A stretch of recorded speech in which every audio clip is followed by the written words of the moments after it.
maailma ilmab tuhandid ja rahvid mitmit-miljonid, üts ainus Mulgimaa, üts ainus Mulgimaa. Kuri kuidas olla ta, kui pikast sillast üle saab, sudanna mullal maa, sudanna mullal maa. Ja ütte ainsa mõttekeel marida õhtu magame ja tõusu hommuku, ja tõusu hommuku. Oh, kunas ma su jälle näen, oh, kunas koodun tõusub päev ja õhtu paastab kuu, ja õhtu paastab kuu. On maailma ilmal tuhandid ja rahvid mitmit-miljonid, üts ainus Mulgimaa, üts ainus Mulgimaa.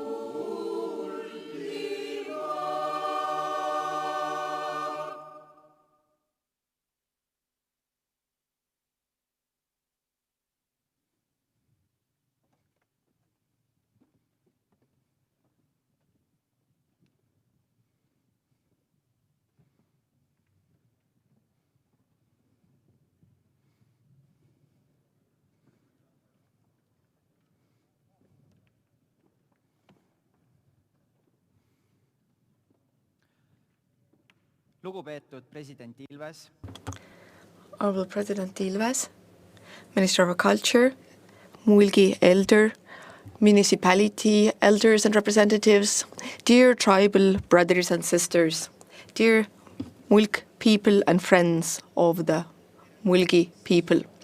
Welcome to the Fenno-Ugric Capital of Culture Abja-Paluoja 2021 closing event, the 13th Mulgi Conference. And today we're also celebrating Mulgi Culture Institute 25th anniversary. I am the moderator of today's event, Johan Christian Konovalov. In addition to all of us in this hall, we have viewers online, and today's broadcast is also interpreted into English and Russian simultaneously. We heard from Mulgi Mixed Choir, conducted by Kristjan Õmblus, the song for Mulgimaa, and this is the unofficial Mulgi anthem that you heard. In addition, I wish all of us a wonderful Udmurt language day. This common feeling of the Fenno-Ugric tribes is what we're celebrating today. Today we'll start with the Mulgi Conference. We will listen to very different presentations about the Mulgi people yesterday, today and tomorrow, what we were like and where we are headed to. Then the evening program will follow, where we will be extending gratitude. It will be possible to learn more about the Mulgi products, also Stanislav Antipov's exhibition of paintings and Mulgi crafts. But to start the day, first I would like to pass the floor to the Mulgi elder Arvo Maling.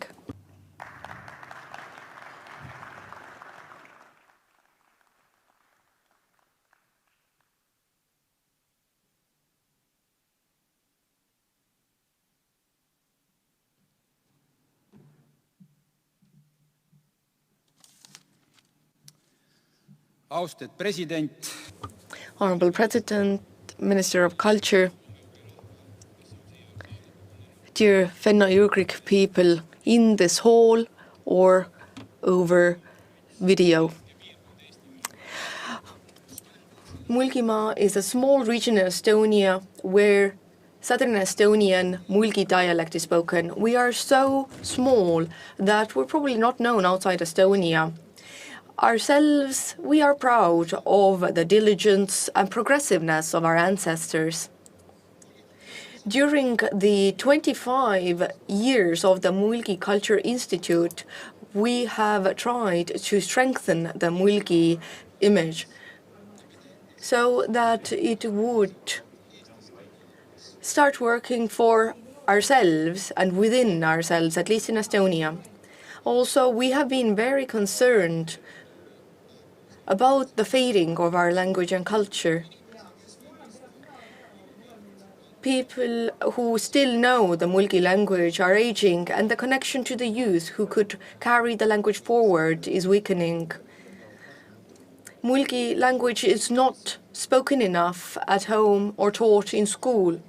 How to keep a small language alive next to the state language?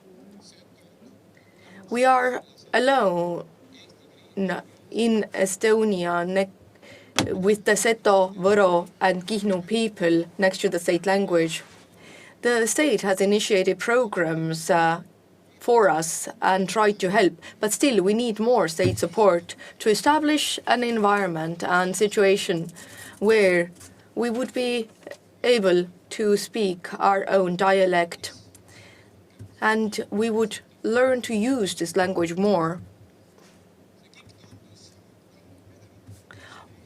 It seemed to be our problem here in Estonia, but after joining the Fenno-Ugric Capital of Culture movement, we understood that it is actually a vital issue for many Fenno-Ugric people.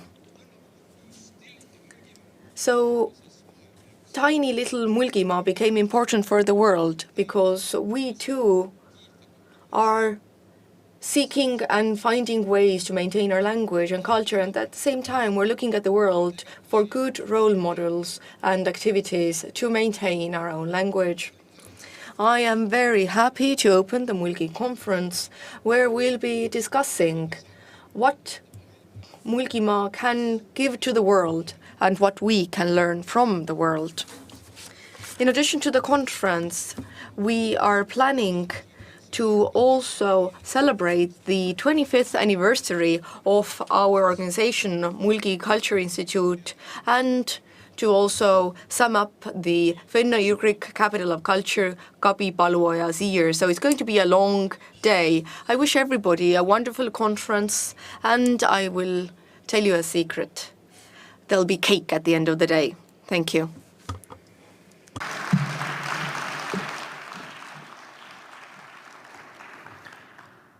Järgmiseks on mul au paluda tervituseks siia lavale. Next, I would like to pass the floor to the patron of the Mulgi people, President Toomas Hendrik Ilves.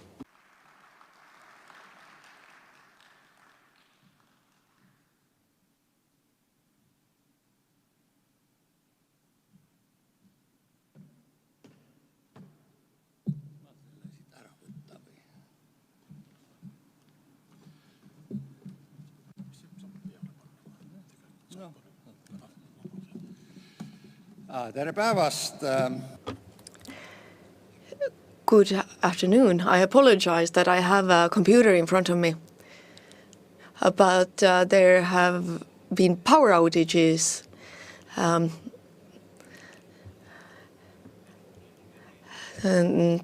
We are having to experience the highest prices in the first world, but getting a third world service.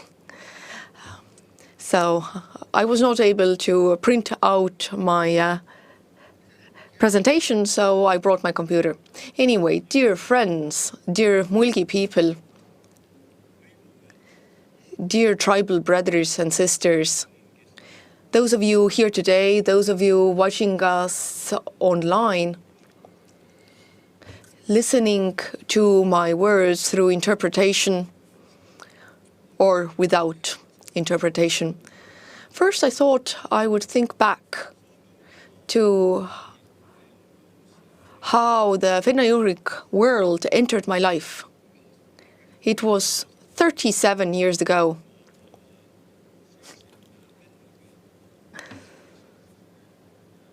My brother was a student then, I was 30, and we were driving to Vienna, or going to Vienna, and we decided to go to Budapest from there, which was still a communist country. In Vienna, for the first time, I saw how things can change,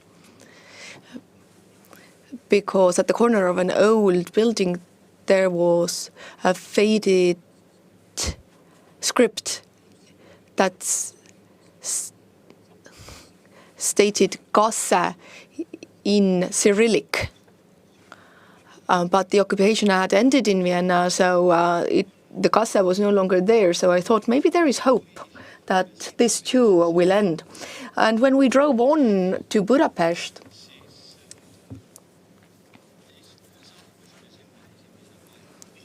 we arrived there during the 1st of May parade. I had never seen so many red flags in my life. It was very interesting. But we were sitting in Pest next to the Danube in a cafe, and nobody spoke German or English there. And then I thought, well, we are close to the university. Let's go visit the university and try and find the Finno-Ugric Institute. And that's what we did. And a Finnish lady met us there and took us to Professor Gabor Perecki, who was the head of the Finno-Ugric Institute, who was my age at the time. And I don't know what he thought that these two guys came from the US. Why?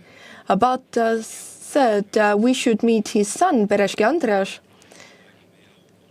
who has been our honorary consul in Hungary. And we met, and he brought a friend along, Egedés Imre, who was from Pushvar town, which officially was called Ungvar because during World War I and II it was under Czechoslovakia and then Soviet Union, and that was still the case at the time. And Egedés Imre was brought up there, was not able to meet relatives because the Iron Curtain was also between the Soviet Union and Hungary, but he was a smart guy and understood that he could go to Tartu University within the Soviet Union, which he did, and married a Hungarian lady and ended up in Budapest with his kin. So it's a good example of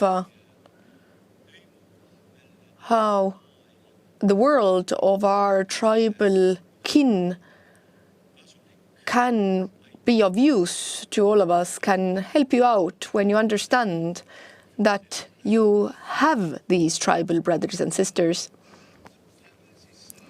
If we think about it, when at least then I started thinking about what a wonderful world. If we speak Finno-Ugric languages, then we have something that makes us special and which connects us. So Imre, through Estonia, was able to go to his homeland. We share many similar things. Silm, käsi, kala, vesi, veri, kont, elu are words we share. And also Jumal. The most important words to people are the same in our languages. It is our foundational culture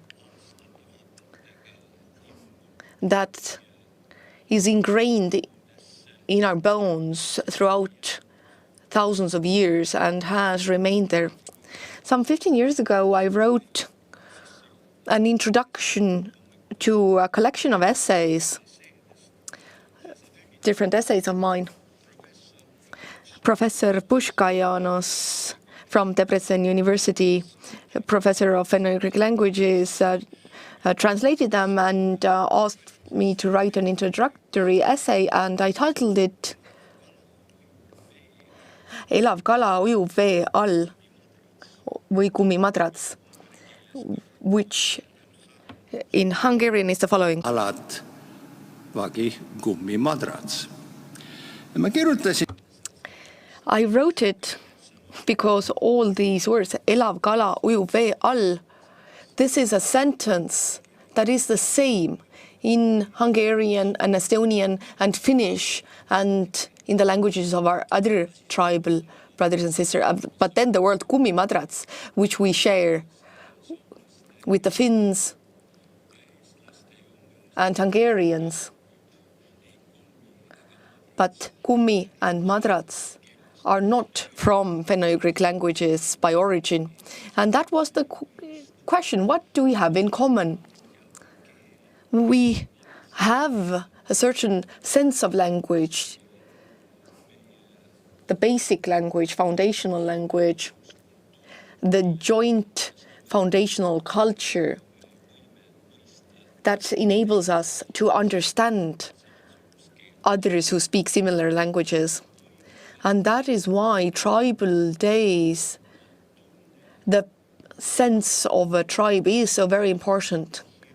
And also so scary, because this year, as we know, after we opened, was it about 8 months ago or so, in front of the culture building in the capital of culture during a very cold day. But during the summer, these authorities who do not want tribes to meet did not allow our tribal kin to come to Estonia to Finno-Ugric days. They were detained, and if some arrived, then they had to do it secretly in order to come here to be together with tribal kin. So I don't know what we can do here if our relatives, our kin, are so hindered, watched, but we live in freedom. And it seems to me that the freedom that we have is not entailed in whether we may wear a mask or not. This is not about freedom.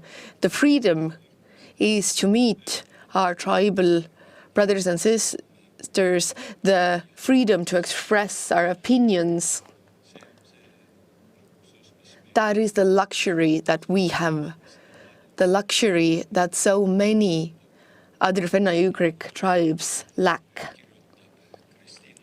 And as Kristiina Ehin writes, using many Finno-Ugric words, freedom is a rare fish that you cannot catch with a fishing rod or a net. And if you do get it on the hook, it is no longer that rarity that you caught from freedom, then it is a prisoner. I wish you wonderful tribal celebratory days. Thank you.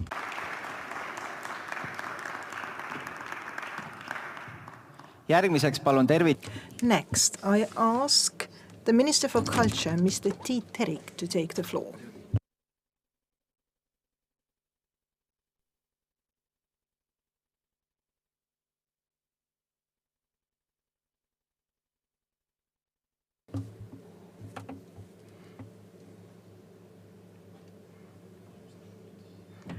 Honorable President Ilves, Honorable Mulgi Elder, members of the Parliament, heads of the municipalities, ladies and gentlemen, guests.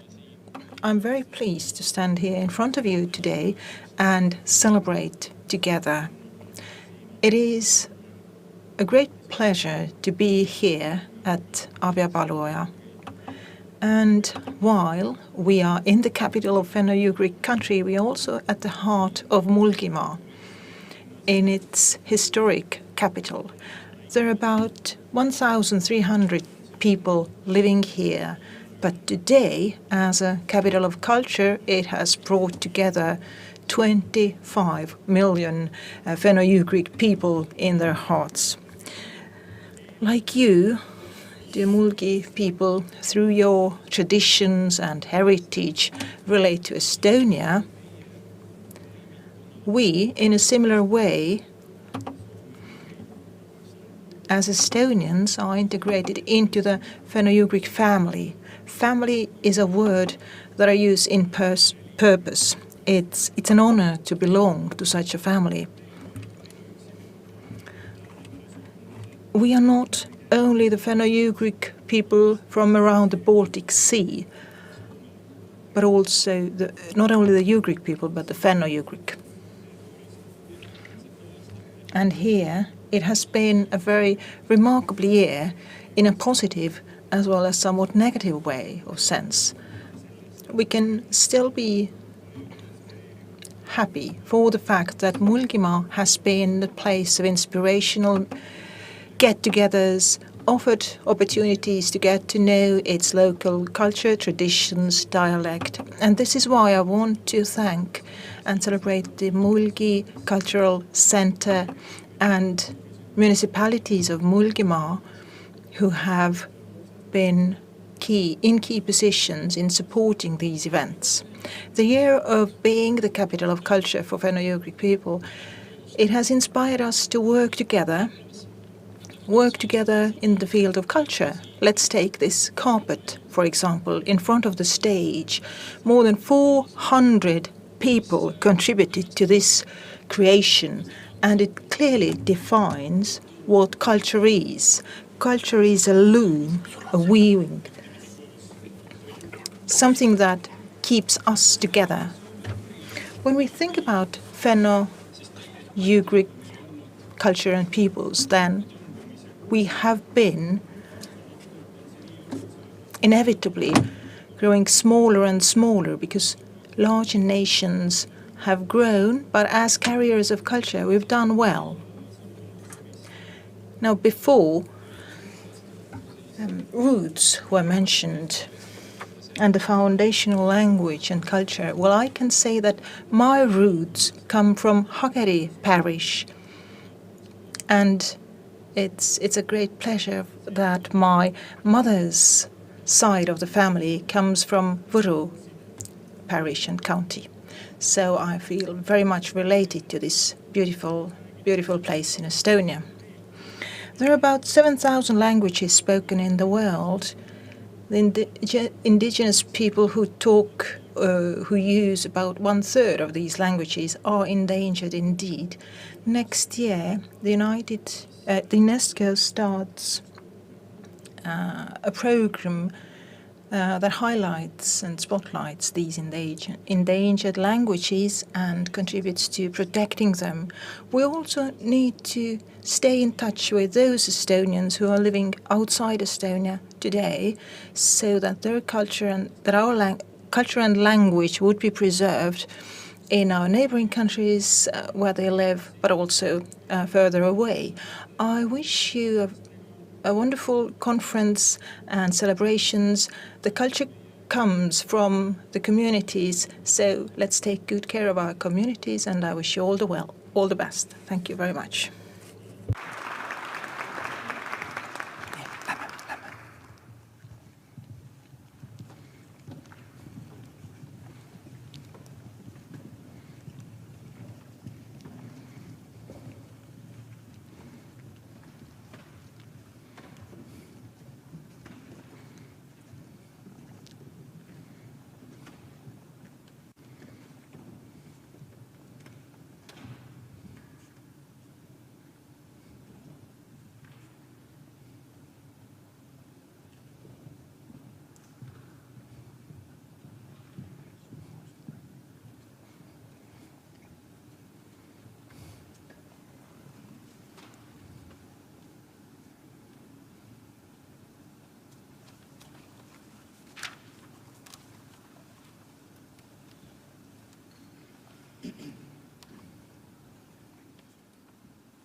ma lauldagi võin.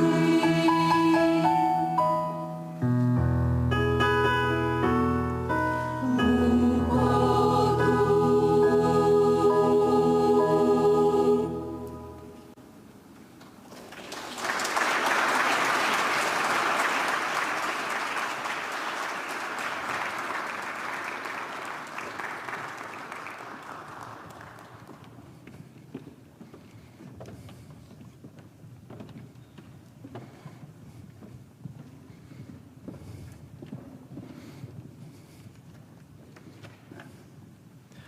Taaskord suur tänu Mulgi segakooril. And again, many thanks to the mixed choir. And they sang us My Home by Kristi Ilves, and Kristi Ilves translated it into Mulgi dialect. But now let's move on to our conference. It's called Mulgimaa in the World, and the world in Mulgimaa. First, I will give the floor to our guest who really wanted to be here today, who was here to open the Fenno-Ugri Cultural Capital of Culture, but unfortunately she had to cancel very last minute, but has sent us a video greeting. So now I pass the screen on to President Kersti Kaljulaid.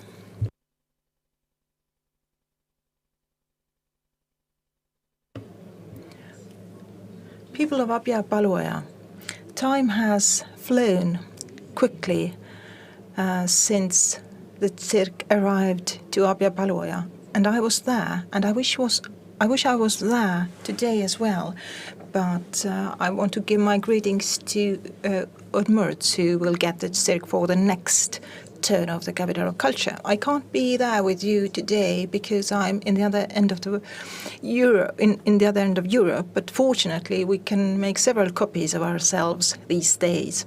And this year has been a year during which we have been present through small windows on computer screens, but sometimes also met.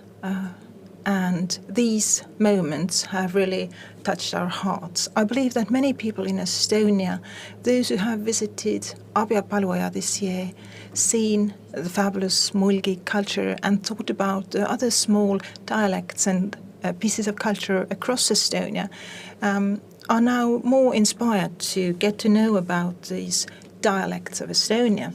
I want to extend my greetings especially to kindergarten and school teachers who keep alive Estonian dialects and develop the communities. And I wish that the dialect lessons would be included in all schools in Estonia, in regions where dialect is still spoken. And I believe that many of your guests have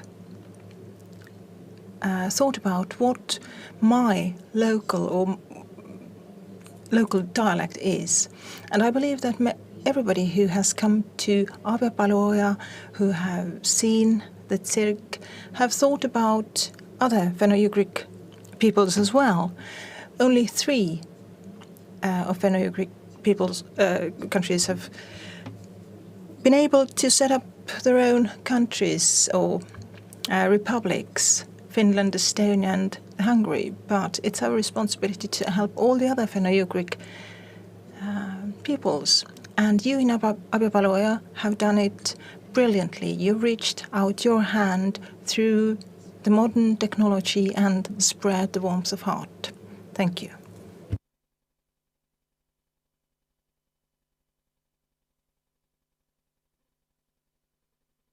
Thank you, President Kaljulaid. But now I ask to join me on the floor someone who has participated in setting up the Center of Mulgi Culture and who has contributed a lot to the development of Mulgi culture. He is a member of the parliament and heads the Mulgi support group in our parliament. So Mr. Helir-Valdor Seeder.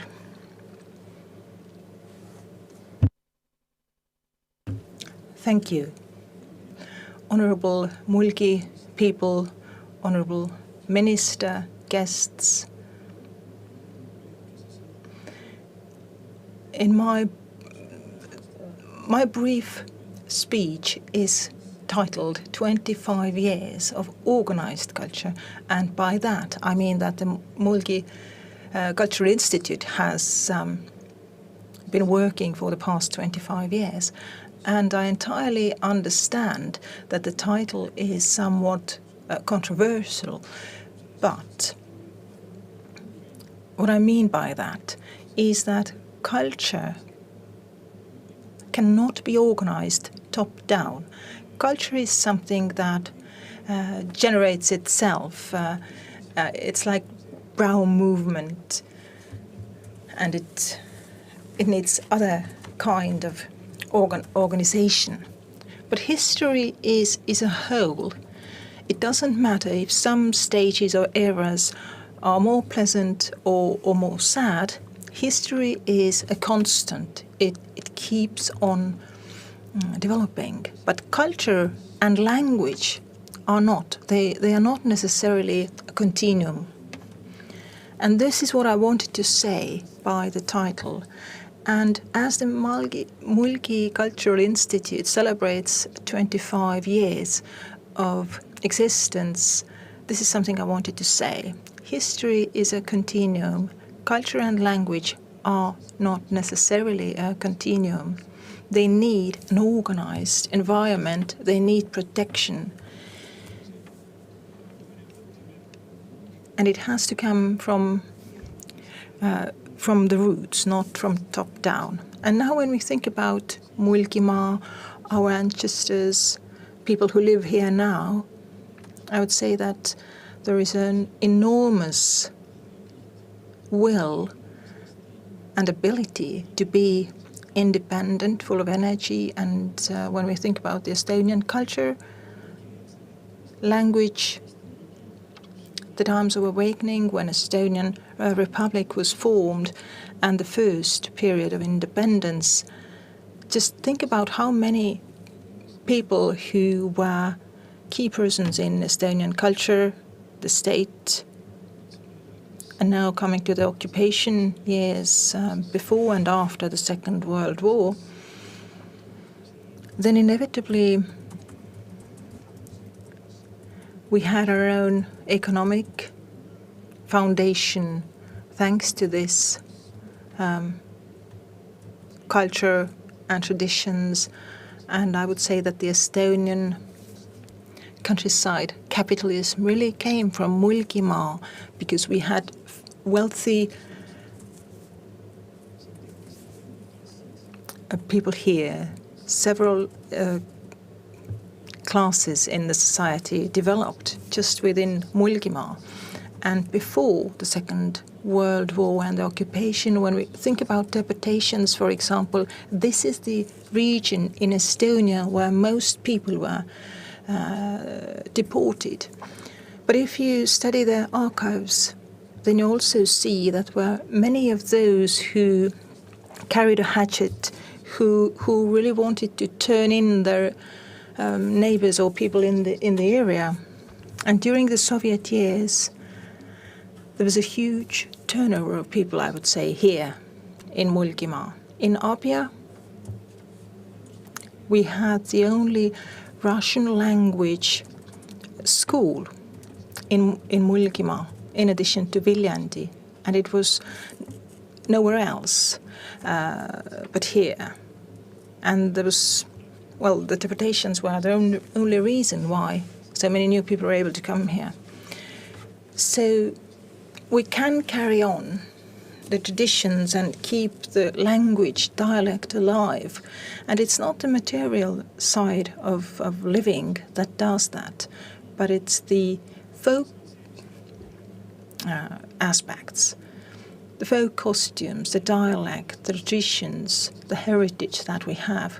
And that takes us to the 1990s of last century, when Estonia again became independent and three gentlemen entered the county government. I think it was in 1995. Kaupo Ilmet was one of them, Ülo Ruubel, and I believe Valdek Mikkal, who came and said, let's establish a Mulgi Institute, a body that would work with Mulgi dialect, Mulgi culture.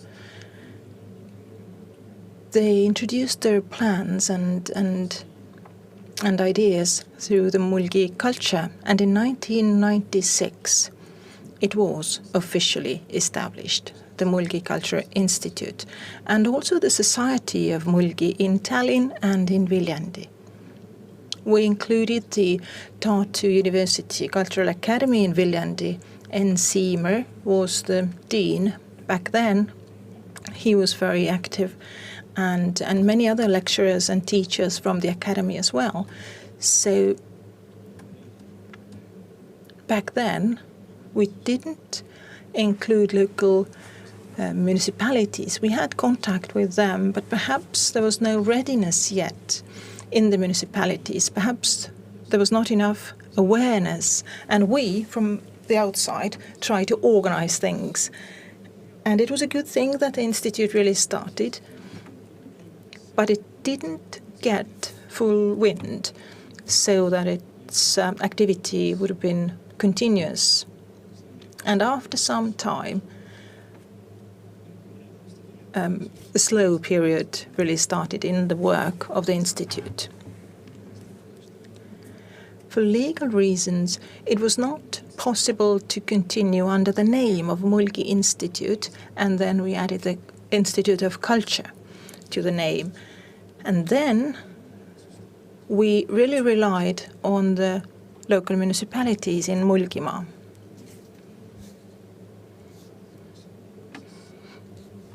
And then the activities became more active compared to 1996. I believe that the second start was a bigger success.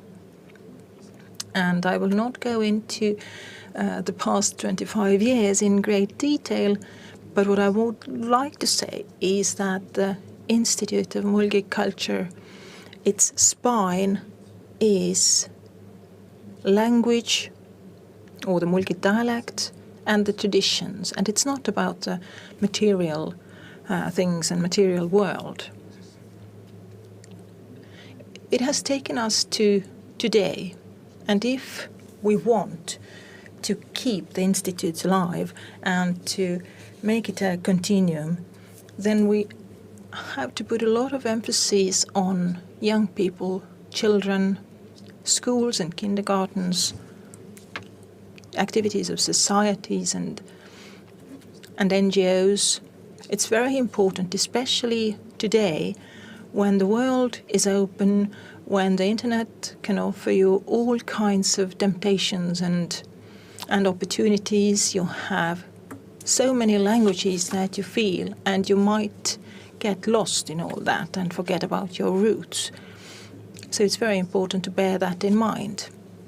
I believe that Mulgi Institute of Culture has reached a milestone.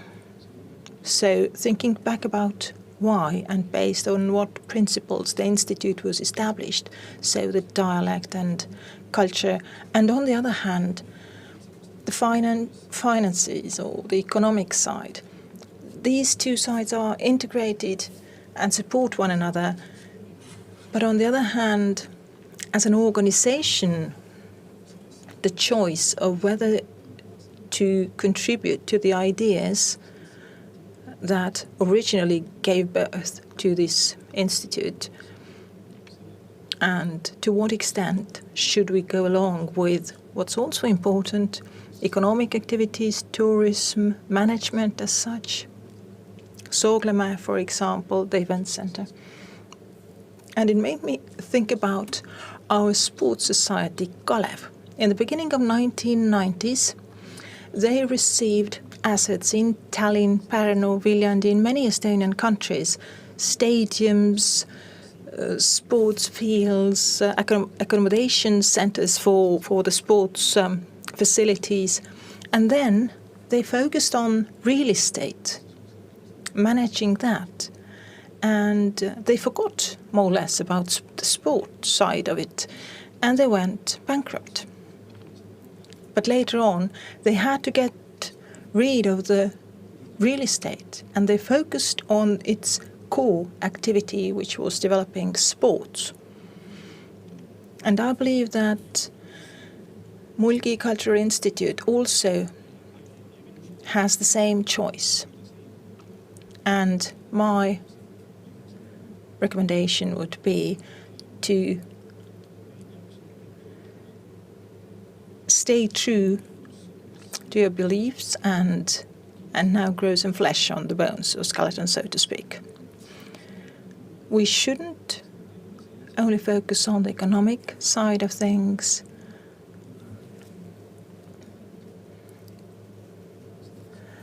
I really hope that the event center that we are about to open will not only focus on being a cash machine. It's important to bear the main idea in mind, why it's set up.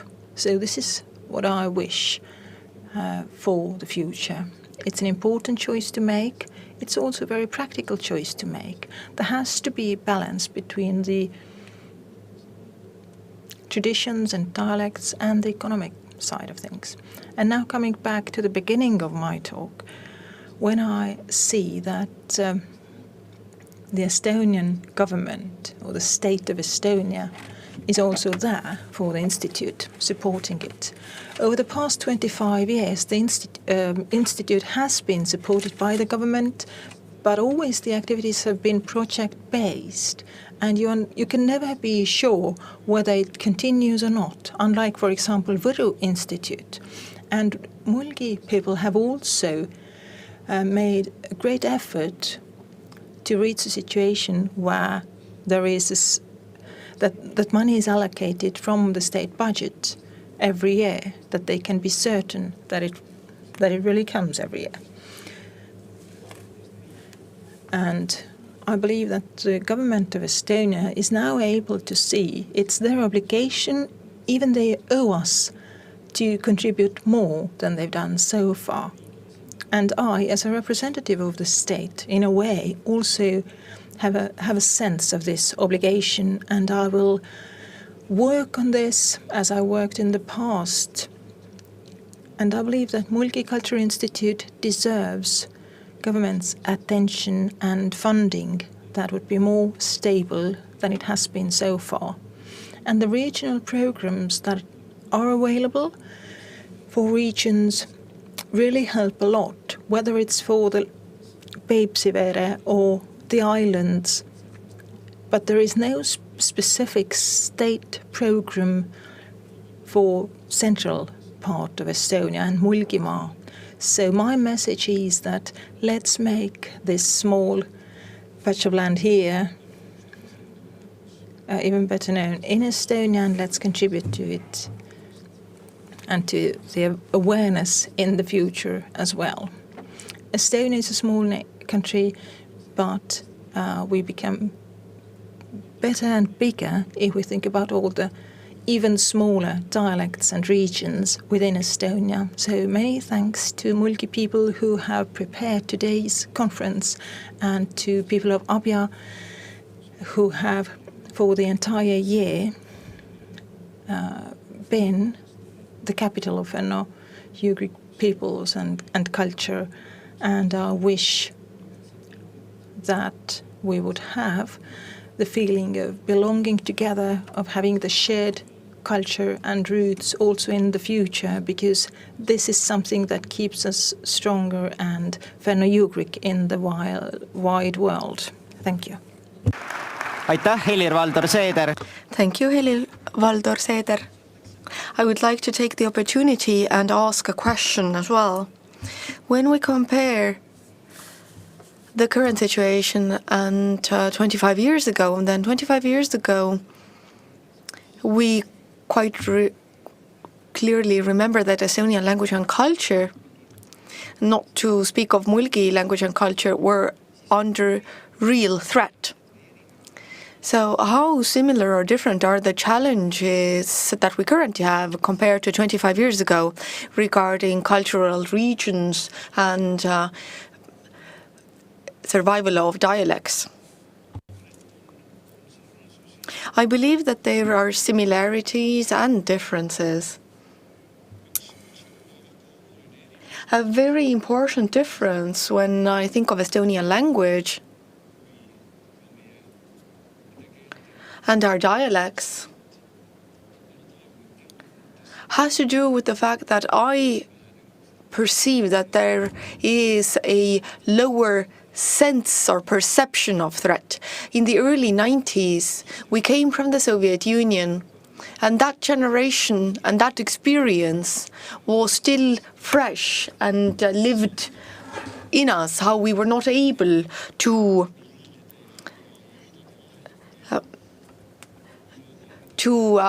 develop our language and culture, and we felt the risk to our language and culture very clearly.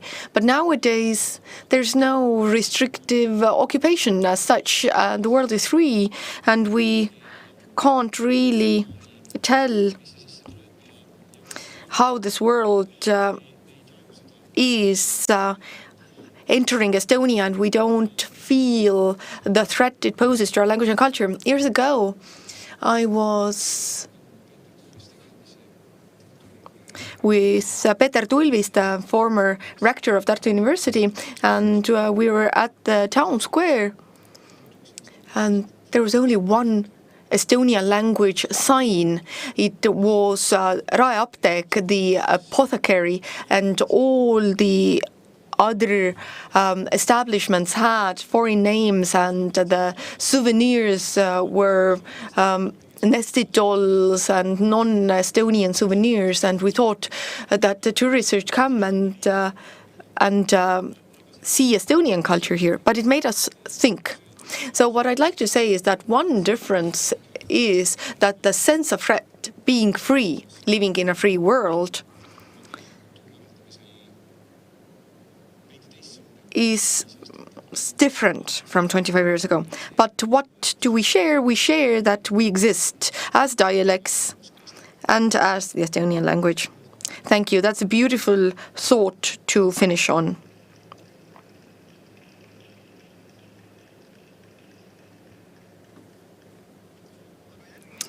But next, I am happy to pass the floor to a man from Usla who feels comfortable in managing planes and people.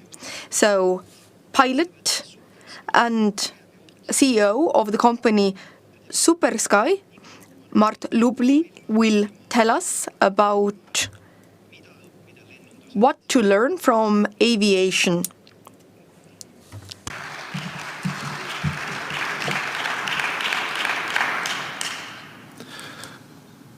Tere, head mulgid! Good afternoon, dear friends of Mulgi people, dear Mulgi people. Since the topic of the conference was challenging, how can Mulgi people get to the world quickly and the world to Mulgimaa, then it's understandable that they came to me and asked how this could be organized. And there were some options here, whether to try to explain to you quickly what flying a plane is like and tell you and teach you the basics, or to look at how aviation has developed and what the processes are and how it might correspond to a challenge that Mulgimaa faces.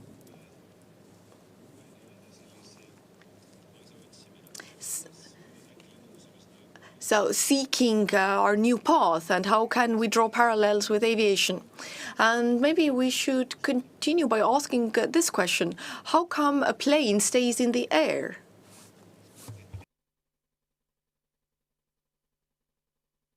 We know that a plane has wings, it has a tail, it has engines, but what is going on? Why and how come it stays up? So in some sense, people have had these questions for a very long time.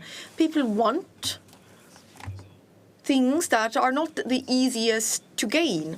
And the possibility to fly came quite recently, just over 100 years ago.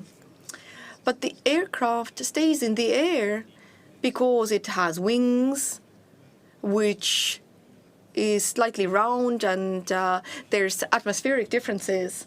But next we should ask, who is a mulk? Simple answer, that mulks live in Mulgi region, are born here or from here. But who are they? What makes them special or different compared to others? Or the question, what is Mulgimaa, the Mulgi region? What differentiates Mulgimaa from other regions, Võrumaa, Saaremaa? How to explain it easily? Before I arrived here today, I tried to think about what are the main ideas it encompasses. Maybe we can draw some parallels with the region of Champagne in France.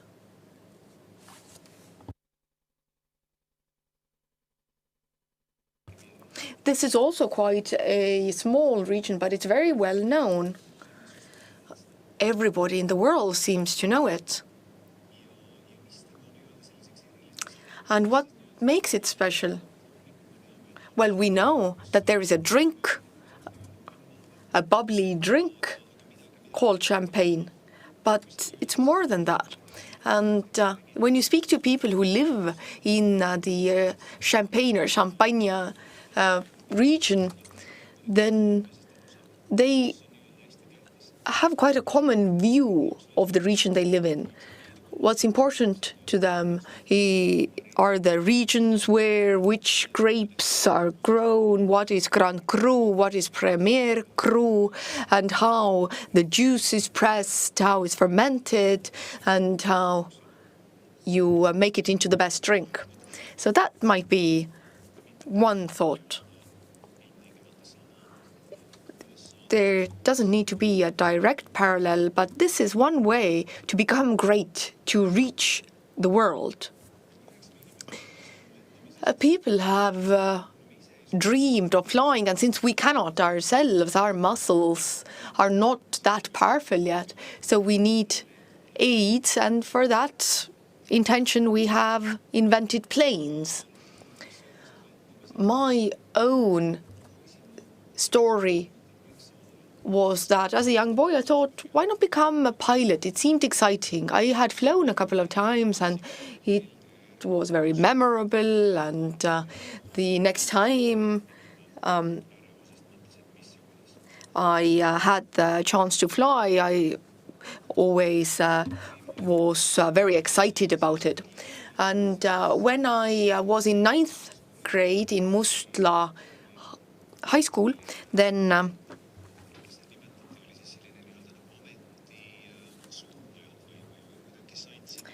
a career counselor visited the school, and I said, I want to become a pilot. And they said, well, good idea, but too high flown. Let's tame it down a bit and think about attainable things. And well, an older person, an authority figure tells you that, well, this is too high-flown of an idea, then I almost accepted it. But at NEO, a aviation class was established, and I started thinking, should I go and study there or not? And I don't know whether I would have dared to take this step after the career counselor told me what he did. But my father said, go and try it out. And things went as they did, and everything went well, and it turned out I chose the right profession. But another parallel is that the people who established the school, these were 3 pilots, Estonian pilots, who in the Soviet period had the courage, had this outlook, this sense that it is necessary. When the school was established, it seemed like there's no need for any additional pilots. And everybody thought that, well, what are they thinking? Why are they doing this? Why is it needed? And the greatest pessimists were the working pilots who thought it's pointless. But they had the vision that it is necessary, and they did it. And this now has become the Aviation Academy. It is the foundation of all aviation in Estonia, the professionals that school produces. Some people had an idea and they made it happen.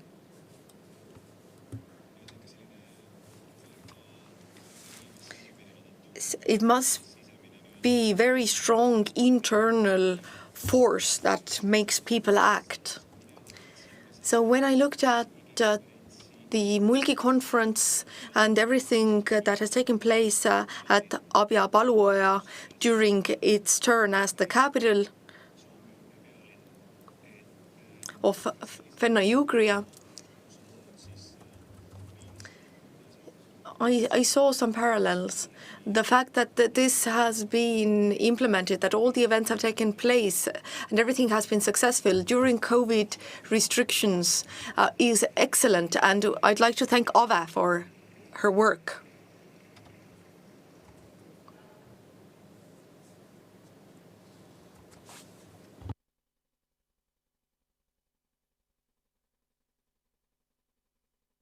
Moving forward and drawing parallels, what can we learn from aviation and what has aviation done? In simple terms, there is a potential, there's resource management, and there's cooperation. All these procedures in aviation are under great attention because in the beginning the processes were not very smooth. There were many accidents, people were killed, and there was heightened attention. But the sector gained a lot of knowledge, drew its conclusions, and understood what to do differently in order to be successful.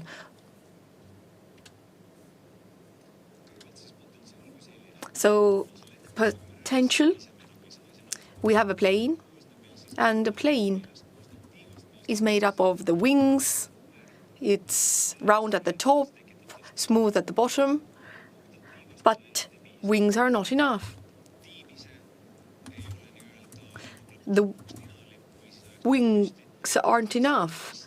We need the tail to balance everything out. In the tail, we have small wings called stabilizers. And then we also have the keel, or the tail fin. And it still wouldn't be enough. We wouldn't be able to get off the ground unless we have engines. We need something to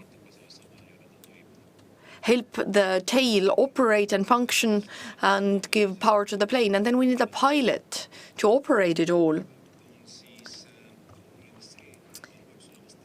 The pilot needs to have knowledge which is taught, should have skills that can be taught, and the pilot should have the right attitude.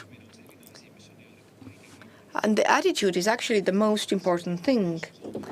All other things we can teach, but attitude, a thing very difficult to change.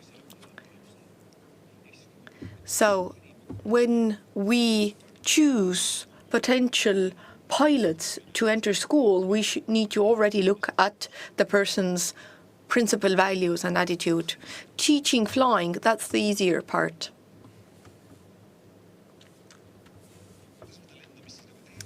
So how do we manage resources and teach flying? By resources, we mean the plane with certain capacities, people, the pilot, the team, their operations, and how we put them together. The technology, nowadays, it functions very, very well. And is pretty much foolproof. And it has been developed greatly to make it safe. People tend to be the ones who make mistakes. And what can we do about that? Can we tell people not to make mistakes anymore? No, we cannot. People are erroneous by nature, especially in limited, with limited time, with time restrictions, because planes fly quickly, and it has to fly quickly, otherwise it wouldn't stay up in the air. And that's the reason we want to use it, because we want to get somewhere quickly. To manage with people's erroneous nature, we have come up with standard procedures. All procedures from takeoff to landing are explained down to the details so that all pilots understand what to do exactly. And if somebody wanted to do something differently, then the other pilot understands that this is not how to do it and will intervene. If you want to change something, you need to inform the co-pilot. When you change the speed, the height, you always inform the co-pilot. You just don't turn a button. We have agreed on limits. What are these limits? There are fixed criteria that certain conditions must be met. Unless the conditions are met, you can't do anything. When we land, then one limit is 300 meters on 1,000 feet. If we have not set the configuration exactly that we are not at the right speed, for example, then this plane should not land and should make a round in the sky. Why? Because people are erroneous, and the closer you come to the objective, the more they want to achieve it. So actually they want to land immediately because you see the airport, it's so close. But another limit is minimum height where you should see the runway. And if you can't see it, again, you should make a round in the sky because it's not safe. And if one doesn't want to cancel landing, then the other one needs to cancel it. And we also have a control map. That's something that is used so that we check all the important steps, that the back winds are out, that the wheels are out. And though it's all done every day, maybe several times a day, but under heightened stress and under time constraint, people make mistakes and forget even the things that they have done 1,000 times. One example where an aviation company had a plane taking off, and they had forgotten to have out the back winds, and the stabilizers were not in the right position. And during acceleration, they understood that the wings are not out and decided we will let them out, and did it. But the plane just wouldn't take off. And two of them had to work very hard to get the plane off the ground. And it turned out that the stabilizer was also in the wrong position. At the tail, the small wings at the tail, and they were very close to a catastrophe. And they forgot because something intervened. Something disturbed them. Both of them forgot it, and the control or checking map had not been done, followed through. So people are erroneous, and they may make mistakes that lead to a disaster. Teamwork, cooperation, collaboration, how to make people work together so that they don't get into an argument, who is right, who is more right. There's a captain, there is a first officer, but both need to have the same flight skills, but one is responsible in the end, and the captain is responsible. But the officer should always pitch in if they have a different opinion. They must have the possibility to state their opinion, but the atmosphere on the plane is created by the captain because they are the leader.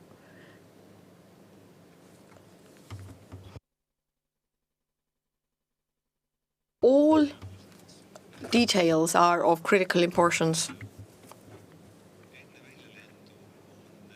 Before taking off, there are certain procedures done at the plane that we don't even notice sometimes, but which are of the utmost importance. So the speeds are calculated, and these speeds differ every day.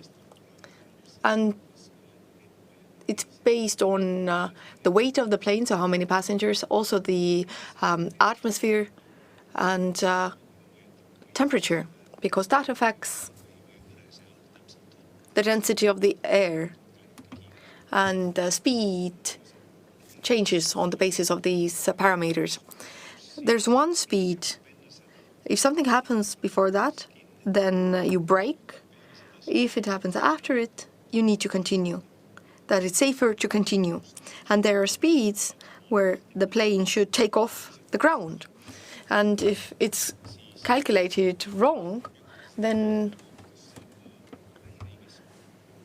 what can happen is something that happened in a neighboring country where the weight of the plane was miscalculated and the plane wouldn't take off. Pilot decided to cancel takeoff. Plane was intact, people were fine, but the brakes overheated and the plane had to go under a lot of repairs. And also fuel usage.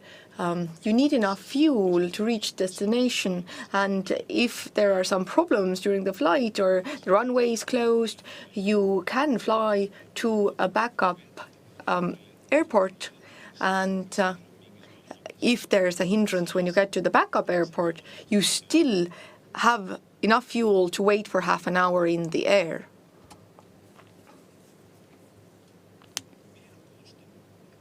What about cooperation? Like we said, the captain, the head of the team, has a decisive role here. How they involve and engage others into the work that they do together. What's important here is even the beginning of the day. Is the atmosphere friendly? Does everybody matter? Is the captain interested in how the team is doing or not? That determines the rest of the day, really. If the morning is not very friendly or even critical, then people may feel that, well, this is not right. And even if it seems that something is wrong and I want to say something, then maybe the captain doesn't want to hear it. So it's very important how I engage others, and I set down the ground rules, and everybody knows that their opinion is welcome. And communication is very important. It starts from listening, how we listen to others. Do we actually listen? Or do we just pretend that we're listening and we're already thinking about what to say ourselves?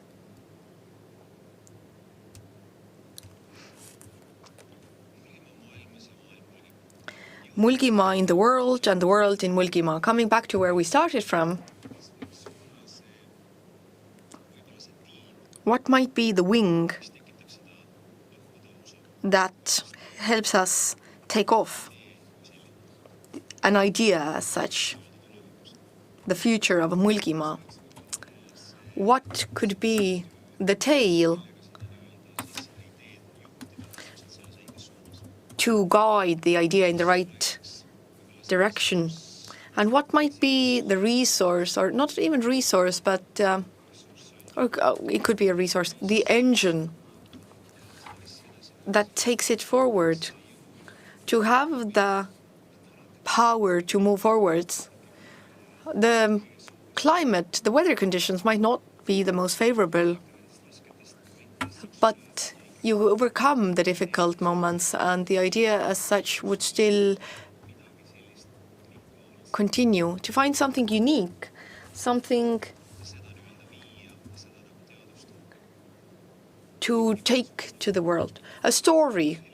What I was reminded of, it seemed like a pretty good story. Rolls-Royce, a well-known car manufacturer and plane engine producer.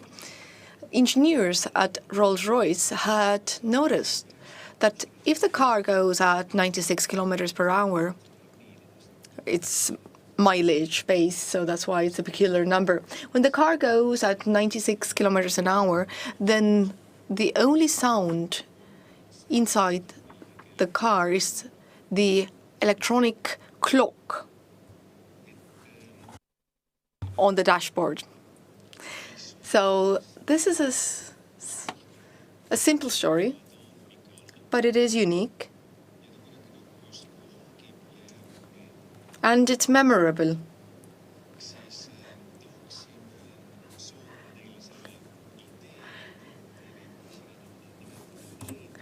So I hope Mulgimaa finds its narrative. It could be something unique,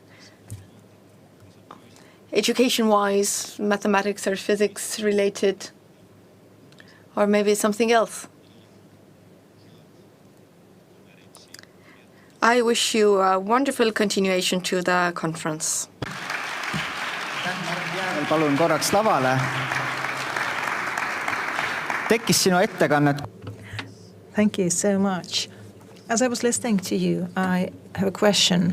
In your experience, do you think it's easier to manage or lead people in an environment that is highly standardized or under ideal conditions where you don't have to be very creative, or is it easier and better in the environments that require a lot of creativity, for example, managing a cultural field in a way?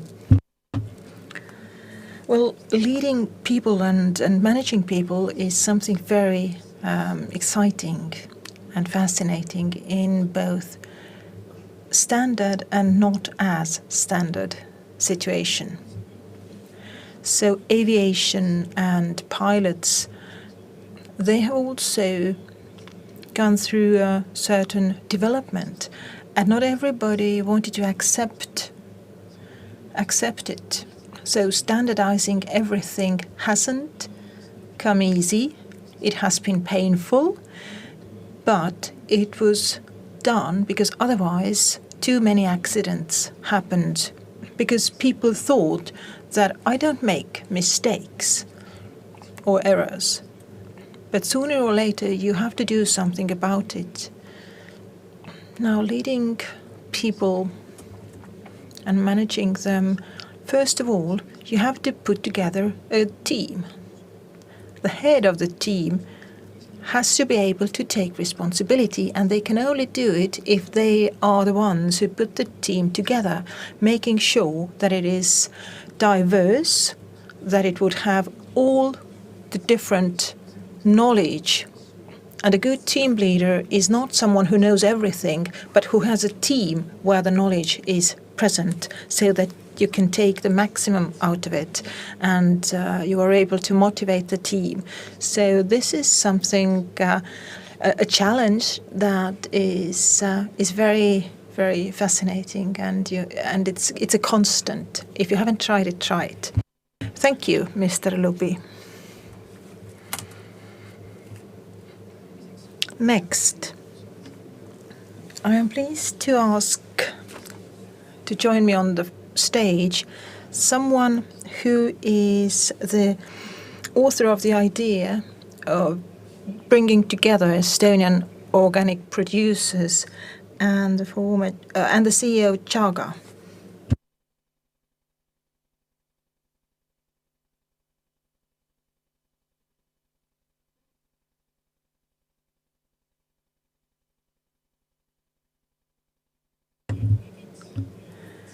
Honorable Mulgi people, participants of the conference. So now we've done the aviation training, we can go flying. And I really like the champagne idea as a way of introduction to Chaga.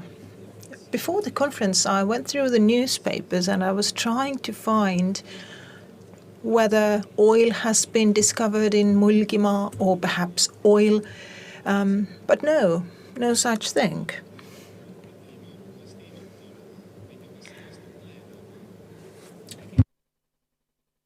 Seto people say that they have diamonds in underground somewhere, but in Mulgimaa we don't have such natural resources. The energy prices go up, taxes are high, fuel prices continue going up. All these costs are getting bigger and bigger. So what would Mulgimaa have to offer to the world? What could we export? I have been working with export for 15 years. We have been exporting wild berries to Japan, China, Korea, and also European countries. But about 7 years ago, it happened, and I could say that it was due to my friend's health situation that we started the story of Chaga.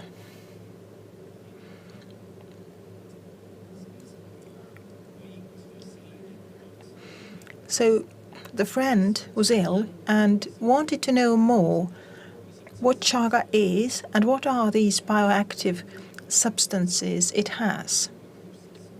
And we wanted a research-based or scientific approach.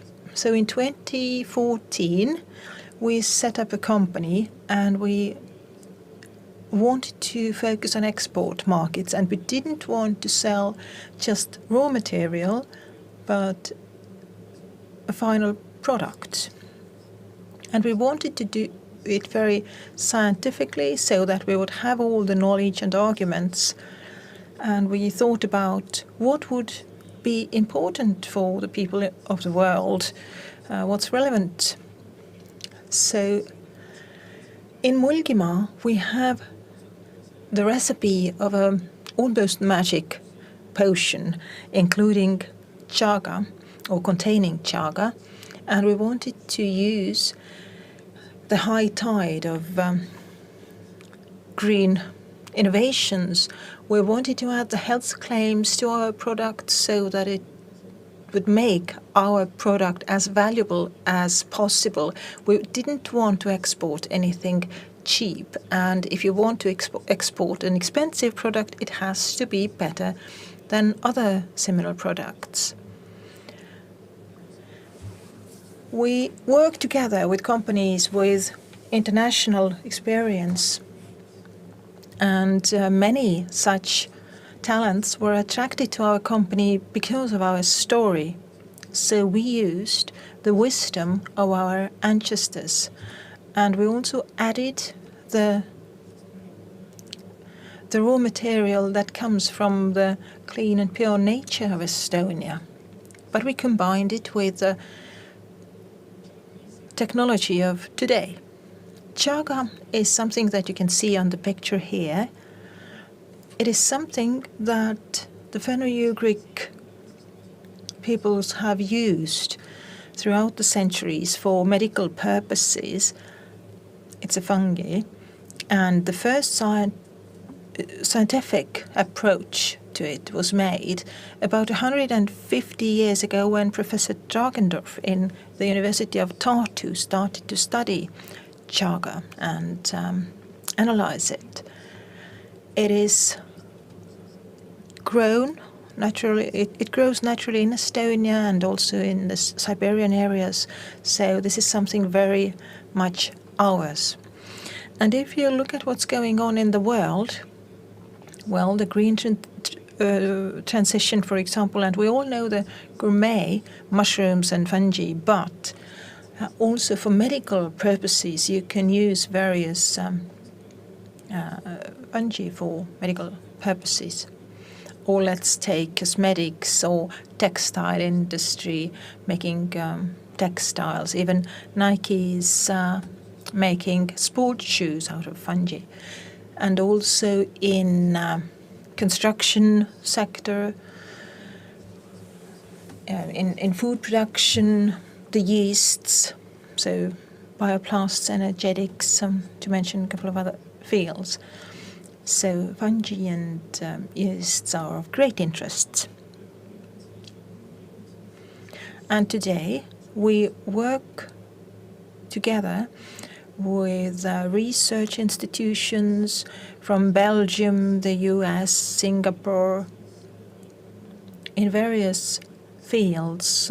Professors contribute by counseling us, giving us advice and working with us so that the product would become more and more innovative, green and research or science-based.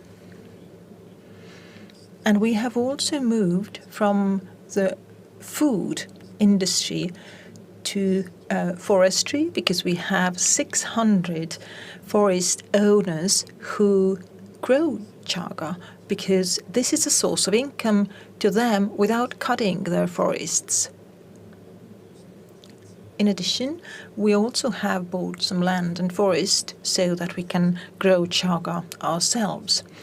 Now the scientific side of it,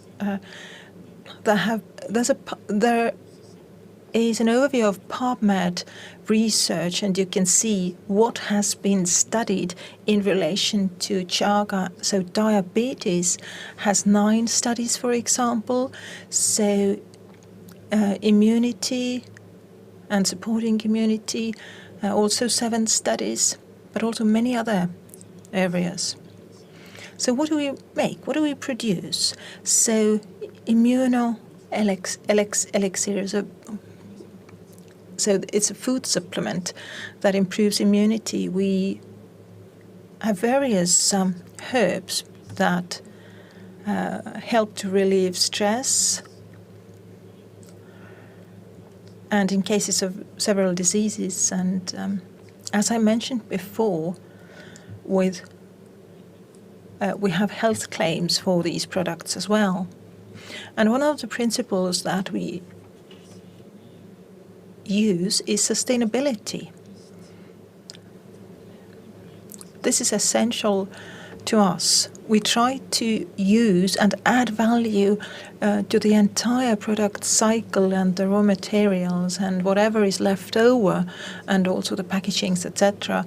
We try to make the process as environmentally friendly and saving resources as much as possible, so that our product would have as many bioactive substances as possible. So it's an endless process, and it offers wonderful opportunities. What's also important is to contribute to the local community. We want to be a part of it in the community with our activities.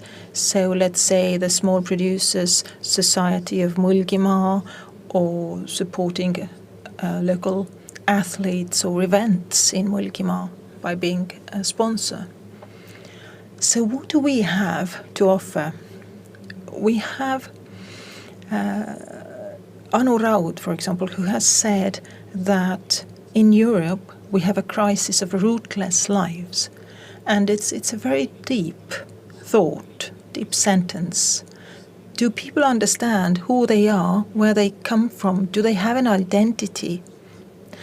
From Mulgimaa, we can offer stories of our people, very inspiring stories. People who have been great thinkers and inspirers. So what can we offer to the world?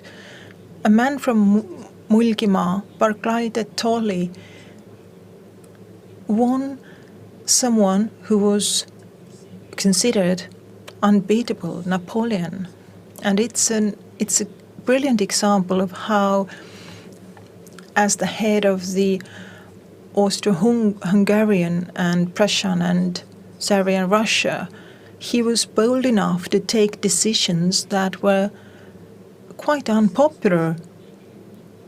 But he had such strategic plans and ideas that he proved that you can win a war without winning a single battle.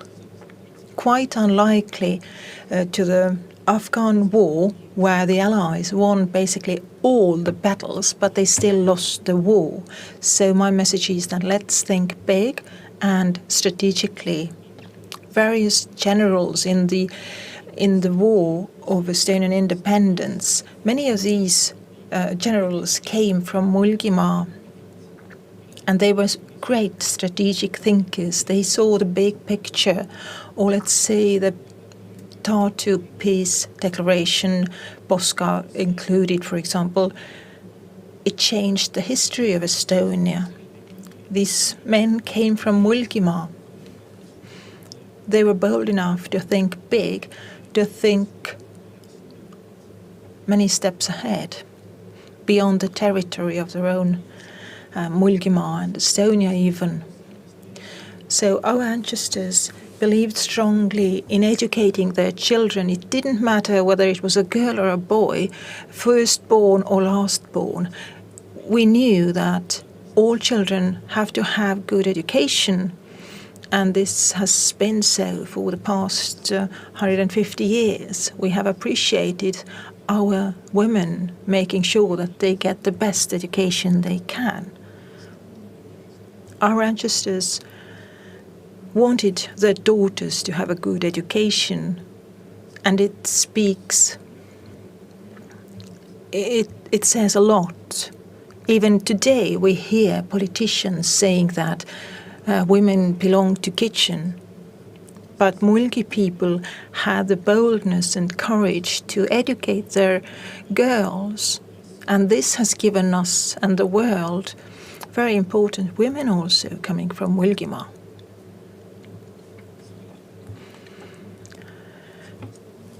Also, rediscovering and exhibiting your roots. Let's take the Sooglamäe event center that is about to be built and opened in Mulgimaa. I have been part of the entire process, and the municipality leaders who took the decision, they were bold. It's not a real estate project, it's a huge leap for Mulgimaa to set up such center. So the work that has recently been done by the leaders of the Cultural Institute in Mulgimaa, it is praiseworthy. So they are bold enough to dream, to do big things. People want to hear stories. If you want to stand out, then one of the key words in marketing is storytelling. When we think about products and the added value, then it's very easy to add value through marketing. And the importance, the weight of marketing is ever increasing. Mulgimaa has stories, and people are more and more keen and interested in stories. I agree that people want to travel within Estonia and hear the stories from various regions is something that is the key to introducing our region to stand out. And as I mentioned, rediscovering the wisdoms of our ancestors, using local raw materials, combining it with research and science. We have the Poly Institute that, we have all the competencies to add value to the local resources, and the world is open to us. What is most damaging is the way we think. We put the borders in place and the restrictions in place in our heads, to be true. With chaga, we started from scratch. There was no such product available. Chaga elixir, it didn't exist. Such product group didn't exist. Now it's there.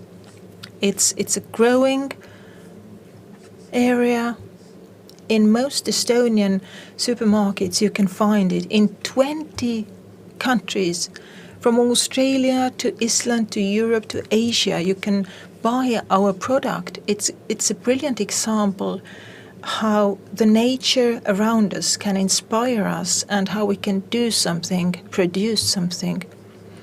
We have about 40 people working for us. So in 7 years, it's a big growth in our sector, and the company is developing, and we encourage also others to look beyond Estonia. Estonia is wonderful, but we only have 1.3 million consumers. So we have to look elsewhere. We have to enter the big markets. And the people who have become really important, those who come from Mulgimaa, they've traveled the world, they are known elsewhere. It's not enough to sell our product in Mulgimaa or on the market in Tartu. It's not enough. But I really praise Ava and the Mulgi Cultural Institute team and the leaders in the local municipalities for bringing the Fenno-Ugric capital of culture to Abja Paluoja. This is very powerful. Thank you for it. And thank you for listening.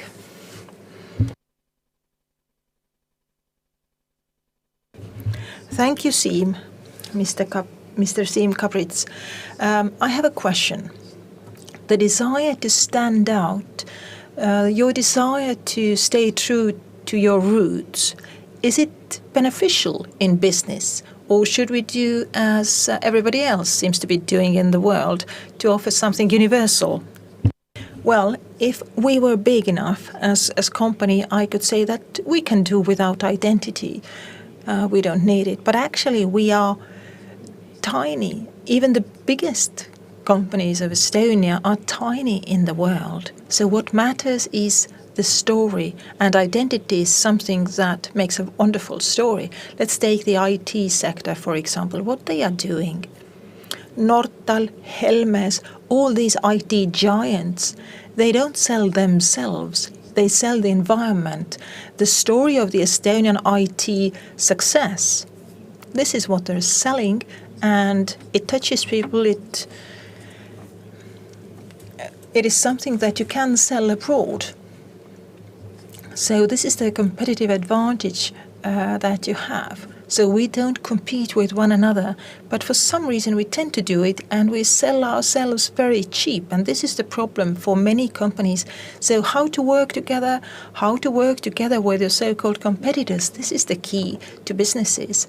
Last week, many companies also linked to Mulgimaa and Estonia, we decided that we try to work together under the Chaga umbrella.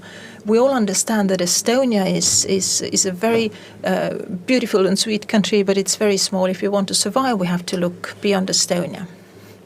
Thank you. Head sõbrad, Dear friends, now we have finished with the first session of the conference. And we will have a coffee break up until 3:30. And during the break, we can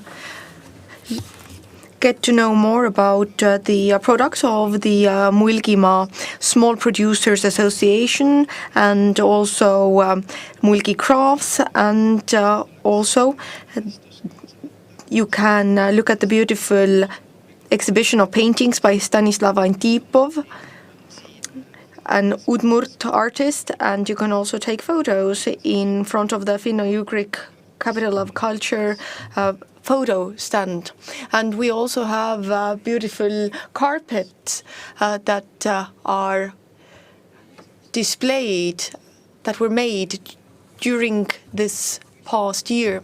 But before we go to the break, I am happy to welcome on stage the people of next year's Capital of Culture. We will hear from Oshmes, an Udmurt band.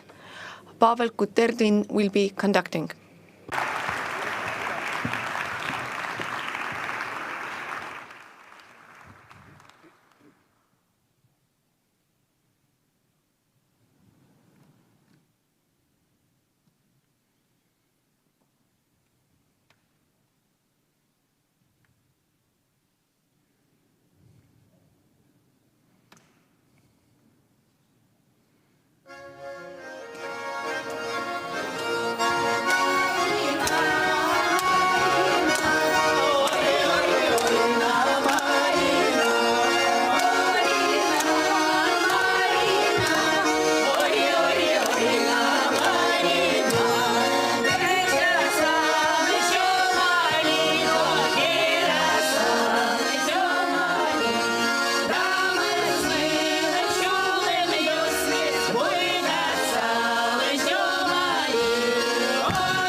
sest meie käed on osavad, suhaved kitkuvad.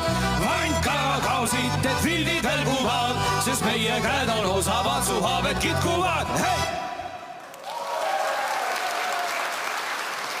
Aitüma! Avavalist number 1.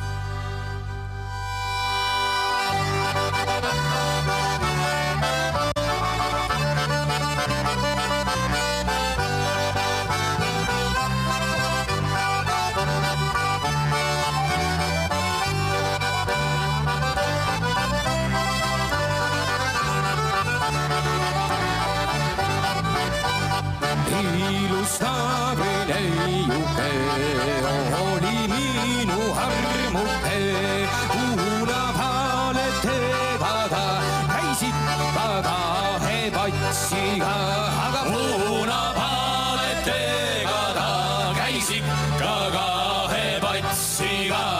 Juhtusin juurde temal minema, aga lahkesti vastu tema võttis mind ja ära tulles andis ta veel mulle puusu matsaka, aga ära tulles andis ta veel mulle puusu matsaka. Ja käisin aasta, käisin 2, asi läks iga päev hullemaks. Vanamees hakkas viimati veel vahtima seal võriti. Vanamees hakkas viimati veel vahtima seal võriti. Aga vanaid, see oli minu pool, minu eest tema kandis hool. Tütar on sinuni, ütles ta ühes maja inventaariga. Aga tütar on sinuni, ütles ta ühes maja inventaariga.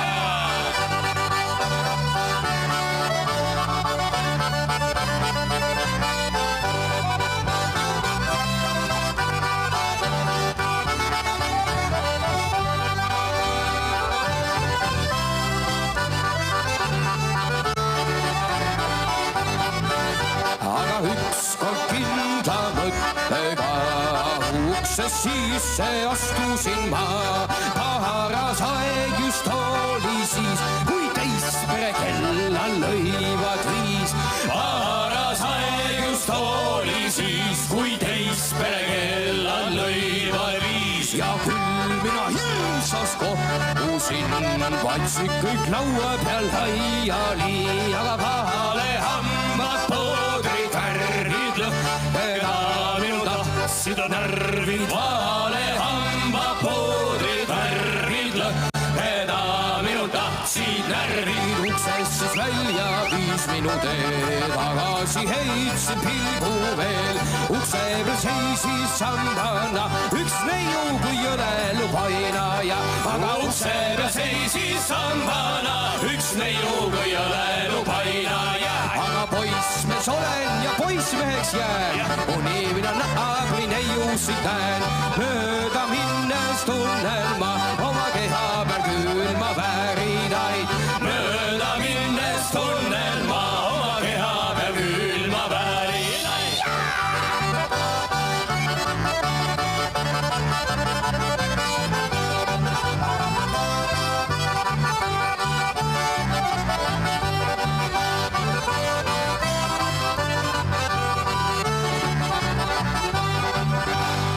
Ilus naabri neiuke oli minu armuke, punapaaletega ta käis ikka kahe patsiga, aga punapaaletega ta käis ikka kahe patsiga.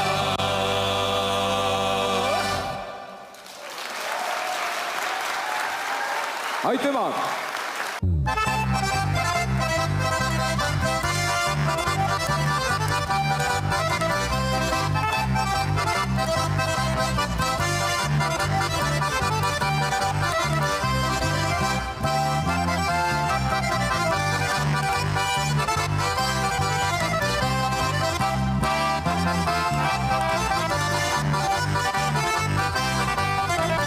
Igal pool, kus lõbus tantsub, pidu peeb peetakse, seal võib ka leida mind. Lille polgatasin ma seal suure mõnuga ja lendan nii kui lind. Igal polgustalus tantsupidu peetakse, seal võib ka leida mind. Lille polgatasin ma seal suure mõnuga ja lendan nii kui lind. Ai nupp, nupp, hea numenupp, koos me tantsime. Ole minu kana, kelle mina hoolen, kukk ja me lõpuks suudleme. Ai ralla, ralla, ralla, ralla, lõpuks suudleme. Hiljuti üks kena noore nägust neiuke minu kallikeseks sai, et tal endal puusoore noobel tantsija, siis mulle truuks ta jäi. Hiljuti üks kena noore nägust neiuke minu kallikeseks sai, et tal endal puusoore noobel tantsija, siis mulle truuks ta jäi. Ai nupp, kena numenupp, koos me tantsime. Ole minu kana, kelle mina hoolen, kukk ja me lõpuks suudleme. Ralla, ralla,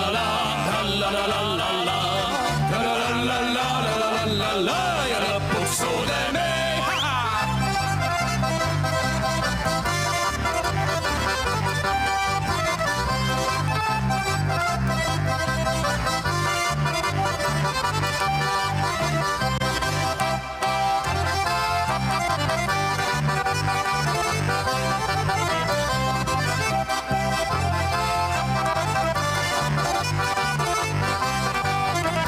Sellel sügisel ei kooksu enam ükski konn, aga linnukesed lennad on hää.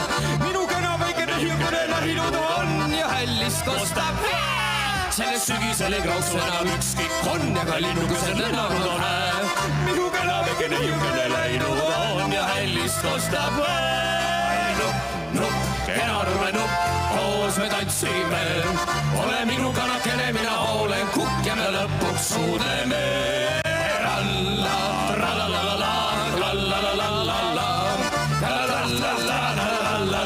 ja lõpuks suudleme, ja lõpuks suudleme, ja lõpuks suudleme.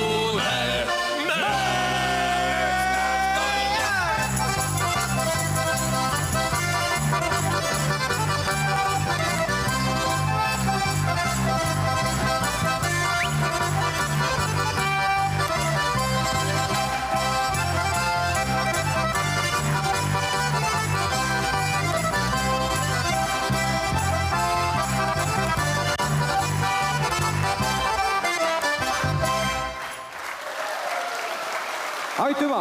Jah.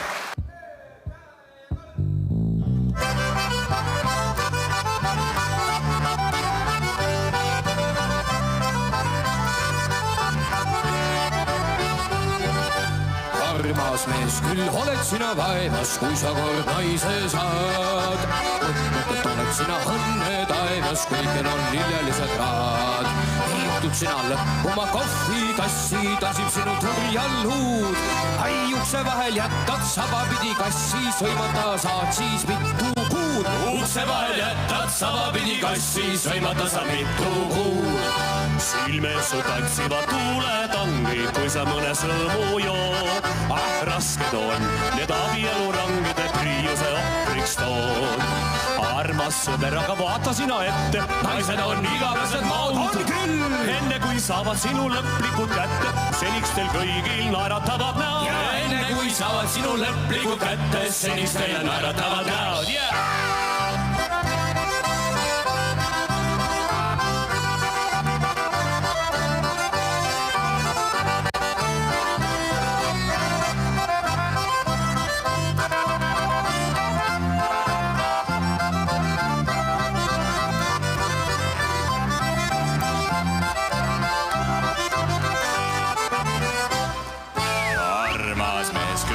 Sina vaevas, kui sa kord naise saad. Mõtled, et oled sina õnne taevas, kõikjal on lillelised raad. Aga kui sina juba oled orgi, su otsas on siis kõik. Nutta, naera, siputa sa jalgu, naistel on see siis ükstas kõik. Nutta, naera, siputa sa jalgu, naistel on see ükstas kõik.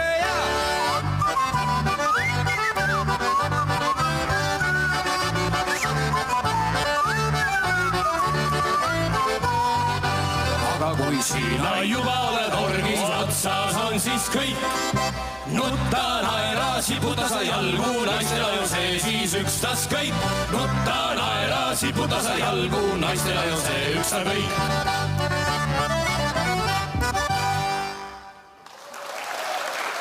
Aitüma! Jah.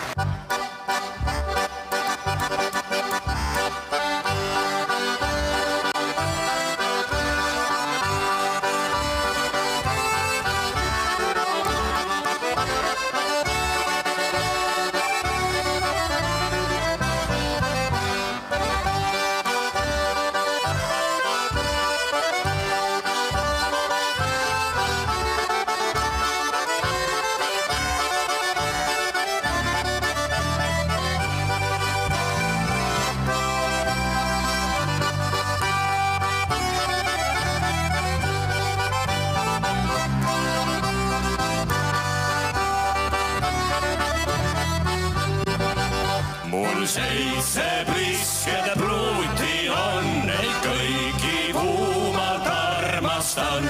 Pauliine, Eva, Tiiu, Kai, Natalja, Roosike ja Mai.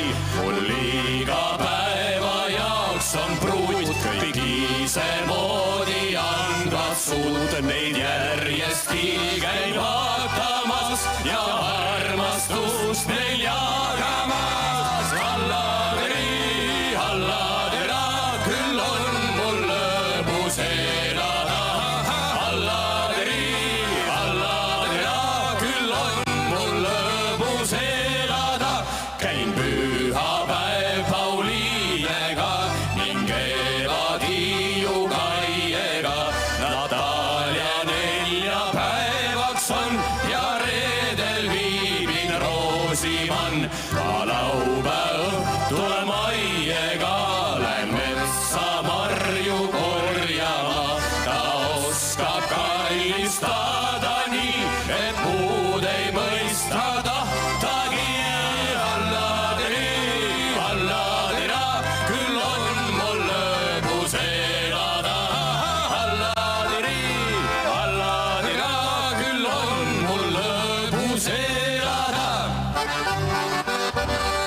Et kõige armsam minule ma asja ta küll nurran pead ja mõtle ei, sest tuule hea.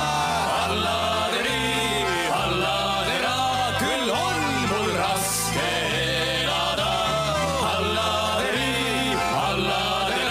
küll on mul raske elada.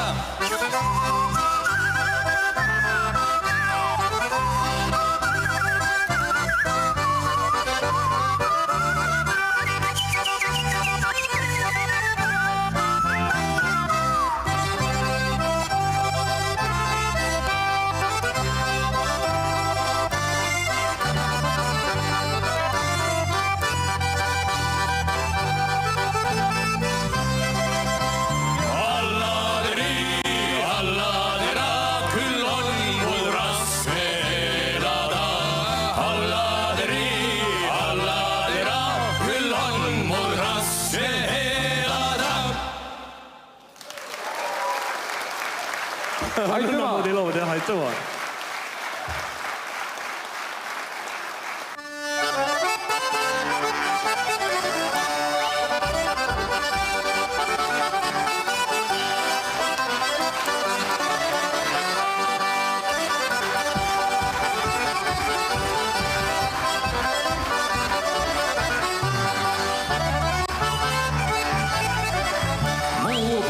piigi piirakas, temas ikka puudub tuubakas. Sinupilk kui piigi piirakas, temas ikka puudub tuubakas. Soovelt samle korjasin ja piibu sisse toppisin. Ma soovelt samle korjasin ja piibu sisse toppisin. Siis sammal piibus kahises ja piibuga naagises. Siis sammal piibus kahises ja piibuga naagises. Põle tuuli toores puus ei maitsud sammal minu suus. Ei põle tuuli toores puus ei maitsud sammal minu suus. Sest tuleb üks tants, sest tuleb üks tants, sest tuleb üks rahva puntradants. Sest tuleb üks tants, sest tuleb üks tants, sest tuleb üks rahva puntradants.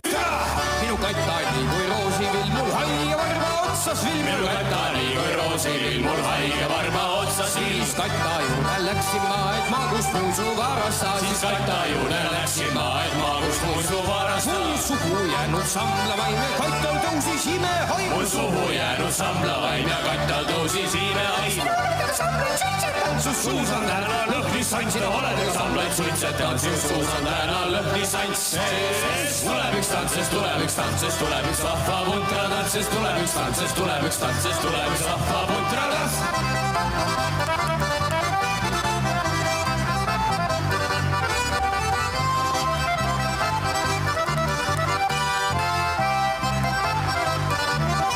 No mis see olnud? Esimesed tantsupaarid.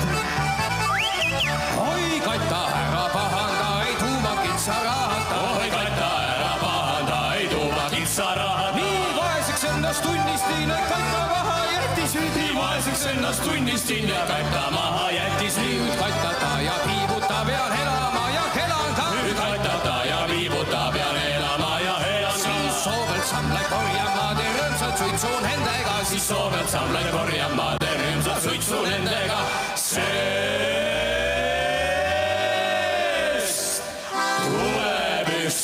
Sest tuleb üks tants, sest tuleb üks vahva puntradants. Sest tuleb üks tants, sest tuleb üks tants, sest tuleb üks vahva puntradants. Sest tuleb üks tants, sest tuleb üks tants, sest tuleb üks vahva puntradants. Sest tuleb üks tants, sest tuleb üks tants, sest tuleb üks vahva puntradants. Sest tuleb üks tants, sest tuleb üks tants, sest tuleb üks vahva puntradants. Sest tuleb üks tants, sest tuleb üks tants, sest tuleb üks vahva puntradants. Trah muidugi.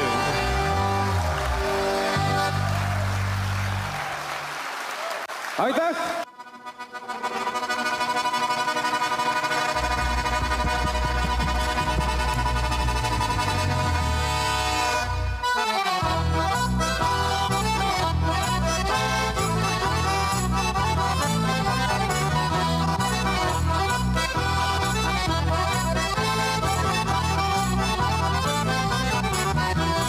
Tikk-tikk-tigi-tigi-takk, mu süda tuksub ja nukraid hingi kokku kutsub.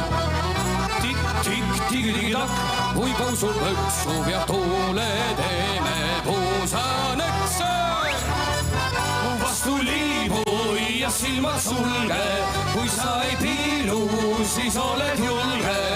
Ja kui homme siit ma lähen, su süda rõõmustama jääb. Tigi-tigi-takk, tigi-tigi-takk, võid taas tulla mõnel ööl. Oi sinu süda tukset lööb. Tigi-tigi-takk, tigi-tigi-takk.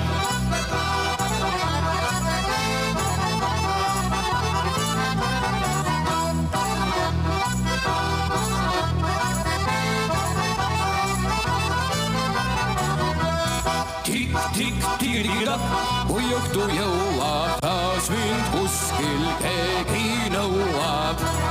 Tikk-tikk-tigi-tigi-takk, ei vaeva huuni ja peksab süda hommikuni. Mu vastu liibu ja silmad sulge, kui sa ei piilu, siis oled julge.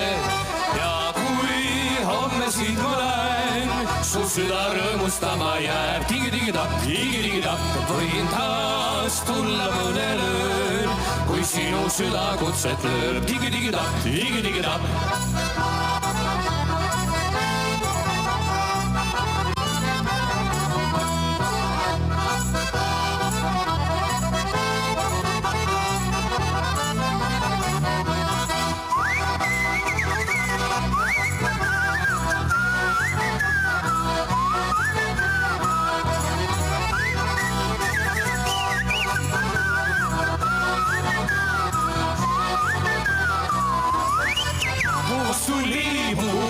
silma sulge, kui sa ei piilu, siis oled julge. Ja kui homme siit ma lähen, su süda rõõmustama jääb. Tigi-tigi-tak, võin taas tulla mõnel ööl, kui sinu süda kutset lööb. Tigi-tigi-tak, tigi-tigi-tak.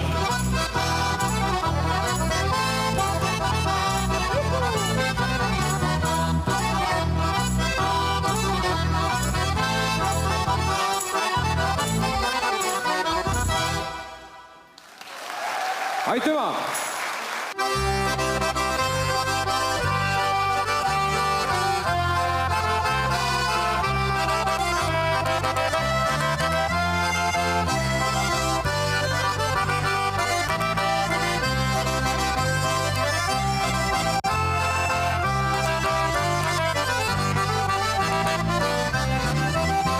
Neiuke sinuga ma enam kuidagi toime ei saa.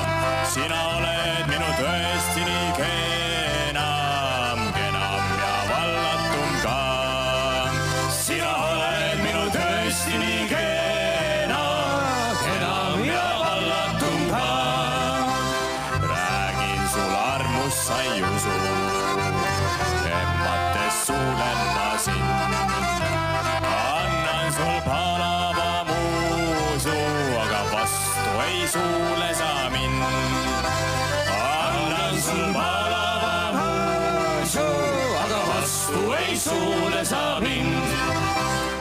Taasa puutus, taasa sosistab suul.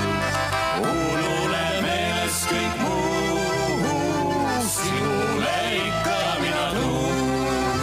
Aga unule meeles kõik muu, sinule ikka mina tuun.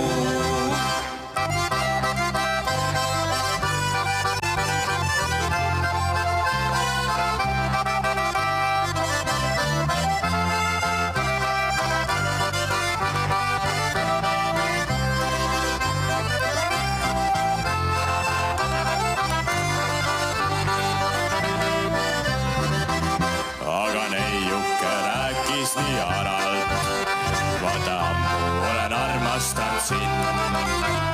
Paluks veel küsida sinult, millal mind koju sa viid.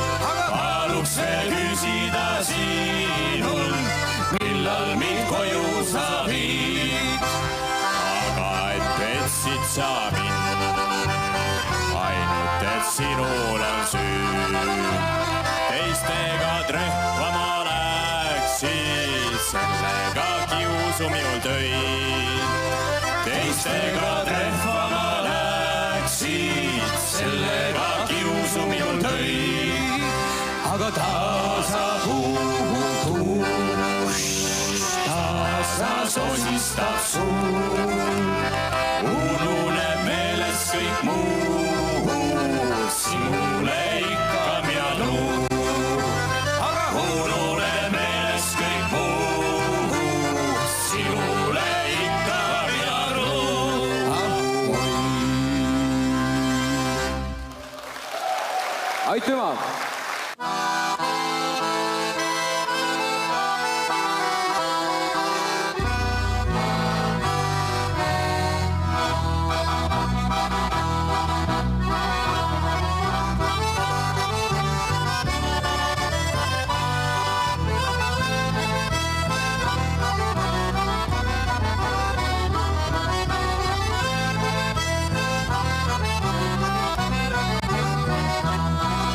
Kaks peiuda läksid rõemsaste kord kõrtsu istuma ja neiukesed lahkeste ne pääle vaatsivad. Ja neiukesed lahkeste ne pääle vaatsivad. Kas näed, kui kenalt istub seal mu kobe kullerkupp, kuid ilusam mu juula veel kui kena lillenupp. Kuid ilusam mu juula veel kui kena lillenupp. Nii ütleb Andres Rasmusele ja Rasmuse vastab tal. Oh, ära kiida sa oma juulakest. Oh, ära kiida minule sa oma juulakest. Ja.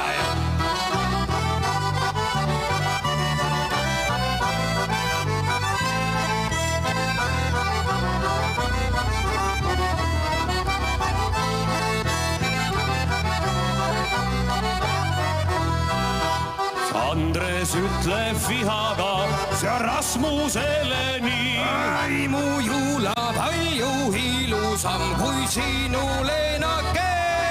Mu juula palju ilusam kui sinu leenake.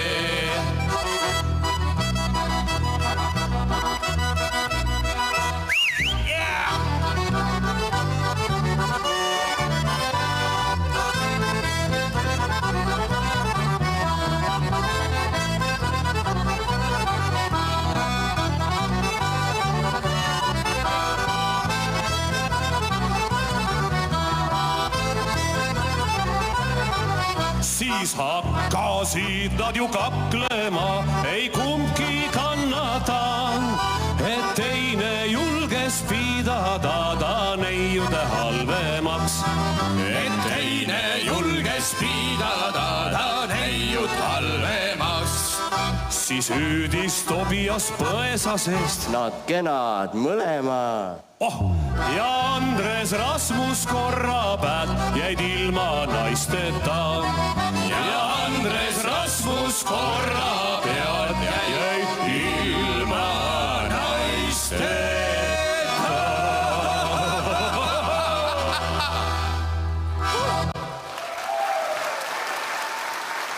Aitüma!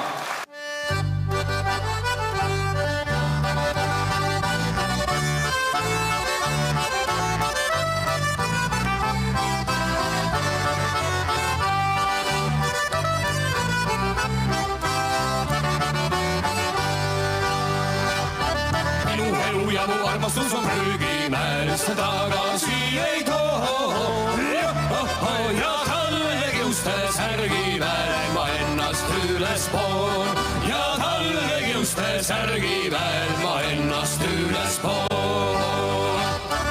Aga mõni nädal enne kui veel poodud saan, saab loodule mul seda. Et mingit tasu pole õiglusel siin ilma seega haul. Et mingit tasu pole õiglusel siin ilma seega haul. Et tõelist tõde pole ollagi ja õiget valet ka. Ja tulevane põlv kui tuuleb näeb, et ma ei valeta. Ja tulevane põlv kui tuuleb näeb, et ma ei valeta.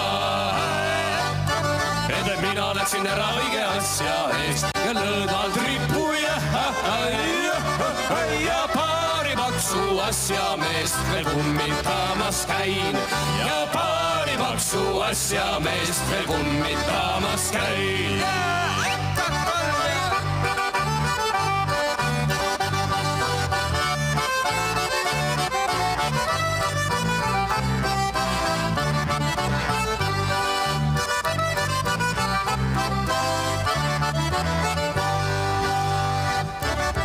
Mina läksin ära õige asja eest ja lõõdvalt rippuja. Ja paari paksu asja meest veel kummitamas käin. Ja paari paksu asja meest veel kummitamas käin. Ja paari paksu asja meest veel kummitamas käin. Aitüma!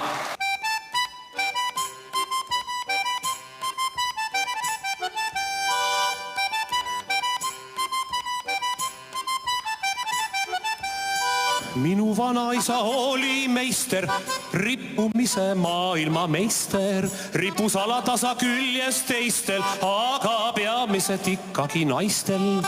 Kuss, laps, see on minu saladus, ole palun tasa, muidu tuleb pahandus. Minu vanaisa oli meister, rippumise maailmameister.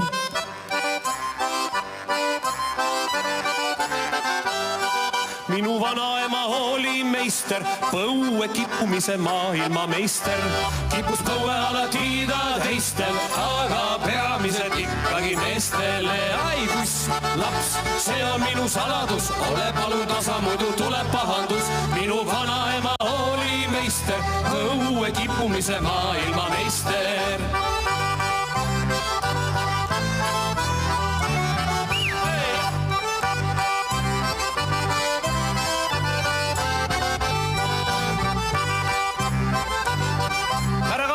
Sinu kord.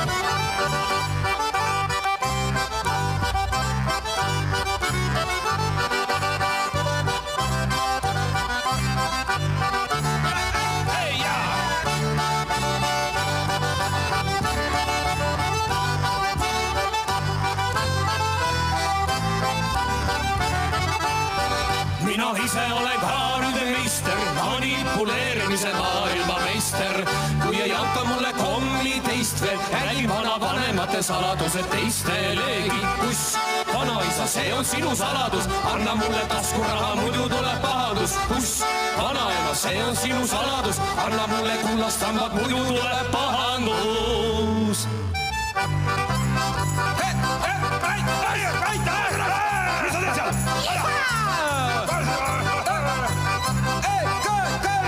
Mul on tore äri nüüd, mille olen pärinud, Erguvik päringud, kuus ja kuus ja kuus ja kuus. Olen maffia boss, Matus.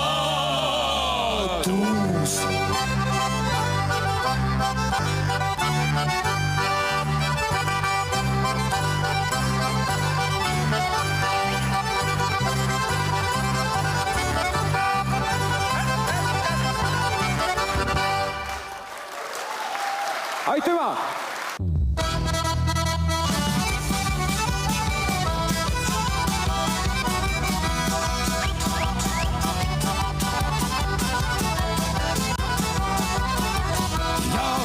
Ükskord noore seas võtsin vana naise ja kui mina ükskord noore seas võtsin vana naise. Siis tema kurrat kiusas mind ühest päevast teise, siis tema kurrat kiusas mind ühest päevast teise. Läksin surnuaiale ja paalusin sa surma, läksin surnuaiale ja paalusin sa surma. Tule surma päästa mind ja vii mu naine hauda, tule surma päästa mind ja vii mu naine hauda. Läksin koju tagasi ja naine oli surnud, läksin koju tagasi, naine oli surnud. Surmaingel oli ta ja oma kaaseks viinud, surmaingel oli ta oma kaaseks viinud. Kui teda hauda kanneti, paalusin siis kandjaid, kui teda hauda kanneti ja paalusin siis kandjaid. Andke teda hellasti, hoidke teda süüles, andke teda hellasti ja hoidke teda süüles. Muidu kurat mine tea, ärkab reskel üles, muidu kurat mine tea, ärkab reskel üles.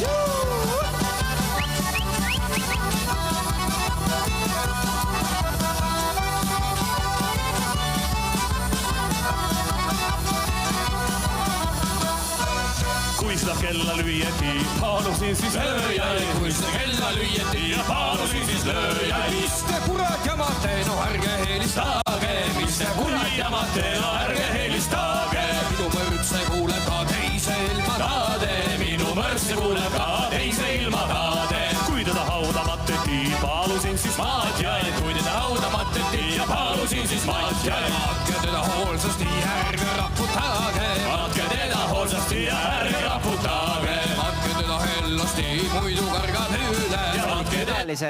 Me lähme oma konverentsiga edasi. Kes veel on seal taga kohvinurgas, võivad... And we will continue now. So if you still are having coffee, you can bring it to the table.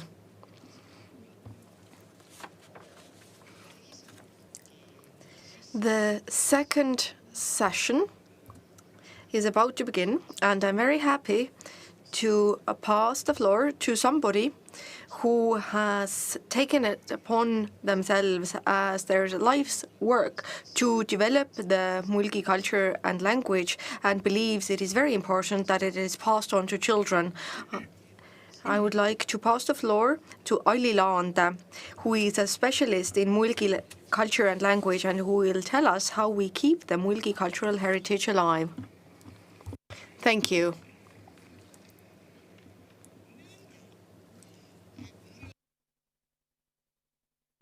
I am extremely happy to stand in front of you today and to speak to you about how cultural heritage has been maintained so far and what will come next. But I also have some sad news. The presentation will be in Estonian.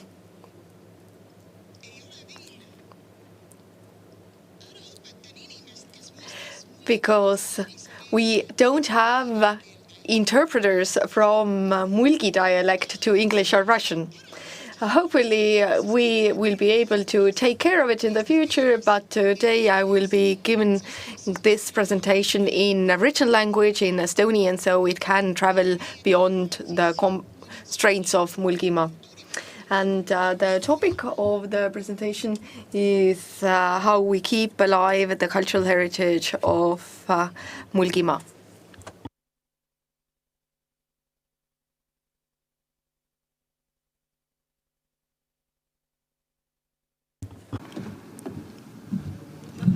Avite mul kohe seda edasi panna. Ei noolega. Aha, näita mulle noole. Aha, hea. Nõnda. So, this is a different computer, so first you need to get acquainted. Everything we do is culture. We live in our cultural space, and culture is a way of life in the broadest sense. It is divided into intangible and tangible culture, but everything we do is culture. And there is a contemporary phrase, heritage culture. But heritage is actually just a natural way of life, passing experience and wisdom on to the next generation. A grandmother to the mother to the child, father to his son. Unfortunately, we have this natural way of life which has sort of lost its natural aspect. And that is why we in schools, at kindergartens, at the Mulgi Culture Institute, need to think about the fact that what our grandmothers pass on to us, we must be able to now pass on to our grandchildren. And this is what we call heritage and heritage culture. We are all related to this place where we live, the cultural space of this locality, and this gives us an understanding of the world and the skill to live. We must transfer it to our children. Our cultural space is Mulgimaa.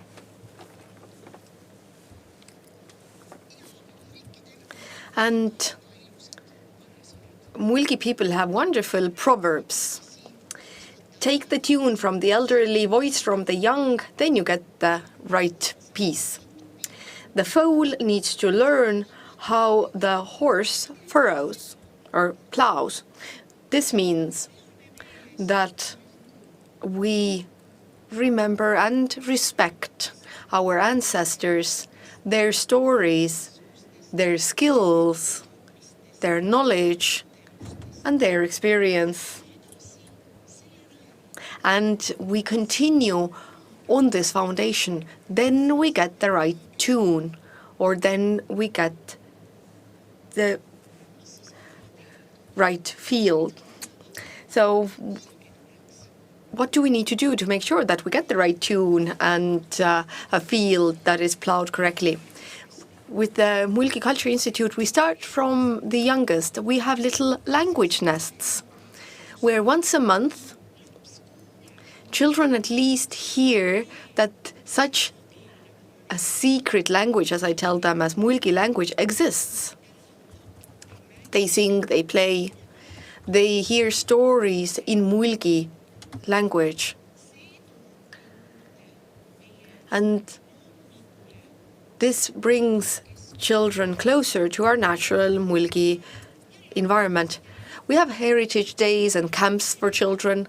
We have a wonderful quiz for schools where children independently research the culture, the story of this region. We have a completely new event, a song competition, where Mulgi language can be used already. And today you heard and will hear more from the Mulgi Mixed Choir, which performs heritage music. And we have dialect poetry competitions where we can use our language. And here we have the young children who are having fun in Mulgi language. They are wearing the Mulgi national costume based heritage attire. And these are their festive clothes. And if someone thinks, how come they don't have real national costumes? Well, if we go back in time, the national costumes were not made for children. Children's clothes were made from the cloth that was left over. So this beautiful linen cloth that is used in this picture as well was very common. And they are decorated with our patterns and with the color red, and they're very beautiful and very natural for children. And children have fun and sing in Mulgi language.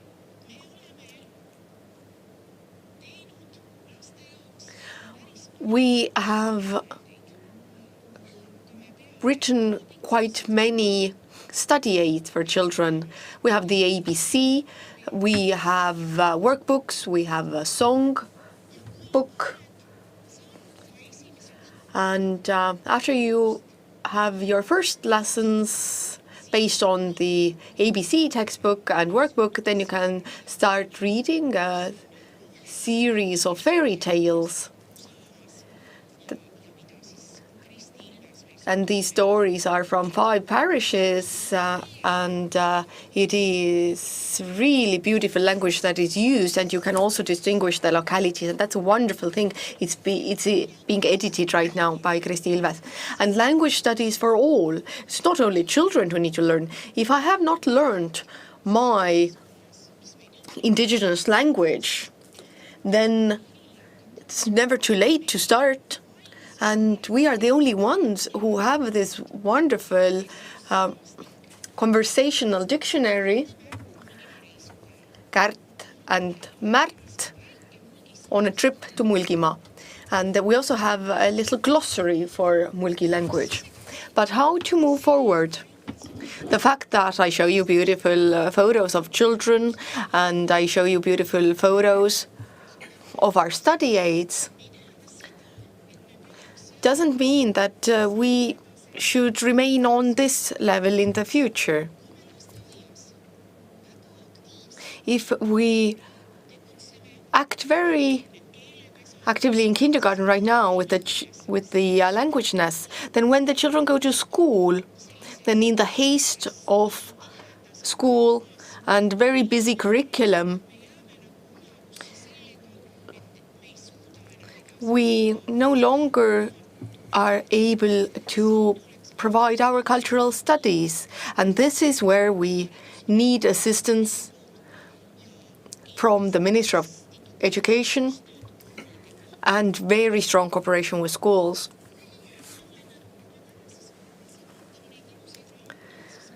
When we look at these beautiful books, then we're very proud when we read them. Oh, great study aids for children. But do our children even read books anymore? Now with e-studies, due to this evil disease, then often we need interactive study materials.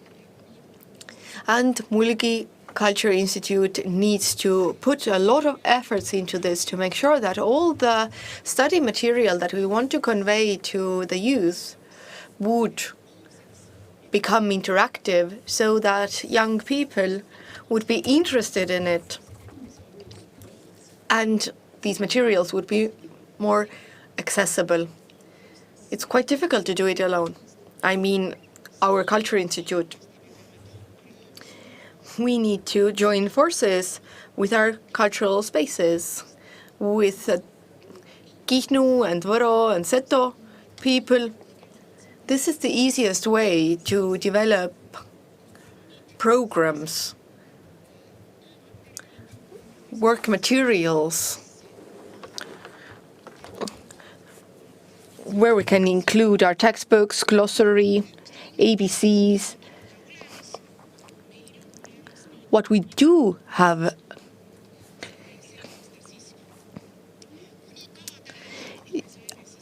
is an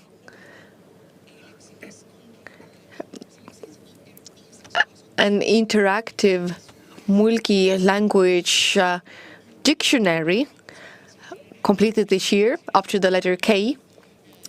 This work was done by Mulgi Culture Institute. And a few months ago when we had the Flag Day, then it was released. And it really makes me happy when you search there, you can find everything. You don't need to know Mulgi language. You get the corresponding term in Estonian. You can look at the origin of the words by parish. If you want to search the meanings, you can do that.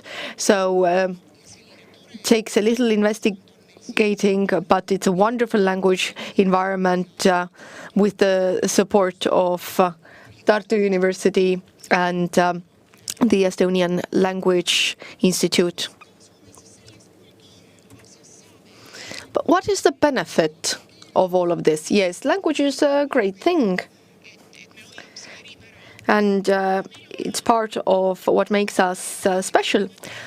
But we also have other things like wonderful patterns. We can use them in a contemporary way. And many entrepreneurs do use them. For example, here we have the clay work, and then we have Mulgi patterns in contemporary use. We have gloves and mittens. So these patterns can be used anywhere, and they always make items more beautiful. We don't need to think that, well, it's heritage, but it's ours. It's our own thing. You don't always have to make this connection that it's archaic and old. And it's wonderful if people know the meaning of the patterns, but they are also just nice to look at without knowing the meaning. And in Estonia and the rest of the world, we're well known. We have a big party that other tribal peoples also participated in, and we have organized it for 6 years already and plan to continue with it. And here is a photo from the party. And we have the Mulgi Food Festival, which is well known. And people are very interested in it because, well, people like to eat. And in shops, we have Mulgi shelves. So easy to find. And we also have the slogan, Mulgi Värk. So this is a label that we attach to our products, which inspires us. We also had the Tribal Cafe Day. We showed ourselves to others, went to the city to perform, showed our crafts, displayed our crafts. And the capital of Finno-Ugric peoples also put us in the picture. We had lots of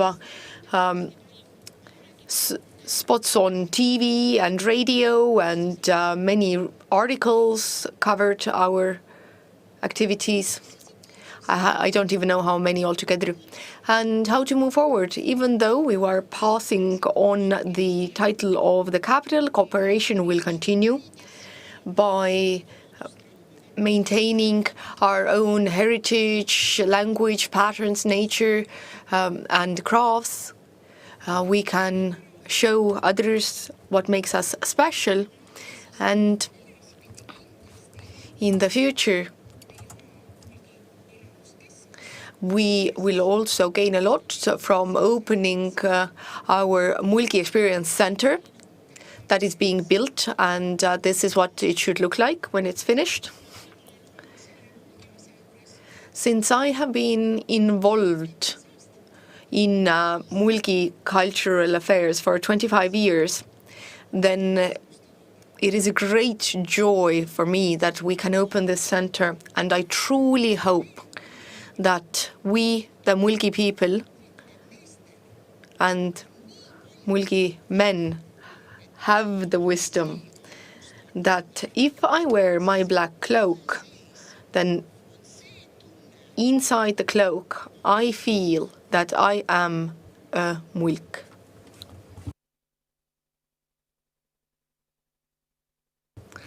And this is how we go forward.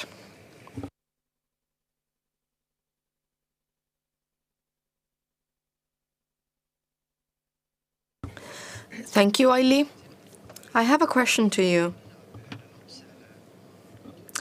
What does a child gain from knowing their locality and dialect? There are so many skills in the contemporary world that we need to teach children. I would reword your question. Why do we always want to get something, for something to be given to us? What does Mulgi Language and Culture award us? I can't tell you. But what I know for certain is that if a child feels that they have a nest to come back to when they fly far off into the world, like the Tirk next to me, that they have a place to come back to. And I think the child should fly off to the world. Then this sense of confidence that they get from their own place of origin, that I have a home, my nest, and I will fly back there, it's very important to a child.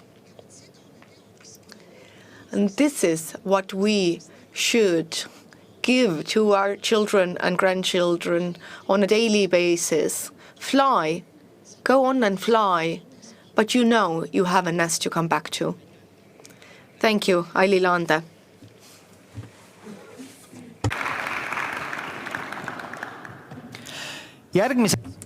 Next, let's look at what the role of Mulgi culture could be among other cultures of the world.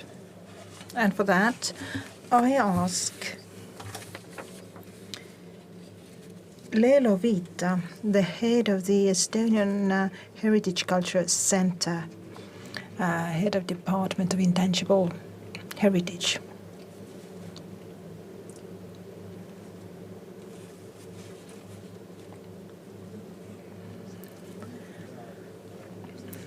Good afternoon,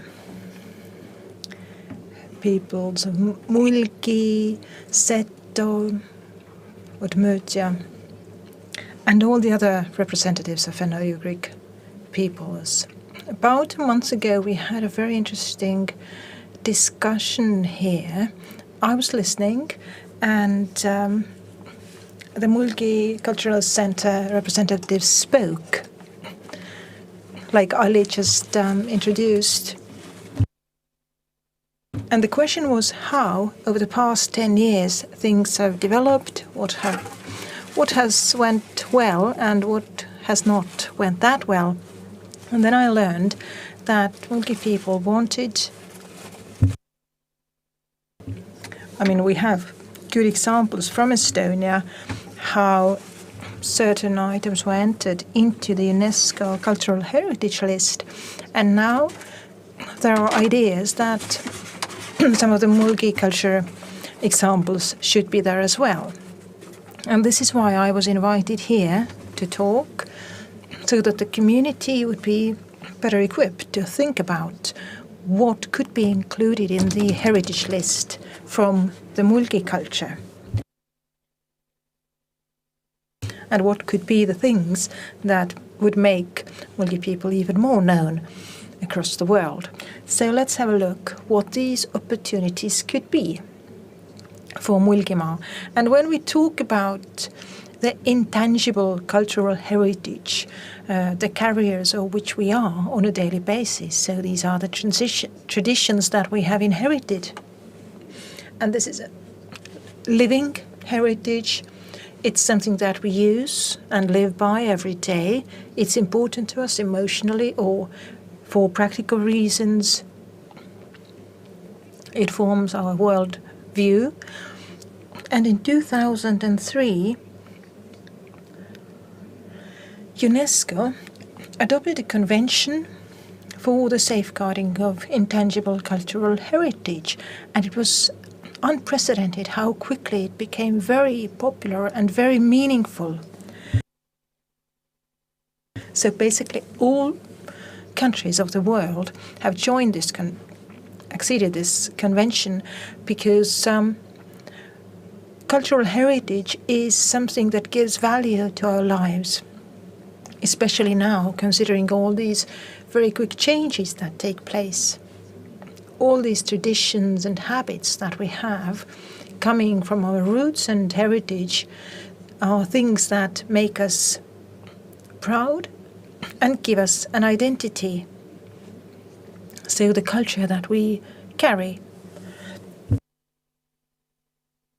So Estonia joined the convention in 2006, 3 years after the convention was ratified. And the UNESCO gives their own definition, and we have also adopted this concept. So there are 3 key elements there. Päritud nagu kultuuripärand, seda. As the word heritage says, this is something that we inherit. It's the knowledge and skills and traditions and practices that create our identity. It tells us who we are, and we have plenty of examples. There are things that you use on a daily basis or others which you only relate to less frequently. So this is Article 2 from the convention itself, and it also mentions that it contributes and promotes the human creativity. So we are not only users of culture, but also we create culture. Because obviously culture is ever changing in time and space. Just like language that we speak changes. And this is something that we have to bear in mind, because we create this change. And every now and then you perhaps have to intervene in these changes. So what has been the main idea of protecting natural heritage? The more diverse the culture of the world is, the more diverse and rich our lives will be. And it's also important that the cultural heritage would be highly visible, that people would be aware of it. Today, we hear a lot about sustainable development, sustainable development goals, and heritage is something, and intangible heritage is something that we can use to do that. So we need a dialogue in order to keep the world diverse and rich.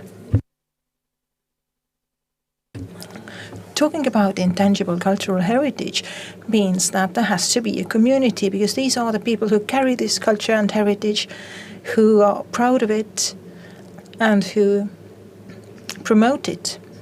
So we can decide ourselves who these communities are.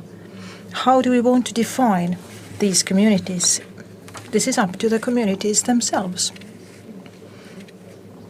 So in the international lists of intangible cultural heritage, and if we think about what kind of entries Mulgimaa could make to this list, there are 3 opportunities. So first of all, the representative list of the intangible cultural heritage of humanity, this is covered by Article 16. Article 17 focuses on a list of intangible cultural heritage in need of urgent safeguarding. So this means that they need extra safeguarding. And then also protective measures registry that sets out the good practices for various communities. So first, what we would have to do is to decide which list our entries should go to. And community collaboration is very important, to put our heads together and decide what is unique to us, what is something that defines the identity of our people. And once we have agreed on this, what the phenomenon should be that is included in the list, what should be introduced to the wider audience and the humanity under the UNESCO list, then we can go on and decide whether it's something that is not endangered or is it a living heritage. So how sustainable it would be. So we would have to choose between the representative list or the list of heritage in need of urgent safeguarding. But this process should be wide-based and include as many communities as possible. And really, at one point, there should be a decision that this would be our entry to the UNESCO heritage list. So what the phenomenon should be, and then we can decide whether it's endangered or is it living. So how many people practice it, use it, how often do we encounter it in our daily lives? Are there enough people who are skilled, I don't know, craftsmen or masters of this? Or if it's something that needs additional safeguarding, then we could really choose the list of intangible cultural heritage in need of urgent safeguarding. But looking at the representative list, then the bird-eye view perhaps would cover 4 areas.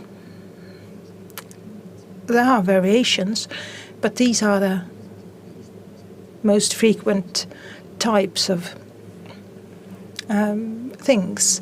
Let's say celebrations, then also food, cuisine, because food is very important. Next is handicraft, which is also very important. And 4th is music. And this is a photo from Hungary, from a winter carnival. And it's quite obvious that you already know, but I give you some examples that that have been included in the list already. And which have made it to the representative list. So the cultural space of the island of Kihnu is one of them. It was included in the list in 2008. The list had a different name then. It was the masterpieces of heritage. But then we also have discussed that perhaps we could also use the phrase Mulgi cultural space. But actually today the lists have changed in their concept or setup. So we need a more specific cultural activity, tradition, practice, celebration. And then, together with our neighbors, Latvia and Lithuania, the tradition of song and folk dancing festivals have been included in the list as well. So this is also in the representative list. So quite many interesting examples. Also Setolelo and the smoked sauna practices and tradition from old Võromaa. For example, Setolelo and the smoked sauna tradition, it is something very common for us and many other nations, but for us it's especially important. So the intangible heritage doesn't have to be very special globally, or it doesn't have to be something very unique. It can be something that we here perhaps use or practice every day, but on a more global scale it is unique. And then a very good piece of news, which many of you probably know, but we are waiting for the committee's decision on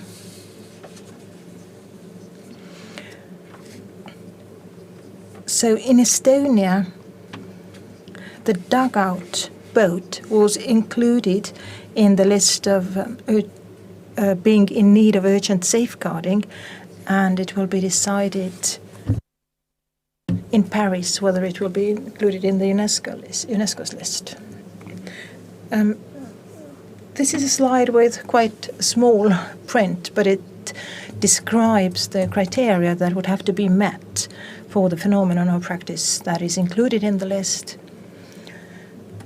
So as I said, it would have to be something that is still living. This heritage is still living, it's used, it's practiced, or it can also be endangered. Then the entry also includes definition of protective measures that shows how the community is preserving, supporting, and protecting this particular phenomenon, and how the central government contributes. And what's also one of the conditions is that this phenomenon has to be included in the national list of cultural heritage. So in our case it would be the Estonian list. So the Estonian list of intangible heritage is a list where all Estonian communities can introduce and appreciate and highlight the cultural heritage, practices, traditions. It was established in 2010, and more than 114 entries have been made. And some will be added this year. And out of 114, 14 come from Mulgimaa. So we can take a quick look what's included. There's many dishes, local traditional dishes, but also bagpipes, Mulgi patterns on national costumes, Mulgi dialect, making baskets from birch cherry sticks, Mulgi porridge, cabbage stew, Martimas and St. Catherine's Day celebrations. So if you are now thinking about what could be included in the UNESCO's intangible heritage list, then one of the things really is that Mulgi dialect, for example, you see at the center of the slide, and it's one of the core pillars of Mulgi culture. But actually, according to the convention, a dialect is not a separate phenomenon of intangible heritage. It's a means, it's not a phenomenon as such. But Setolelo is a very good example, because for singing a lelo you would have to use Seto language. So if we want to protect Mulgi language and promote it, then we could make an entry that relates to the language as such. So what could be included in the UNESCO list is the Mulgi porridge, but also blood sausage, kama, barley bread,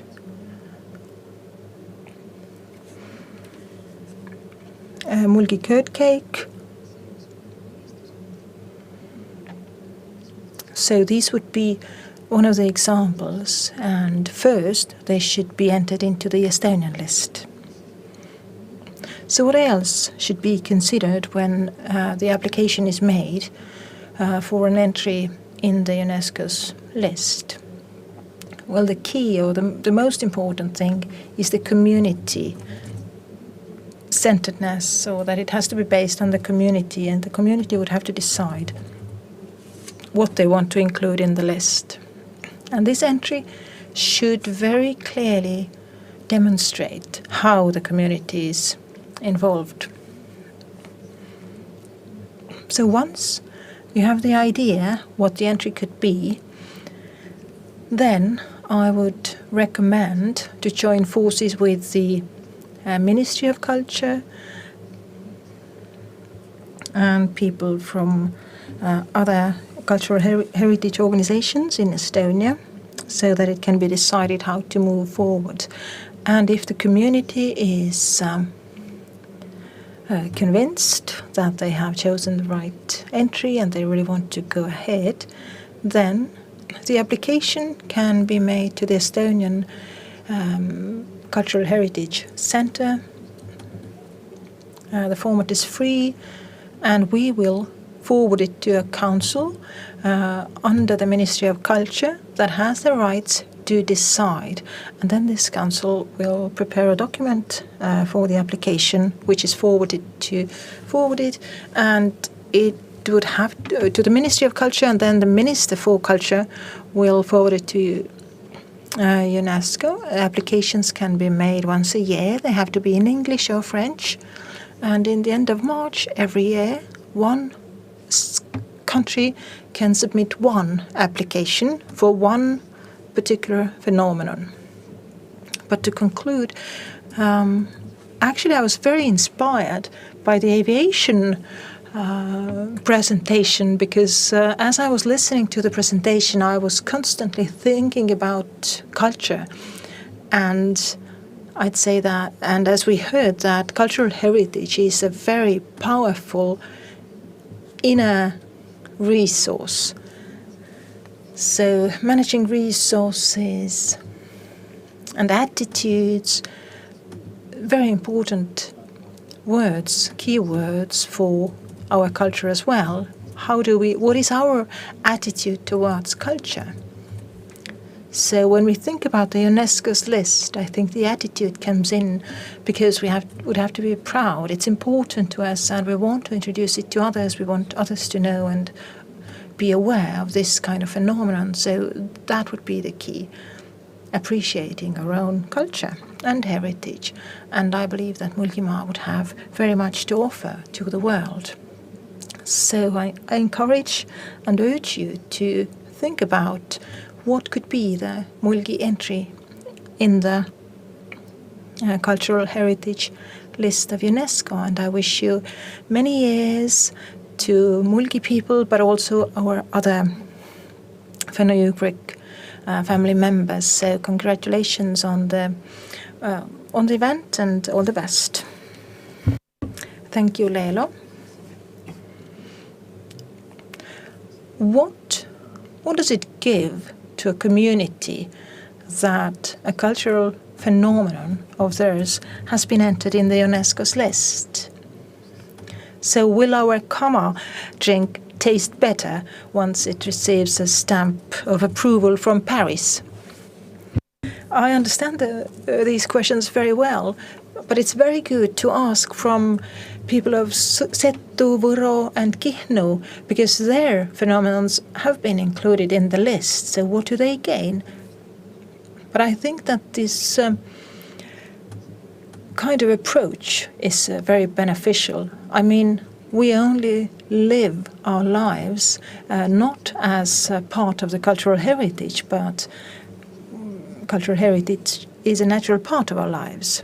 So I believe that adding it to the list gives us even more reason to be proud and also show it to others. Thank you. Aga nüüd on mul hea meel kutsuda siia lavale.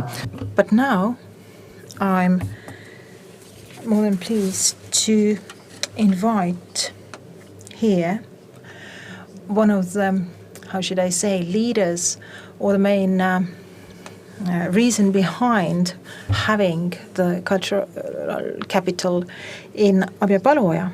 So Ave Grenberg is going to tell us what kind of lessons did we learn from being the cultural capital of Fenno-Ugria, and what were the key success stories?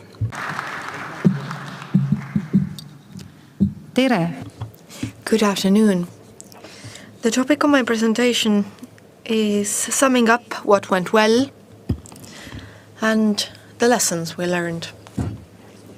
Everything started with Oliver. Oliver was the one who proposed that we should apply for the title of Capital of Culture. At first I thought, well, it's going to be very difficult, and should we embark on this road? But after a number of conversations, we were willing to apply. And we started preparing for application. We met and we did it. And we decided on the historical capital of Mulgimaa as the capital of culture. But actually, this is a project of the entire region of Mulgimaa. And I'm very happy that on the homepage of Fenno-Ugria Asutus, we are among tribal peoples as Mulgi people.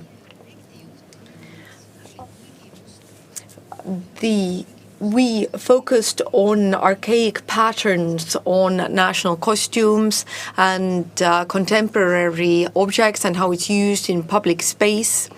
That was the leading idea. And the Abja crafts people started using more of the local patterns on all kinds of different items, like pillowcases and towels, etc. Of course, we started with an idea collection for the Capital of Culture. What shall we do? We invited people from all different sectors in Mulgimaa, specialists, entrepreneurs who would help us think along what should we do throughout the year. And we formed a team that gathered for weekly meetings, and throughout the year, every second week up until today. We developed the logo for the Capital of Culture, which you can all see, the Facebook page. And of course, we visited our friends, Seto people, to gain experience, as in 2015, they were the capital of culture. We did not know the tribal peoples. We started mapping who they are, where we can get the contacts. We started developing the agenda for the year. We needed a marketing plan. We met entrepreneurs to develop the product of the year. In cooperation with the Mulgimaa Development Chamber, we embarked on a joint project for marketing. We have had very good cooperation partners, Baltic ID, who throughout the year has helped with communication, translation office, David Media taking photos here, Marko Reimann, who is taking video footage. They've done it throughout the year. Newspaper Sakala that has covered the topics of tribal peoples, and cooperation with municipalities, cooperation with Tartu University Vilja and the Academy of Culture. When we had Finno-Ugric lectures, then we announced them on our Facebook pages that there are these tribal peoples lectures. Also, we worked with Viljandi Heritage Music Center. Together we have introduced heritage music in education institutions. Oliver Loode, Aivar Rukel and Andres Rõikal from Uralic Center have all helped with the tourism strategy, awareness, and heritage tourism forum was organized by Oliver Loode, Aivar Rukel and Andres Rõikas. And the Fenno-Ugri Asutus has helped establish contacts and has counseled us. And this is how the activities got started. Suddenly all of Mulgimaa was weaving carpets, and the work went on till the very end. And also we used the colors of the logo. The tribal carpets are displayed here, and everybody's names are listed below. We are proud of the Capital of Culture products. Today as well, you can try the different products. For example, the Hõimlane beer and the Vepslase wedding curds, and at local supermarkets. Due to these developments, we have enriched the selection of products. The opening event was wonderful, and we have shared archaic patterns, their stories. We have been visited by different tribal relatives, Ersas and Mokshas, in the summer. Also Oshmesh with its members. We went to the World Congress, handed the cirque over to Tartu for 3 days. The Finno-Ugric Heritage Tourism Forum went very well, and the journey of the Mulgi Party Flame was also wonderful, and Kai Kannistu did it with great spirit.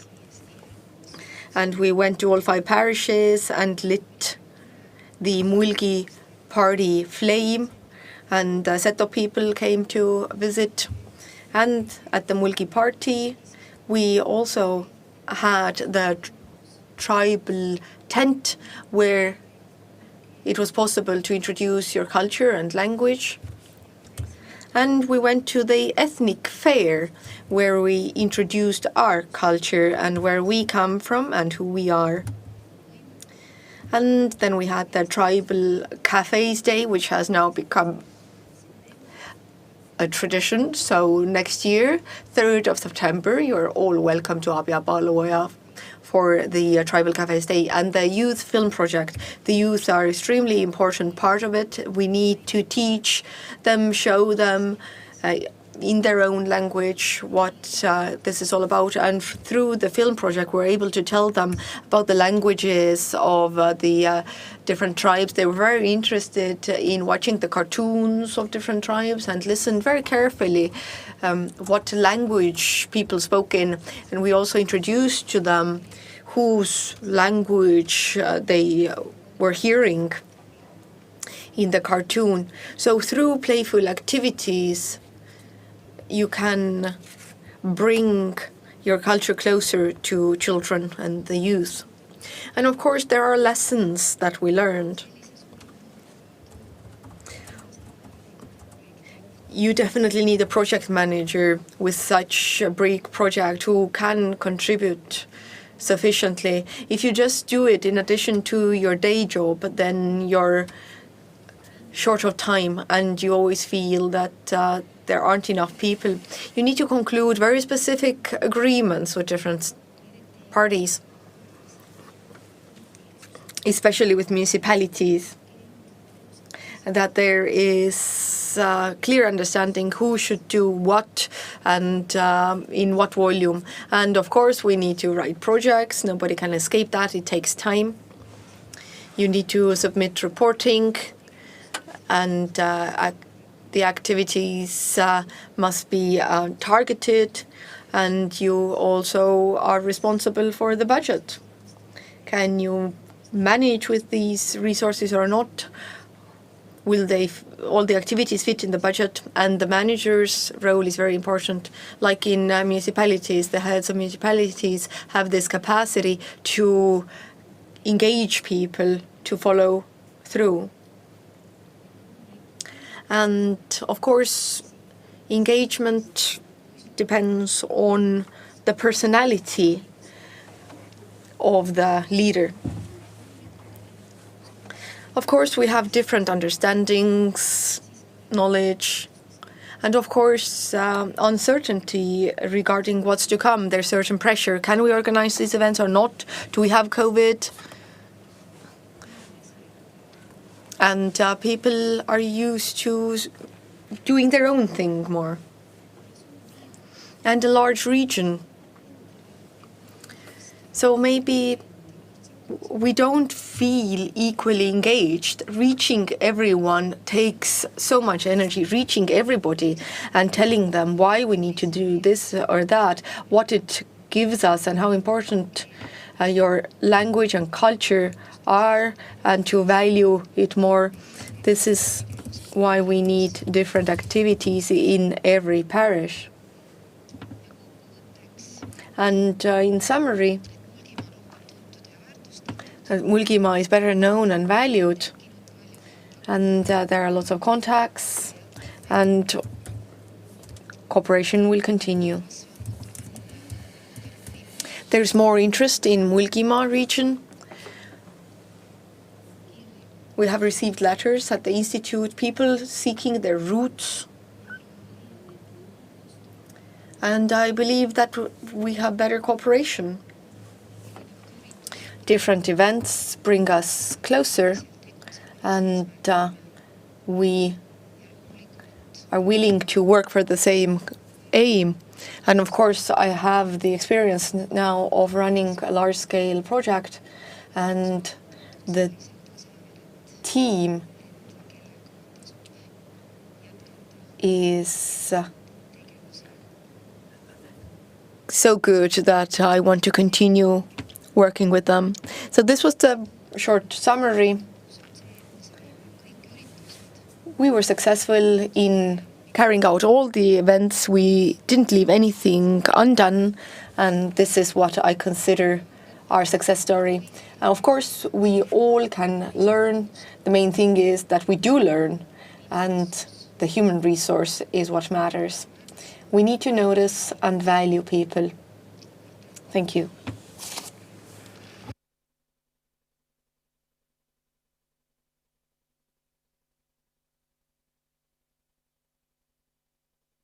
Thank you, Ava, for the summary. What do you think? What is the next big undertaking for Mulgi people?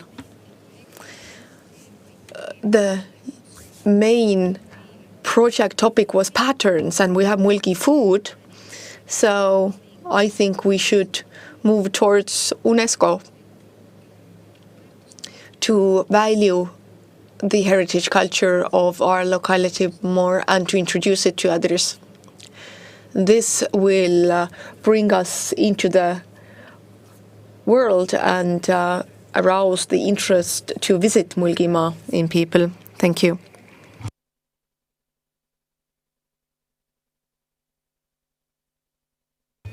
And now, let's broaden our scope and think about the place of Mulgimaa and the role of Mulgimaa in the Fenno-Ugric movement at large. And now I'd like to pass the floor to the CEO of Uralic Center, Oliver Loode.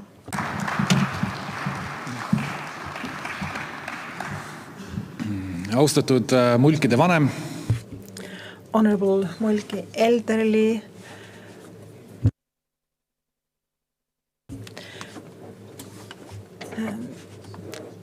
All friends, either here or in other places who have joined online. My father's mother, Epp Unt, was born in Tarvastu, and they had lived there for at least 5 generations. So this is my connection with the Mulgi region. So we belong to the Fenno-Ugric family, and some reason Mulgi people have been left aside from the general movement of Fenno-Ugric family. Although there are some examples who have contributed a lot. Former President Ilves, for example, or this folk singer Jaak Johansson.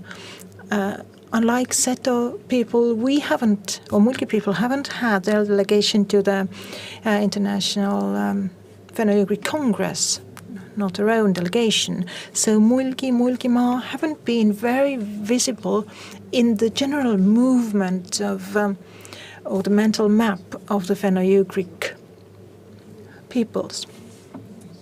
In spring last year, everything changed because Abia Paloja was chosen as a result of a competition to have the Fenno-Ugric capital here for a year, and our competitor there was the Podlesnaya Tavla village from Erzhen.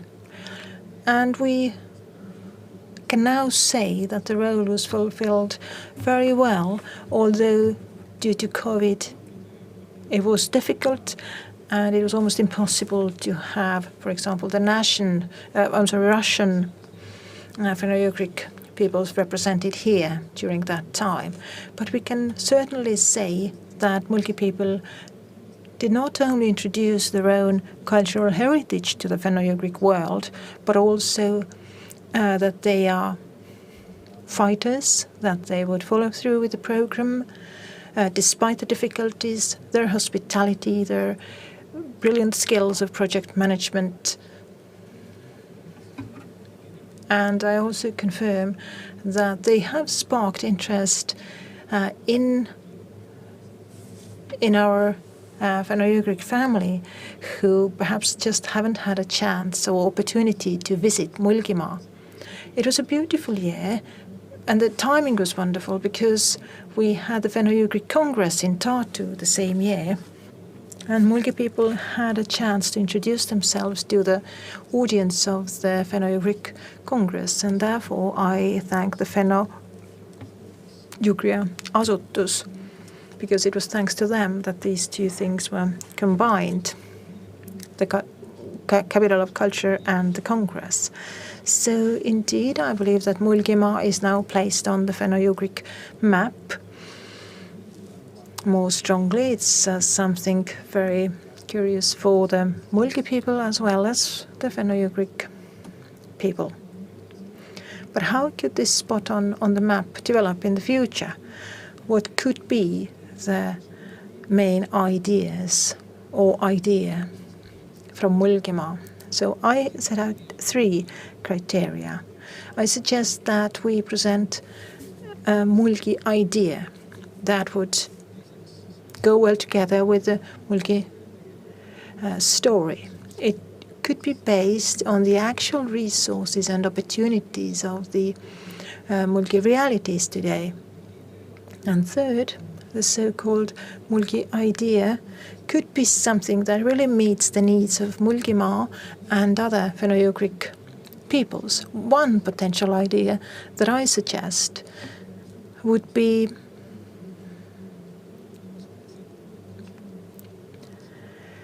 combining modern business or entrepreneurship and heritage. So it's called ethnic entrepreneurship in Russia, but I would say that it's a heritage related business. And why should this idea fly like this cirque here that will fly to Udmurtia in the near future? But I think from history we know that Mulgimaa has been very entrepreneurial. We also know that the freehold of that buying land for freeholds started in Estonia here, and the first actual owners of their own land were from Mulgimaa, two brothers, and they spent 4,000 silver rubles to buy their farm. And it all started from here in Estonia, in Abja actually.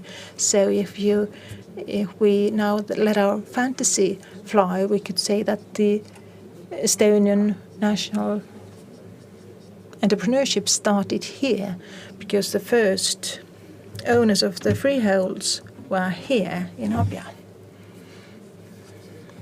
Now, after being able to do that, people from this region became wealthy. But it didn't happen by itself. It means that people here were entrepreneurial. So this is why I would say that being an entrepreneur is very much linked to the Mulgimaa and the traditions here, and actually it does have a role to play in the Finno-Ugric world. Second, the things that people from Mulgimaa can do today also are important. For example, being the capital of culture. Yes, indeed, the situation in Estonia in terms of wealth has changed. Other regions have become wealthy as well.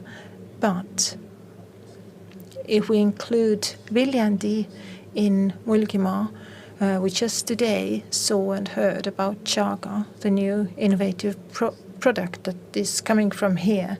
And it proved yet again that on the one hand, Chaga is heritage because it represents the ancient wisdom and the cultural heritage that we have, and on the other hand shows that people here are very entrepreneurial.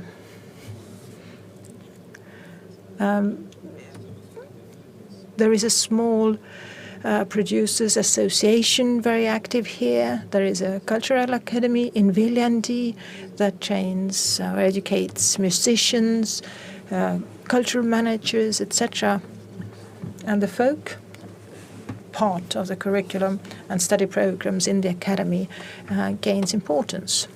So the entrepreneurship is not only related to private sector, as we were able to see from the fact that for more than a year, Abja Paluoja was the capital of culture for the Finno-Ugric world. And despite the pandemic, people from Mulgimaa carried it through.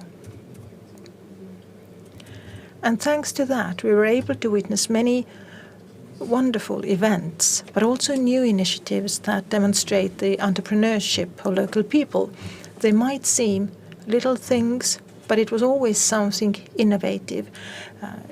Even the way that Asians and Mokshas were invited to visit.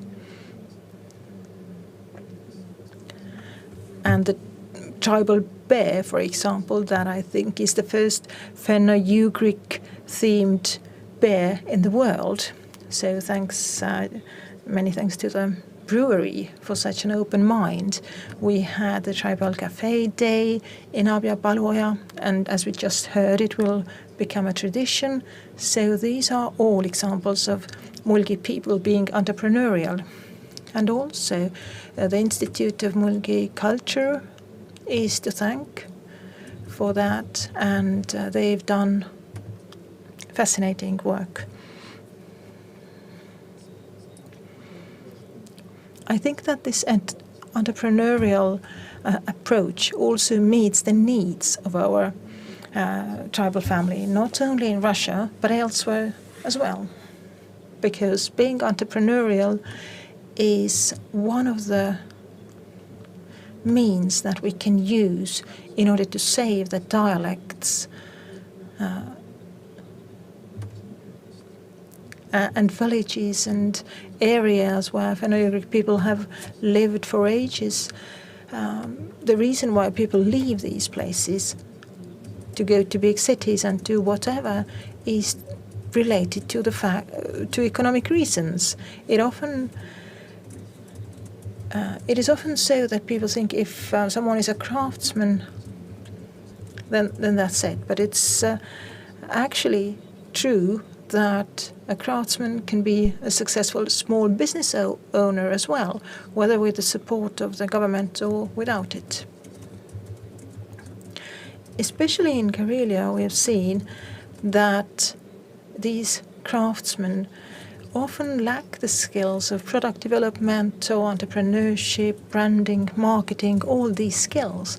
But these skills could be taught. And all these topics, being entrepreneurial, running a business, they haven't been exploited in the Fenno-Ugric world, I would say. There haven't been enough initiatives. But I think that smart entrepreneurship could be one of the safeguards or one of the measures that can be used in order to save the Fenno-Ugric peoples and way of life, both culturally and economically. Let's say, for example, in education, the University of Tartu Academy of Culture in Viljandi could also train people from other Fenno-Ugric regions. We in Mulgimaa could offer traineeship opportunities here in Mulgimaa to people from other regions. And I see quite many opportunities, big opportunities, in niche areas or specific areas, in various cooperation networks. For example, beekeeping. This has been a source of livelihood for centuries. And Karksi-Nuija, settlement just nearby, is the Estonian bee and honey capital, I would say. Vitali Tarasov has been a beekeeper for generations. It has run in their family, and actually Bashkortostan and other regions have shown interest in working together in producing honey or keeping bees. Chaga is another good example. Because we heard how the Fenno-Ugric background had a very important role. So Chaga is something that has been used in other Fenno-Ugric peoples as well. And when we talk about such fungi that have medical and pharmaceutical properties, then my question to other regions would be perhaps we could work together, find ways for collaboration. So these were only a few examples. There are more of them, certainly, and many things that we could work together on. So it's not only Estonians or people from Mulgimaa who want to share their knowledge and skills. I think it's a two-way street. We have a lot to learn from other members of our Fenno-Ugric family as well. But we could take the lead, for example, and you are welcome to suggest other ideas. UNESCO, again, plays into all this, because being entered in the UNESCO's list, they don't only help us to value the cultural phenomena, it also adds value to it. Let's say Setu Lelo, being a part of the list, has certainly been something that has attracted more tourists. It's also true for the island of Kihnu and also the smoke sauna traditions. So not only interest, but also turnover and probably also profit has been generated thanks to that. So I would say that it would be very beneficial to have something from Mulgimaa in the list. I understand that a lot of work has been done for the Capital of Culture on a voluntary basis. We already see some of the fruits of this hard work, and we will see more in the future.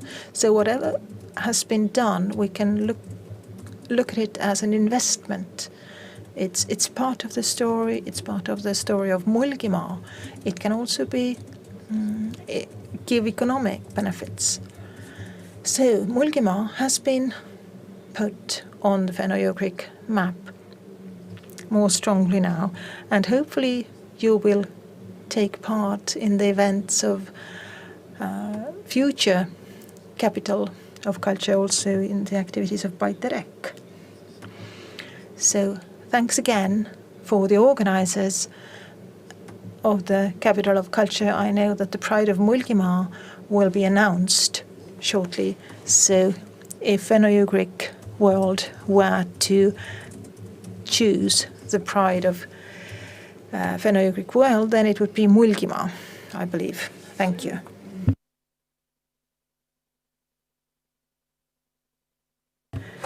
Thank you, Oliver Loode. When in Mulgimaa and in Estonia, we care very deeply about Fenno-Ugric movement, and I would say that it is widely known. Then how is it, how would you say, is it as important to our kindred peoples or not? It's difficult to say. It's not my place to answer, perhaps. I should be a mind reader, and I'm not. I would say that in the Fenno-Ugric world, Estonia is one of the strongest holders of the identity, or not holder, but a leader in maintaining it, because there is a very wide-based support for the Fenno-Ugric movement. It's close to the hearts of all Estonians, but also especially Seto, Kihnu people, Mulgi people. And what's very important here is that we have government programs helping the Fenno-Ugric movement financially, and you don't see a similar approach in any other Fenno-Ugric country or community. So in Estonia, we are fortunate to have the communities as well as the government on board. So it's a very good opportunity for us, but it also gives us responsibility. It's a very humane idea of working together with other nations and being friends in general.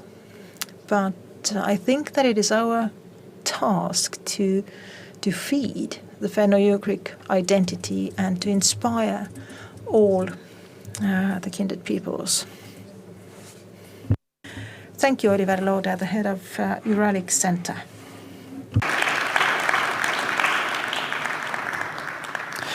Nüüd on meil tänased ettekanded kuulatud. Now we have listened to all the presentations, but the conference will finish with a joint discussion between some of the speakers we had on stage today about Mulgimaa. So Arvo Maling, Märt Lubi, Siim Kabrits from Chaga Health, and Culture Capital leader Ave Krenberg. Please come back up on stage.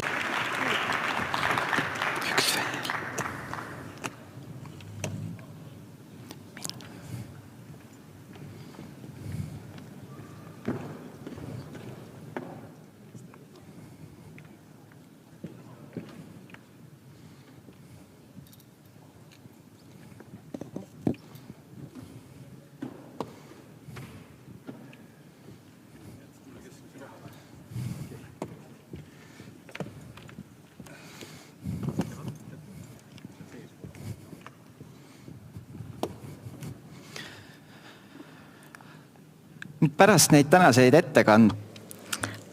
After the presentations and also due to the fact that you're all connected to Mulgimaa affairs on a daily basis, looking at what we currently have and what is taking place, then what do you think?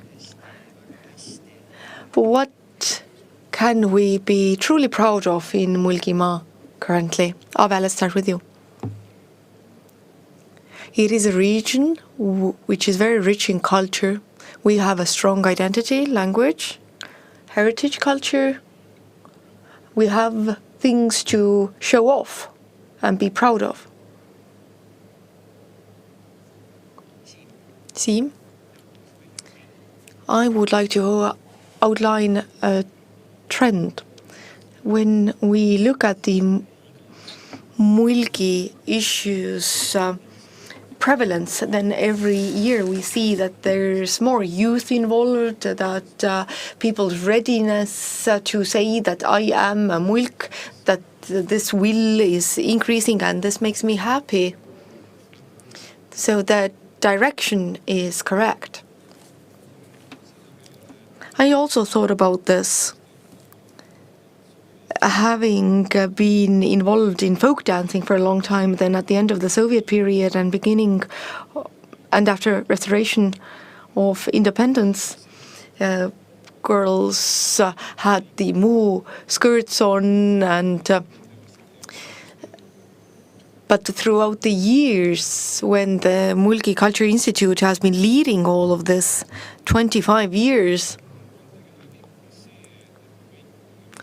what has taken place is that now we all wear our own costumes, our white cloaks.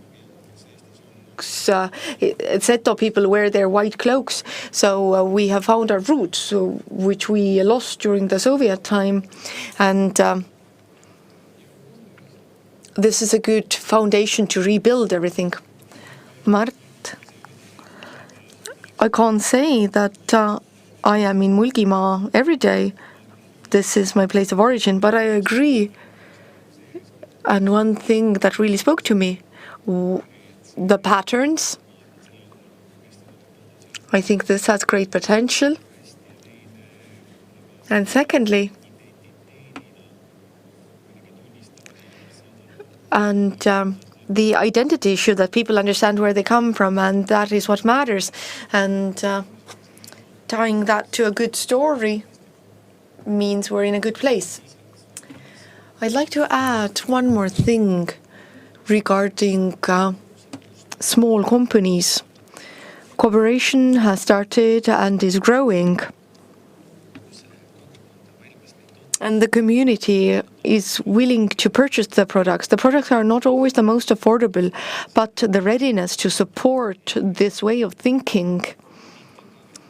And often people think, well, should I put the Mulgi label on my product? But entrepreneurs understand that this is a thing of pride.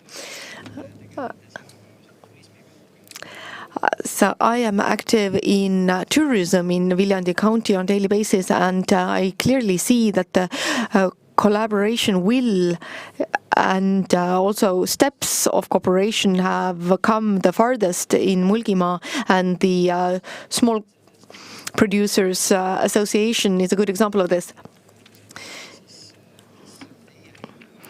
So we spoke about things that are good, but what are the current obstacles that are in the way of life in Mulgimaa right now? But let's start with Arvo Malling.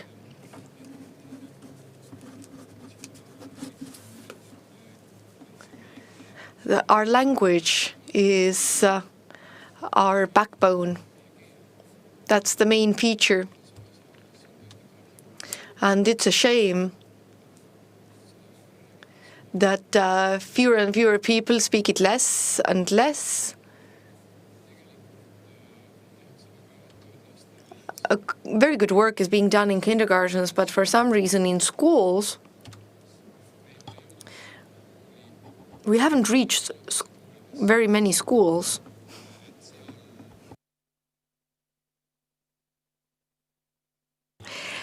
we haven't introduced language studies there.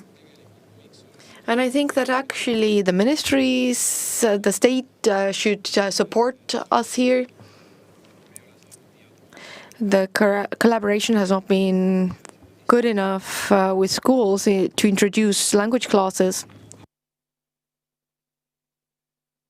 And like Andy said, that we need methodological material for language instruction. And the phonetics material is also important because Mulgi language sounds slightly softer than Estonian.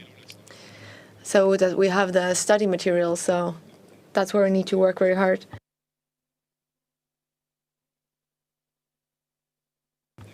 So those are our roots, and the rest is economics. So we spoke about the Producers Association, and the Mulgi Culture Institute has been operating for 25 years and also leading the developments in identity. And we've always said that Mulgimaa is not the Mulgi Culture Institute. Mulgimaa should start from the bottom up. Maybe we launch something, represent Mulgimaa somewhere, and maybe inspire someone, but it's a bottom-up approach, like the small-scale producers, language nests, culture societies. And I'm happy to see that there are developments. I would like to add that maybe the way that we think that we have two counties and the Mulgi issue has been more of a Viljandi County issue, and inside Viljandi County as well.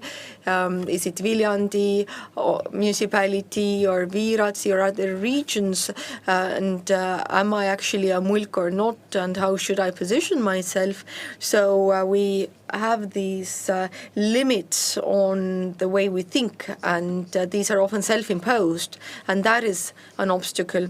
But we do see improvements here as well. Mart Lube, looking at Mulgimaa as a bystander in some sense, what do you think? What's holding Mulgimaa back? Well, that's complicated, but what it may be, and I spoke to some people here, that maybe I understand the collaboration has improved and people work together more, but the cooperation tends to be the kind of thing where everybody has to admit that they need to sacrifice something to achieve a common goal or compromise to work towards.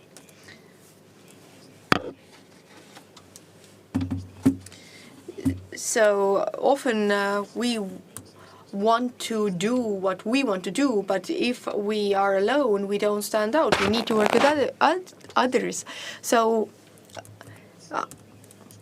how can we achieve this standing where people are willing to give something personal up in order to move farther together? We should have a shared story, not that everybody has their own stories. You can have fit in your own story under that one common story that everybody understands and which is easy to transfer to everybody else as well. So maybe that is something. So willingness to compromise, yes, and maybe suppressing your pride a little bit and to be open to new things. Being conservative is a good thing. The language and the culture and these are very important. But if we want to become great, we must be courageous. We need to take on certain risk. Ave Grenberg From the point of view of Mulgi Culture Institute, what is standing in the way of Mulgi culture becoming even bigger? Well, project-based work is something that takes up all the time. We can develop language and culture only on the basis of projects. We don't have fixed funding for continued activities. I see this as the obstacle, and we have few people engaged in language and culture. Yes, we have language and culture instruction. Aili and Kristi organize the dialect groups, and Aili goes to kindergartens to provide basic knowledge to children about being a mulk and knowing about the dialect. But we need more people to teach Mulgi language. At the end of Ave's presentation, I asked this, but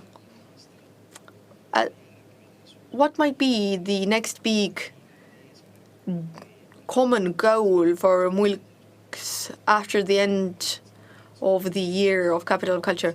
Well, it should not just be a small elitist group who will use the experience center. All people in Mulgimaa should understand that we need to bring life into the center, the Mulgi stories. We have many stories, and as I underlined in my presentation, some of our stories have global impact and others have less impact on global scale, but still are very unique. And entrepreneurs should understand that this is a unique opportunity, and Seto have always had this, and I am envious of this. That when you take people there, then people feel that they have reached a landmark.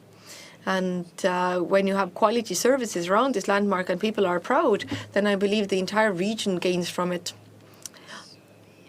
Arvo Malling, how can the idea of Soodlamäe and the necessity to build it, how can this be brought to all Mulgi people that they feel that they are part of this construction? Well, Siim spoke about Soodlamäe already, but actually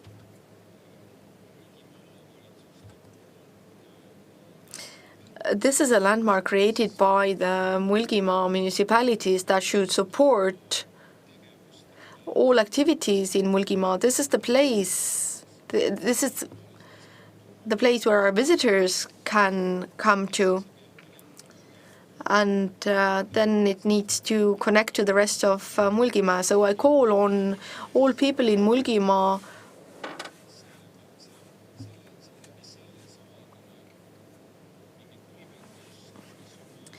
to use the Experience Center to empower their own endeavor.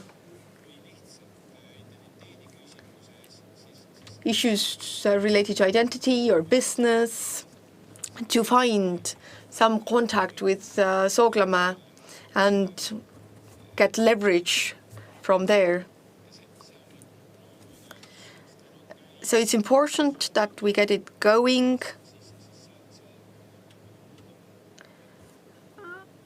that Soodlamäe would really leverage all of Mulgimaa. We speak about being big. I don't think we need to be very big. We're very small. There are 20,000 of us in Mulgimaa, 5 parishes, 2.5 municipalities. We need to feel that we like living here. We are proud of our language, our locality being a mulk, and if it shows, then there are people who want to visit us, who want to consume our services and good products. At our table, we're just saying that the Academy of Culture in Viljandi teaches you to be your own master, not an entrepreneur, but master. So in that sense, I do hope that we have lots of masters in Mulgimaa.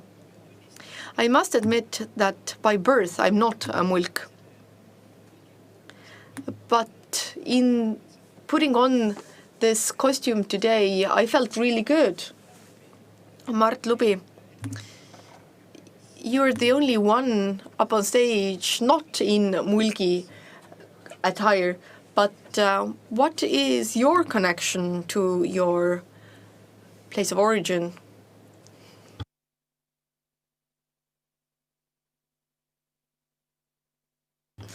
Well, this is something that is always close to your heart, your childhood, and of course you have all these memories. So you think about what you experienced as a child, you think about your grandparents whom you may not have had around for very long. You think about the things you did together with your grandparents, but to outline something directly, what it is for me, exactly what it means.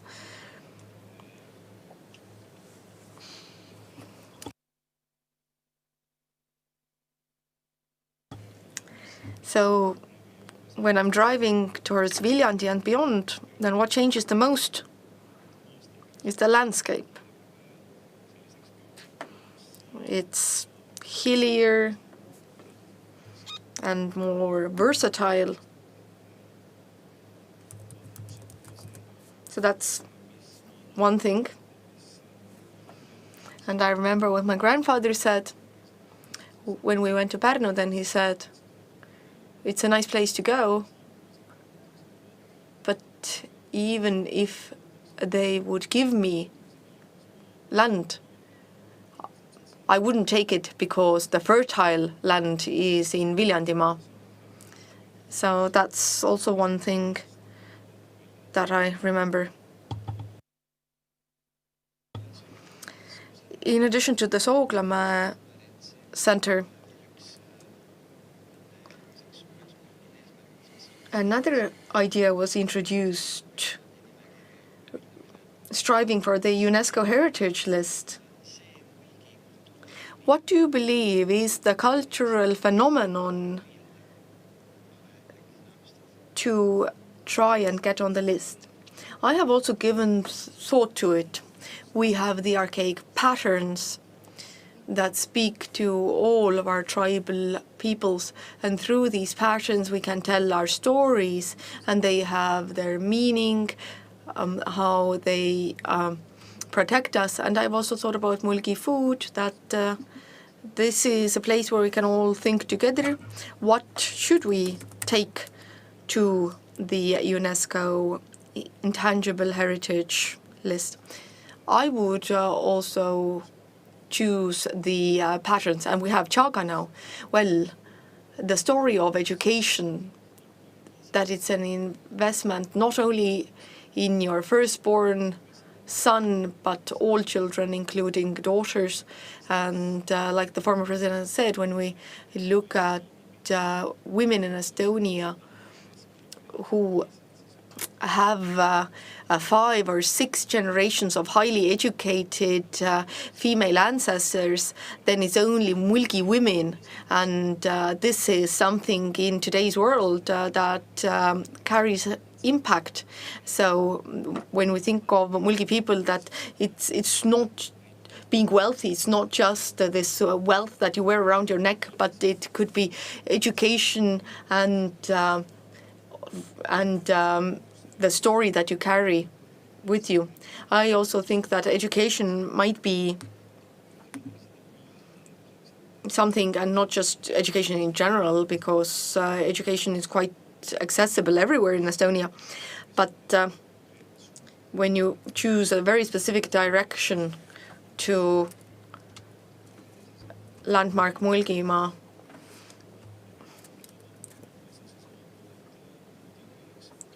we can compare ourselves to Kood-Jõhvi, where they're focused on IT. So why not? It could be culture.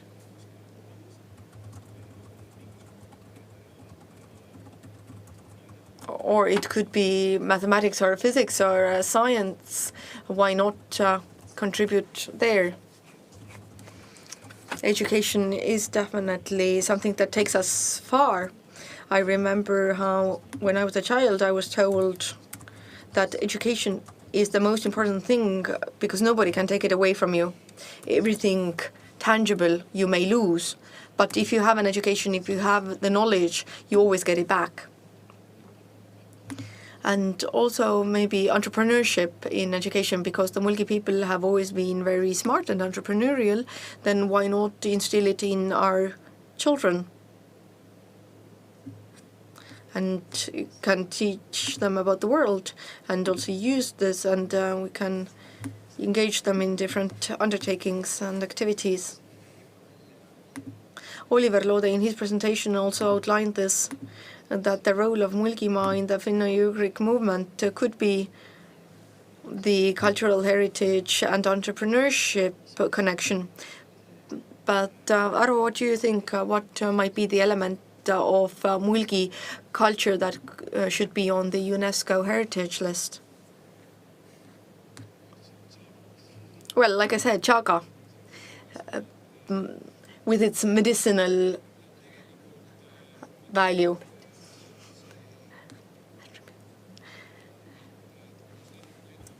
So I thought about, what is this talk all about, plane flying, and how you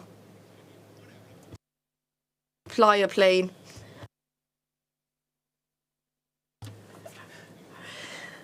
And sitting at the desk before, I thought about it. What inspired me was that 3 pilots came together and established the Aviation Academy. So why can't we come together and state that we're going to establish a Mulgi dialect or a school that specializes in Mulgi dialect? We should think out of the box, not think where can we get financial resources and teachers and everything that we need. Maybe that would be one outlet. But it is possible if you are the role model. I'd like to add that actually what Arvo said has a point. I don't mean the company chaga, but I mean medicinal mushroom. When we look at what's going on in the world, then we have a health crisis, and pharmacy industry is seeking natural molecules to make medicine from, and Finno-Ugric peoples know the world of herbs and mushroom very well, and we have pure nature, which is a great advantage. So mushroom absorb pesticides and all kinds of pollutants, so you can't really grow them in China, but in our pure nature you can. So we can rely on the wisdom of our ancestors with contemporary research. We have Polli really doesn't have sufficient essential meaning yet, considering at all the equipment they have, and so the research side could come from there as well. I mean, in the format of researchers. I think we currently are using 5% of the potential of the Polli research hub. I've also thought about, I didn't mean chaga health as such, but I meant these witch potions that were used hundreds of years ago already. Your own story, and there are other stories. So that too could be our heritage. But the Mulgi language business school then. Wonderful. I'm sure that the discussions on what the right route is will continue, and many good ideas have already been expressed on stage. Thank you for this conversation, and our evening will continue. Thank you to you.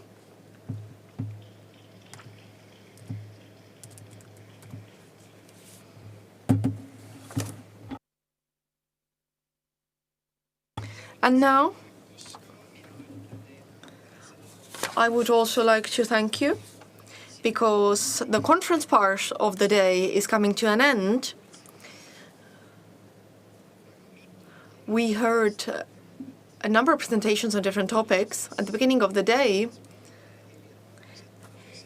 Helir-Valdor Seeder spoke about the Mulgi Culture Institute establishment and the challenges of Mulgi culture, and also the challenges of the Institute of Culture. Mart Lubi told us about what makes a locality special, and he gave us management and leadership lessons from aviation. Siim Kabrits told us about what Mulgimaa can award the world, and found that it can be natural production that is widespread in the Fenno-Ugric world. Aili Laande told us about how Mulgi language and culture should be passed on to the next generations. Leelo Viita spoke about the UNESCO intangible cultural heritage opportunities and how a phenomenon of Mulgimaa could make the list in the future. And Ave Grenberg summed up the organizational side of the year as capital of culture, and Oliver Loode spoke about the fact that heritage, culture and business cooperation development could be a way forward and the place of Mulgimaa in Fenno-Ugric world. But now I'd like to pass the floor to a man who will take over moderating from me, Lauri Sepp. Tere õhtust! Good evening. Lauri, we've had a long day. What have you been doing? Well, I've been busy most of the time. So the technical staff has been here and keeping busy, but it will be more fun as the time passes and the evening comes. But I was listening too. Thank you on my behalf, and thank you for moderating. And it seems now that the more official, not official, but perhaps conference kind of part of the day is finished, but our event is far from finished, and the more festive part begins. Not right away, but I will introduce the evening program, what to expect. So the next thing that we will see is a summary film of the Fenno-Ugric capital of culture this year. So we can watch this, and you can actually walk around in the room, those of you who are here. And then at 6 p.m., 1800 hours, we will start the real festive part of today's event. First, the Pride of Mulgimaa will be announced for the year 2021. So this happens right after 6 o'clock. Once we've done that, we will have, a bittersweet part. Bitter because we have to pass on the beautiful bird Tsirk, but it's a very sweet part because the Tsirk will fly to Paiterek. Then we have the next part of the evening. So this is the thanking of all the contributors to the Fenno-Ugric Cultural Capital of Culture team and official closing.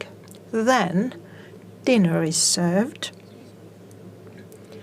and then after we have had the dinner, we will celebrate the 25th anniversary of Mulgi Culture Institute.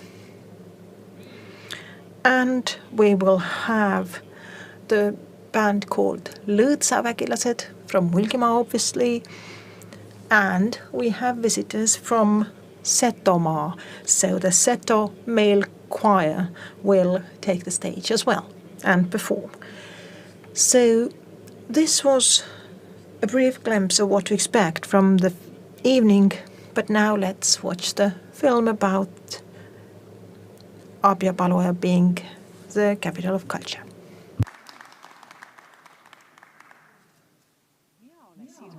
Soome-ugri rahvaste lugudest Peri-ilmalind. Läänemere Soome rahvaste perimuse järgi tekkusima ilm linnumunast. Enne seda oli või olemen paljalt taevas ja ilmatu suur iidne ookean. Ja seetõttu tänaseks see tsirk ei ole soome-ugri tsirk ainult oma nime poolest, aga tõeliselt. See on meie hõimutsirk. Ja tänasest siis saab selle tsirku kodu olema terve selle aasta jooksul siin Abja-Paluojas Mulgimaa ajaloolises pealinnas. Aga mõelgem korraks, et see aasta on läbi ja mida oleks sellel tsirgul vesta sellest Mulgi aastast järgmisele soome-ugri kultuuripealinnale? Soome-ugri kultuuripealinna aunime pääle oli kaitskandidaati üles säetu. Üks neist Mulgimaa päälinna Abja-Paluoja ja tõine Ersa Tavla küla Mordva vabariigist. Тогда даем эфир Abja-Palu.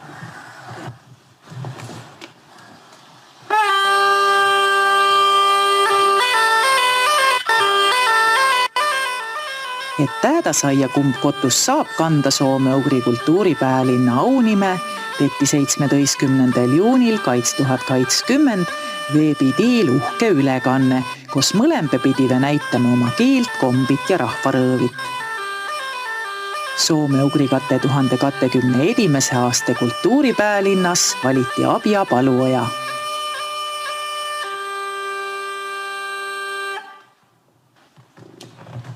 Tere teile Kigile! Tere teile Kigile! On maailma ilman tuhandid ja rahvik mitmit miljonid, üks ainus Mulgimaa, üks ainus Mulgimaa.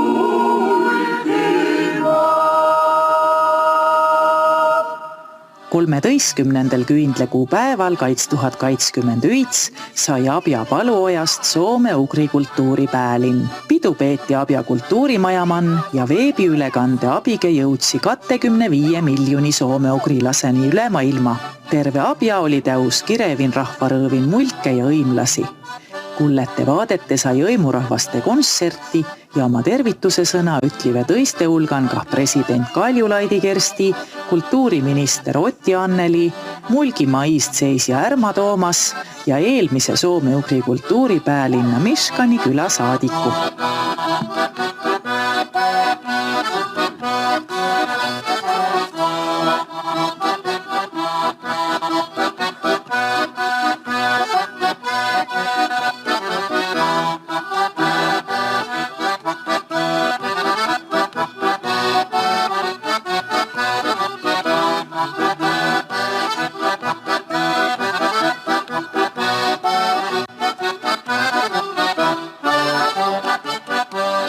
Pidu lõpetuses viiti miu uhke rongikäiguge Abja raamatupoodi akne pääle.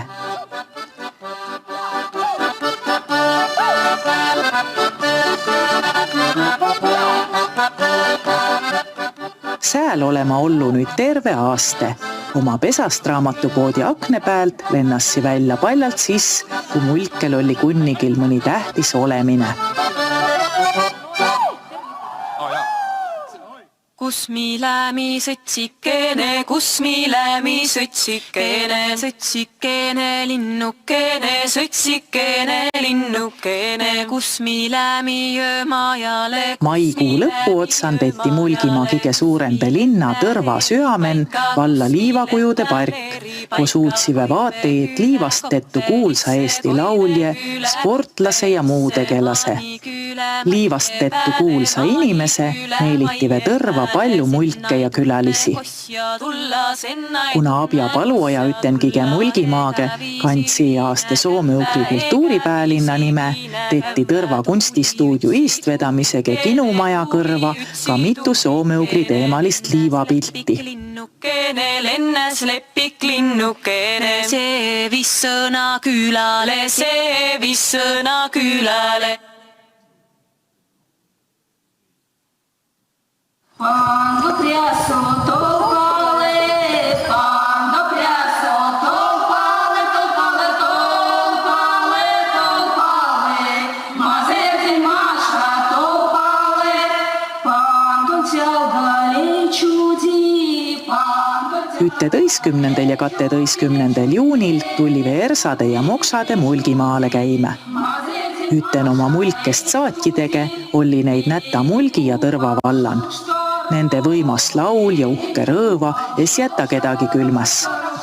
Na kullessive uvige mulke lugusid, käisive mitmen muuseumin ja lõunes seive Mulgi süüki. Katepäevad see käigu tähtsündmus oli Ersade, Moksade ja mulke ütine kontsert Alarahvamaja.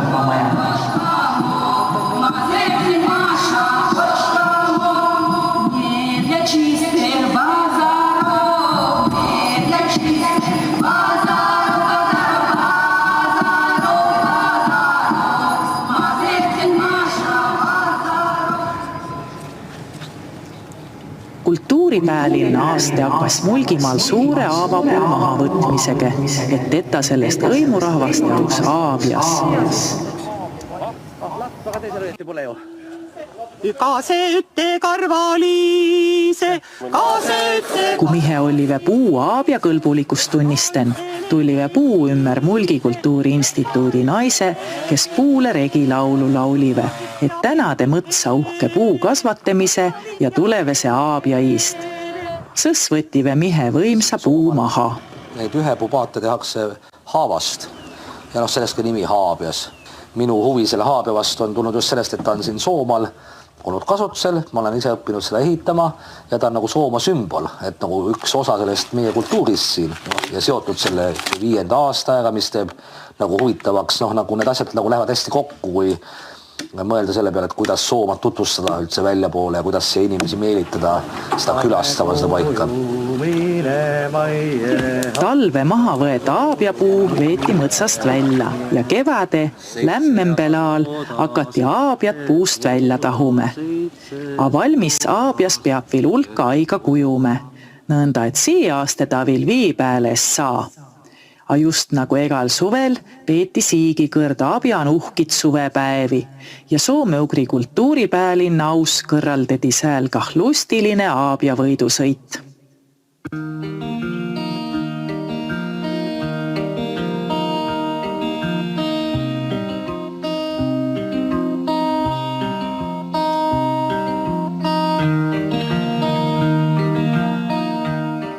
Mulgisööve mulgi kapstit, mulgi putru ja mulgi korpi ja pakuve neid äämeelege oma külalistele kah. Abja Paluoja Soome-Ugri kultuuripäelinna aus kutseve mulgi oma ettevõtjit üles tegema ka uusi süüke. Karksikandin tegutsev mulgi pruulikoda pannigi siis hakkame kuusevõrse maiguge eleõlle, mille nimest sai õimlane. Kui märjuke oli valmis saanu, kutsuti mulgi ja sõbra kokku uut õlut mekma.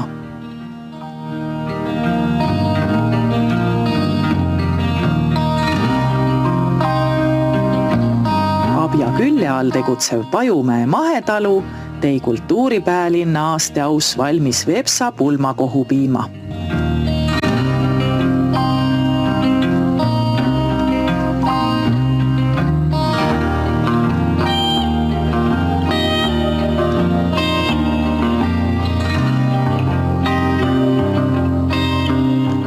Juuli eelviimatsel nädalilõpul peeti Mulgi pruulikuan 3. mulgisöögifestivali, kus oli au siihen kohalikust tuurainest tettu mulgisöögi.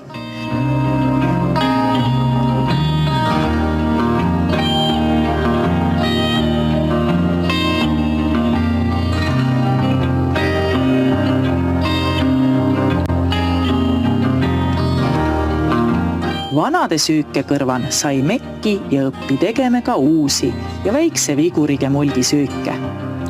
Kiiniansu talu usseaia pääle oli pääle söögipakkide ja sööjade kokku kutsut tõisigi mulgi asjaajaji, Mulgi väiketootjate liidu liikme oma külalise ja sõbra kaugembelt.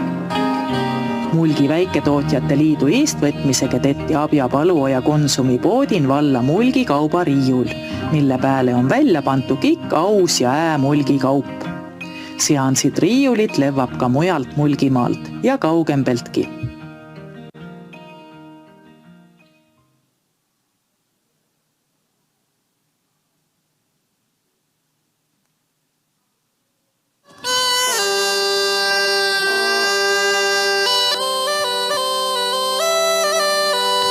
Tartun peeti 16.–18. juunini 200. soome-ugri rahvaste maailmakongressi. Tartuse Eesti Rahva Muuseumise oli kokku tullu 14 soome-ugri rahvast, kokku ligi 400 inimest. Nende hulgan erimest kõrda Mulgi kah. Mulke jaos oli kongressil käimine väike tähtis, sest sääl sai kõnelde oma kultuurist, Abja Paluojast ja Mulgimaast, toete õimurahvit. Tekkusi palju uusi tutvusi ja häid mõttit. Mulgi sai vööten tõiste soome-ugri rahvastega arute oma keele ja kultuuri hoidmist ja edesiviimist. Rõõmu ja mure on ju ütesugutse.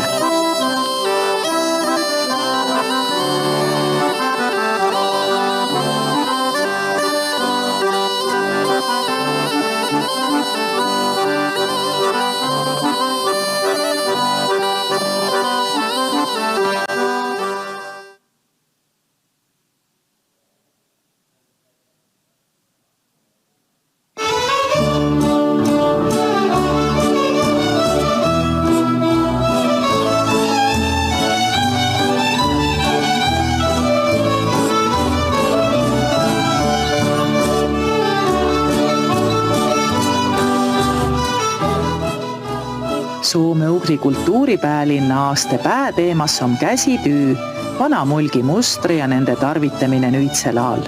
Just sellepärast tekkusigi juba aasta hakatusen Karksi Nuia kultuurikeskuse naistel mõte, et vallarahvas, Mulgi pidu osalise ja õimlase võis ütenkuun üte uhke vaiba valmisteta. Poole aastasihen käis seda vaipa kudamen ümerikult 400 inimest ja pikkust tulli sel vaibal 10,5 meetrit.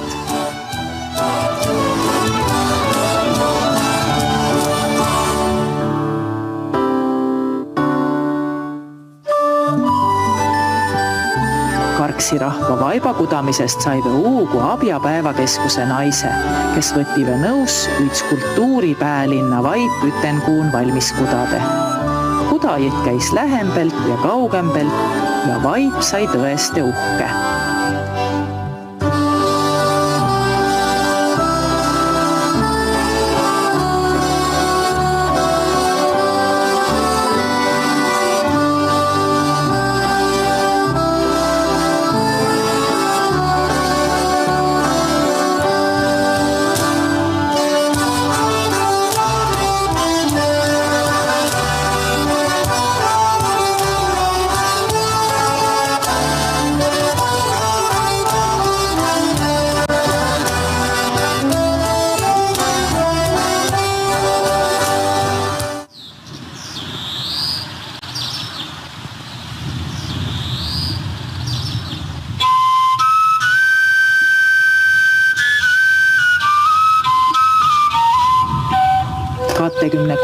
Juunil hakkas Halliste kihelkonnan pääle Mulgimaa peremängu 7. suvi.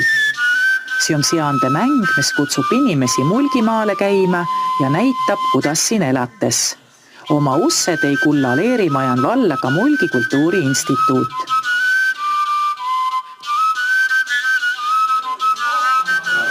aga see tali panti siiva külgi ja nüüd on siis mängupäev ka. Ja abjapäev on kultuuripäelinna märk.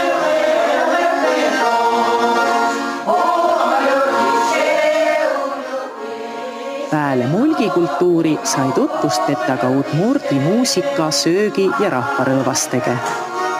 Latsin oli Udmurdi ansambel Ošmes, keda tuli vaatame nõnda palju inimesi, et neile kigile istmise kotussites jakku. Ansambel tiin oma lustiliste laulege välja kõva kätelagine. Köögindei ruukeliljud milla Udmurdi süüki ja pakk sinna kõrva lodjapuumarjest juuki ja Udmurdi napsu.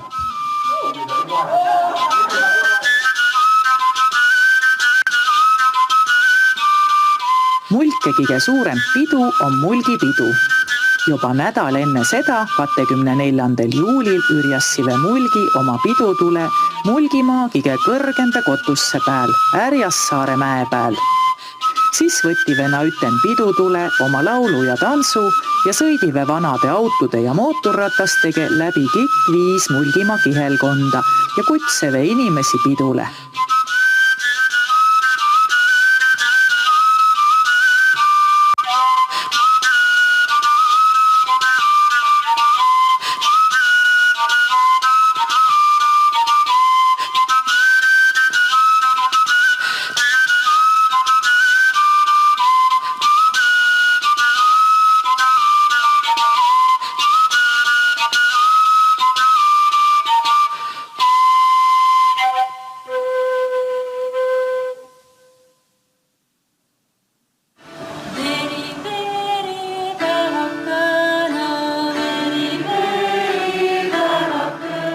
Suve kõige rohkem poodet ettevõtmine olligi Kuvves mulgipidu, pääliskirjage Mia ja Sea ütenkuun, mis peeti siikord üten õimlastege 31. juulil Karksi mõisapargin. Pidu hakkas pääle uhke rongikäiguge, kus mulgi ja õimlase pikan rivin kikk oma lippege pidupaiga poole liiksive. Üles astsive nii mulgi esi kui õimlase.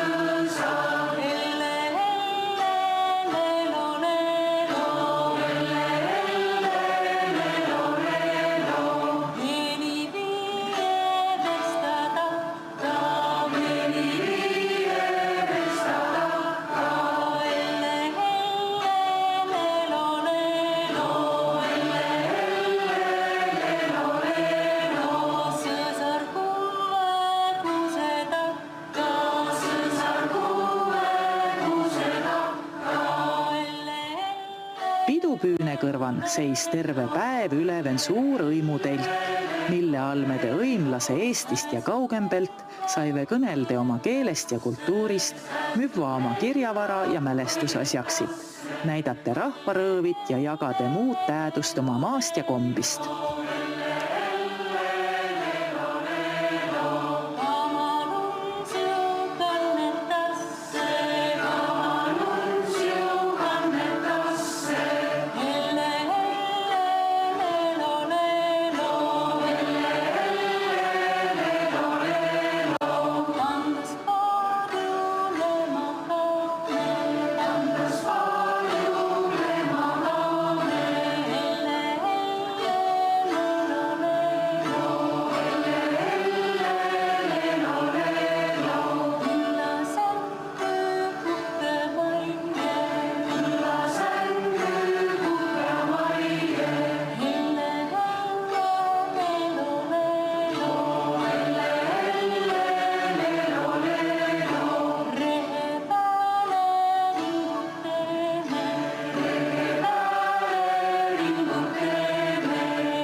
Kuvves mulgipidu tõi osalistele päeva, vihma, palju laulu, tantsu ja rõõmu.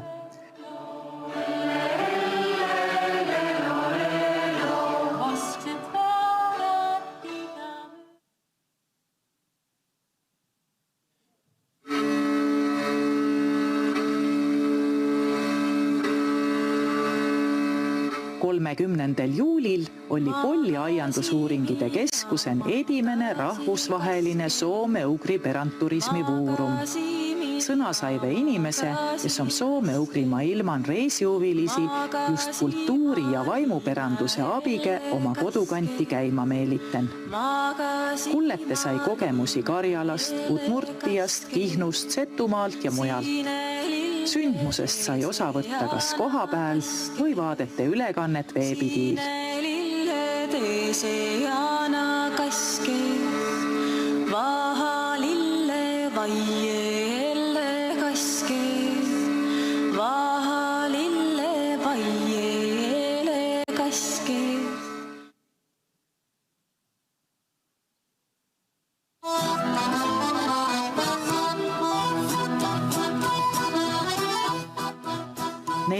Septembril sai Soome-Ugri kultuuripäelinnal teos edimene õimukohvikide päev.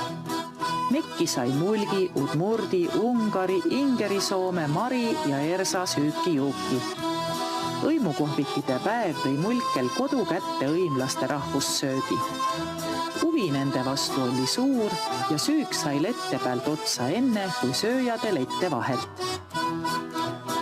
Kuna päev nii õimlastele kui kohvikulistele kangeste miildis, võeti nõus hakati abjan ega aasta Mihklekuu hakatusen seast õimukohvikide päeva pidama.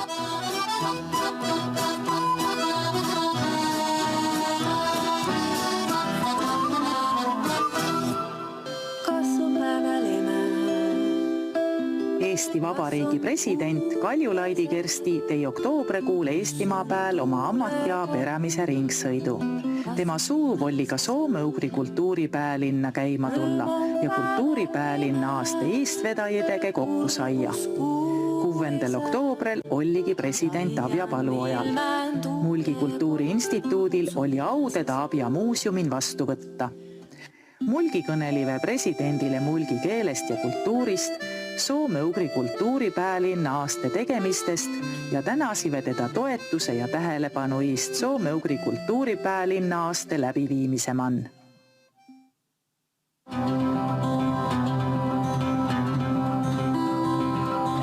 Ega aasta 12. oktoobril tähistades Mulgimaal Mulgimaa lipupäeva ja nii kodude kui asutuse paneve lippu välja. Mustlapäeval on Mulgimaa kõige kõrgem liputorn Mulgimajakas ja just sinna kogunive lipupäeva ommuku Mulgi ja Mulke sõbra, et tõmmata lipp uhkelt masti. Lipupäeva aus oli tillike rongikäik ja kontsert. Mulgimaa lipupäev oli sissijuhatuses Mulgi nädalile ja õimunädalile.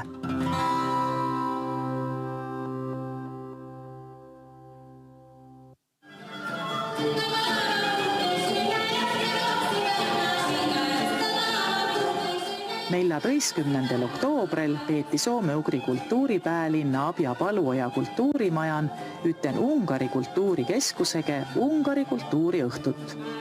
Muidugi teetti päälinnan valmis ka suur paadeus õiget Ungari guljassi ja mekiti Ungari veine.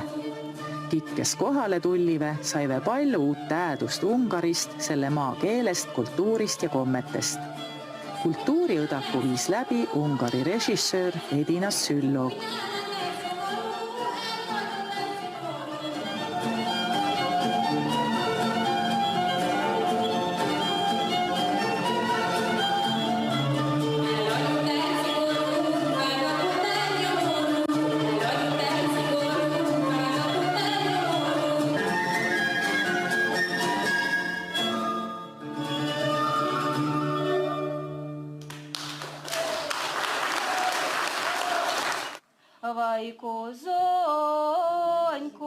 Järgmine päev oli sääl saman õimuõdak, mille hakatuses kõnel Ersa naine Abrosimova Natalja Ersade mustridest ja käsitüüst.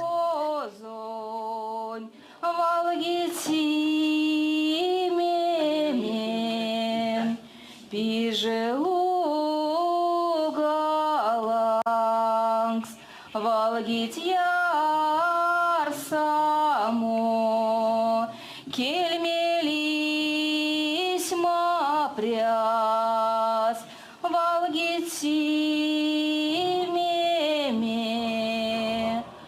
aastast oli loeng kontsert Pääliskirjage Ugri rokist Mugri räpini.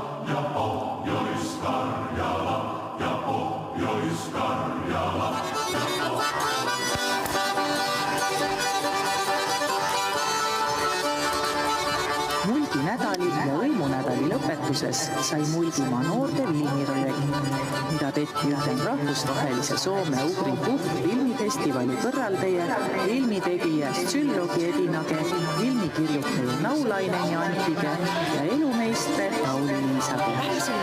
Filmi tegemise ja õpikambridega hakati pääle Tarvastund ja lõpetagi Tõrvan. Valmis sai vahva filmike Pääliskirjage Tondri Saar ja Vana Küür, mis kohe 12. oktoobril Tõrvan Koidu kinumajan ka rahva ette tuldi.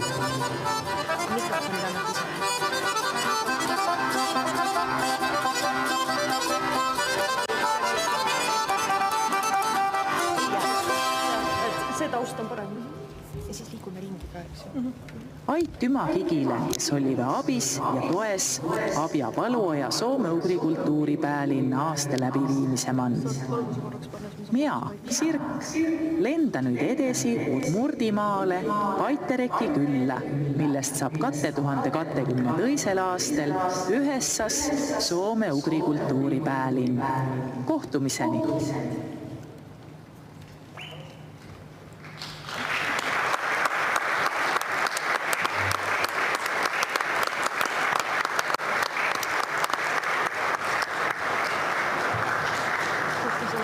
Võt sellise ilus film on siis kokku pandud Soome-Ugri kultuuripealik 2021. Nii, siin laval jääb natukeseks ajaks vaikust, teil on jalatsuspaus kuni kella 6-ni. Samas need inimesed, kes meid jälgivad interneti vahetusel, nende jaoks tulevad kohe intervjuud meie väiketootjatega, kes on siin meil ka saalis oma müügilehtidega väljas. Et olge hetkeks kui panusas ja kohtume kella 6.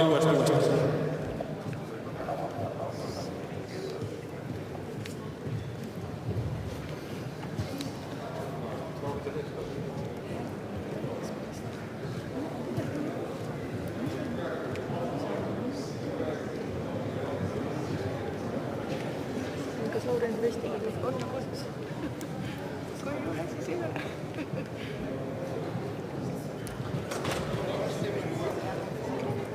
Kultuuriaasta pealinna piduliku lõpuüritust.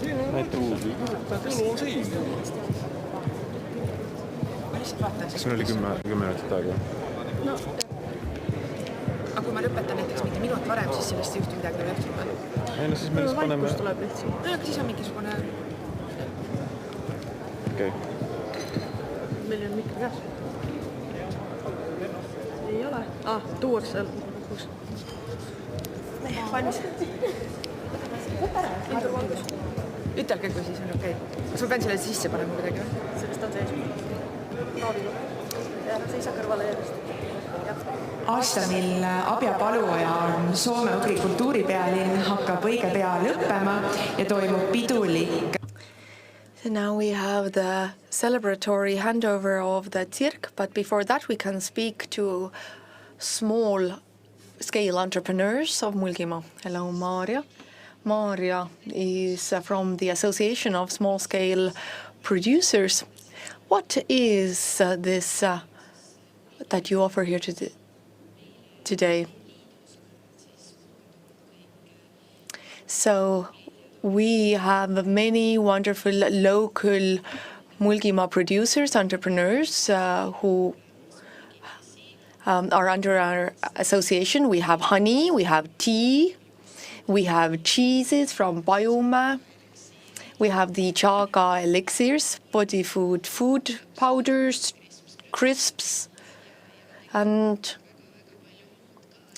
a lot of other things as well. So the product selection here does not represent everything, but www.mulk.ee is where you can order all the products.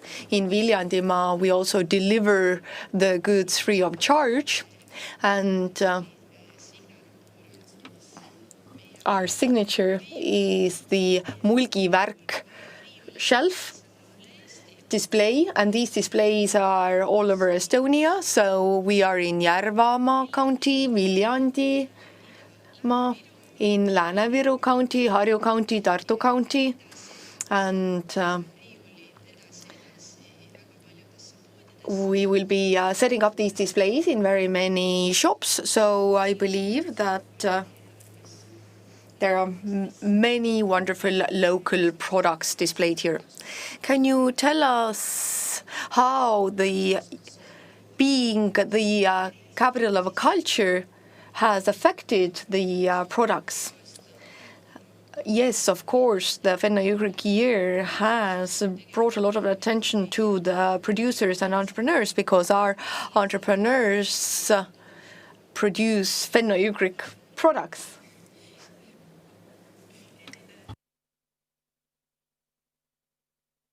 So the Vepsa curd from Biomaa, the Mulgi brewery, came up with special beer. And at several Fenno-Ugric events, we have also had our displays, and this has definitely highlighted our products. Which products have people been most interested in today? Well, actually,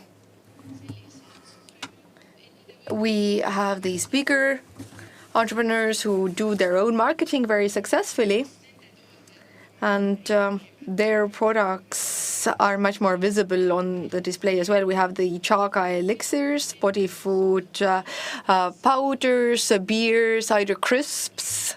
So something for everyone.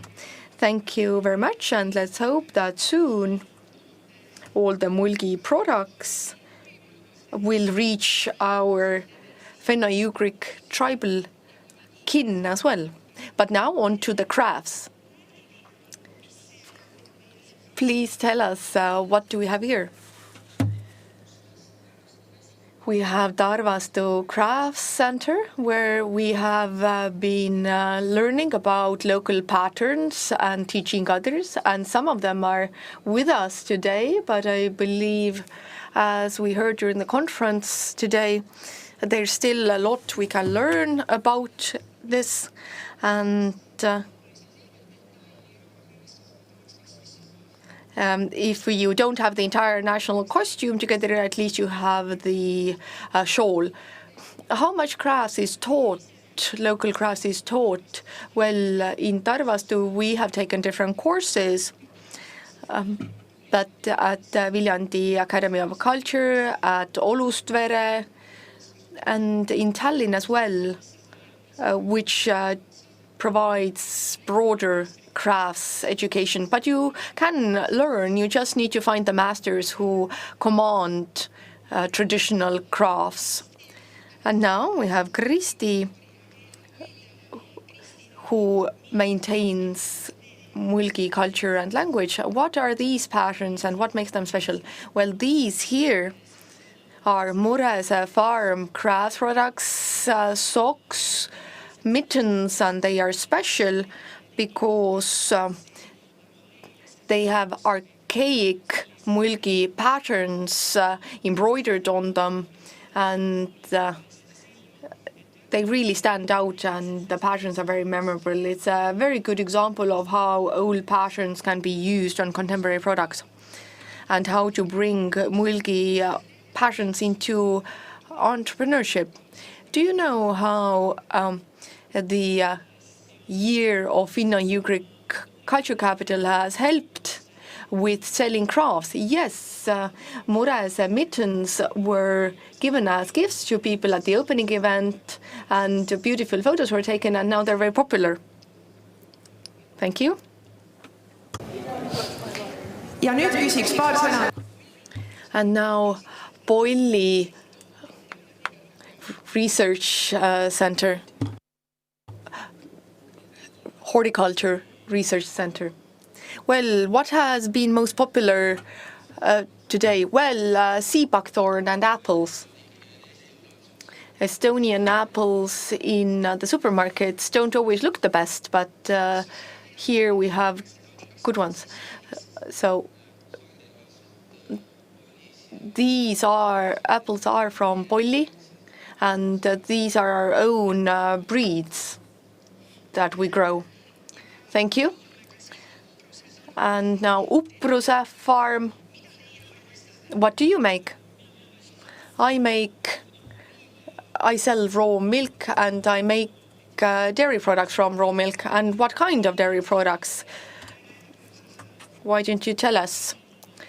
Here we have hard cheeses, flavored, unflavored. We have ghee, we have spread cheese, processed cheese, and frying cheese. And hard cheeses that go with wine have been the most popular product today. Wonderful. And soon we will be passing the Tsirk on to Udmurtia, and closing ceremony of the capital of culture will ensue.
Nii, märkamatult on saanud kell 6.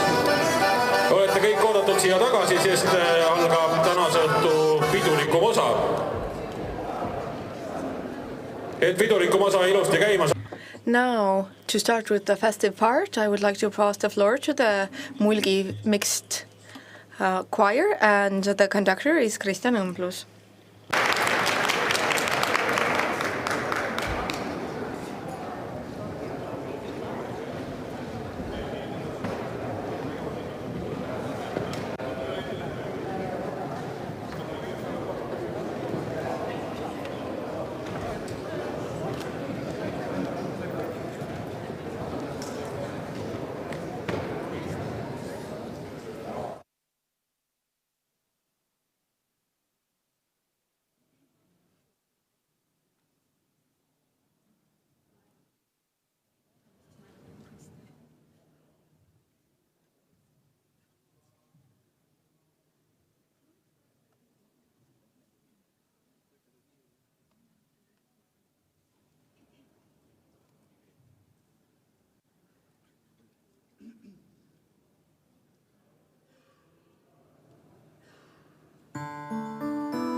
Mulgimaa uhkus 2021. Pride of Mulgimaa 2021 announcements will follow, and Arvo Malling, the Mulgi elder, will do the honors.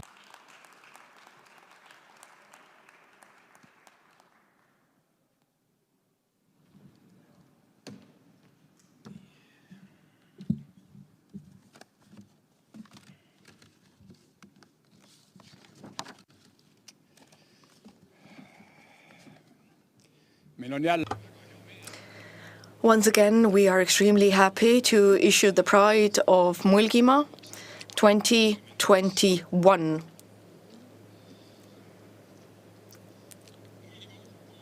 The Pride of Mulgimaa 2021 is somebody born and raised in Eelmäe parish, but has worked in Karksi parish at Lillimai. Ever since the year 2000,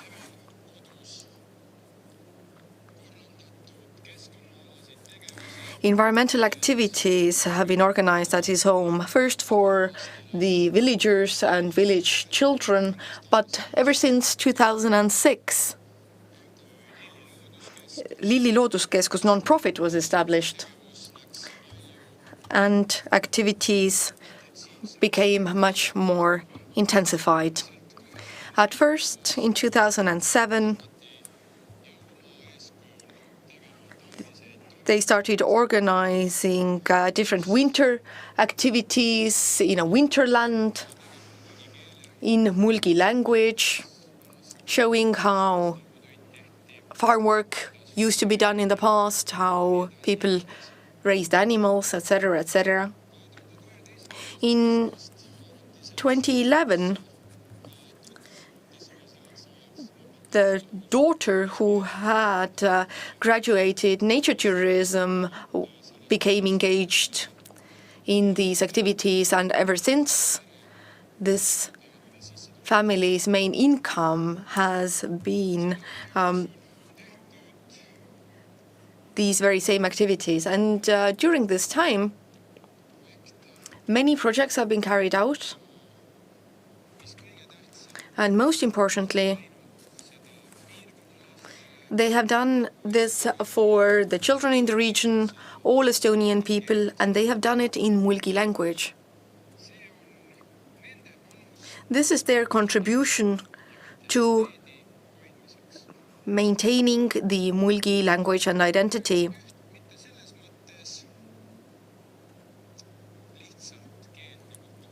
So they are not an organization that only teaches language and culture, but they are also certified and have the authorization to teach the third level of school in natural sciences, and they have put together a special program to the same. So this work has been consistent ever since the year 2000, and the Pride of Mulgimaa has stated that we want to grow our own food, keep alive old activities and ways of work, introduce Mulgi language and culture, and Mulgimaa as a whole.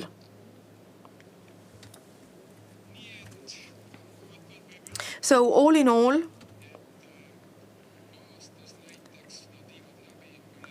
we can say that every year they conduct more than 70 programs where they speak about the environment, Mulgimaa, and Mulgi language.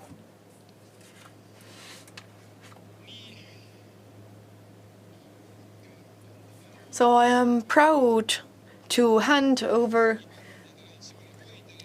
the certificate to the Pride of Mulgimaa 2021, Lii Laanemets.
no suur tänu selle.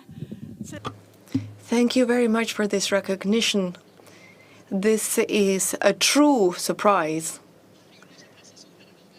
I am not used to speaking in front of such a crowd, so I feel a bit shaky. Though at the Lilli Loodusmaja, I can speak to children from morning to evening, and the president could attend, and I would not be afraid. But now I would like to say thank you, because I cannot achieve everything alone, and I'd like to thank the people from Mulgi Culture Institute. Ave is always so supportive. When I ask something, then she always encouraged me, yes, do it. Make sure that you do it and carry out the project. And Halli, who has been instructing Mulgi language at children's camp from the very beginning. And when I need a study tool, then Halli is the one to call or write and ask about new study materials and different words. And Kristi, she has encouraged me to speak Mulgi language. She has always reflected what we do in Mulgi radio, and then she comes to me and puts the microphone under my nose and says, speak in the Mulgi language. And well, I don't know the language fully, but I speak in simple terms. And I would like to thank the Estonian Folk Culture Center, who have supported our activities from the beginning, first with the camp, now with the project. And because of them, we started growing flax, because well, project activity is what helps you do something. And I'd like to thank all the teachers, the schools and project managers in Mulgimaa who come to us, and the teachers who trust us and come with the kids. When the children learn through practical work and hear the language, then something sticks with them. And we heard about Mulgimaa and roots, and why we should work for the Mulgi identity. But it's also interesting for children to find out how grandmother and grandfather used to live. And it's the same with Mulgi identity. We have this secret language, like I tell the kids. Then you go back to Tallinn and you can speak to each other in Mulgi language and nobody will understand. And you will be special, different from others, which is a value on its own. And of course, I'd like to thank my family, Liina and my spouse. We have a big, wonderful team. And I'd like to thank all the people who have brought us old objects. And because of this, we have a flax barn where we can carry out programs, where we can use the old objects and items. So these old things are not for exhibiting, but also using. But now I've been going on for a long time already, so thank you very, very much. Ja siis ikka veel.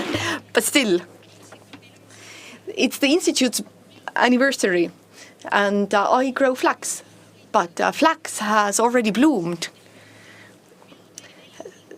So I just brought the stem. So congratulations to the Institute. The stem is for you.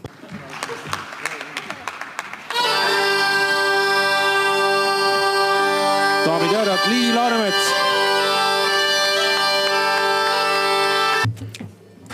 Lii Laanemets. Et oleks pärast ajakirjanduses kuskil jäädvustatud.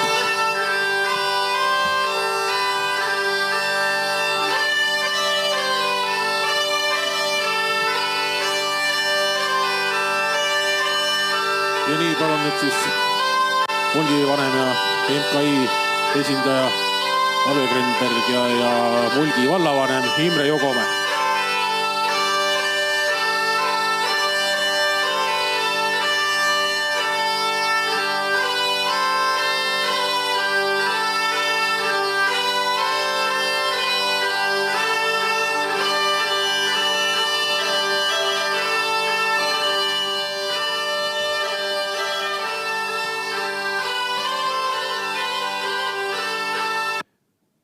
Mulgimaa uhkus 2021. So the Pride of Mulgimaa 2021 has been announced, and now let's proceed to the next festive part. We have to see off the bird Tsirk tonight, and she will grow to Baitarek in Udmurtia. And to do the honors, the head of Mulgi Culture Institute, Avi Grenberg, will join me on the floor stage. Well, it's a sad moment to us. We feel sorry to let our little bird go. But the bird will fly to Udmurtia from here, to the village of Baitarek. And now I ask Aili Laande, the fowl mother, the bird's mother, to the stage, and also others to join me here, including Imre Jukumäe, the governor of the local municipality here.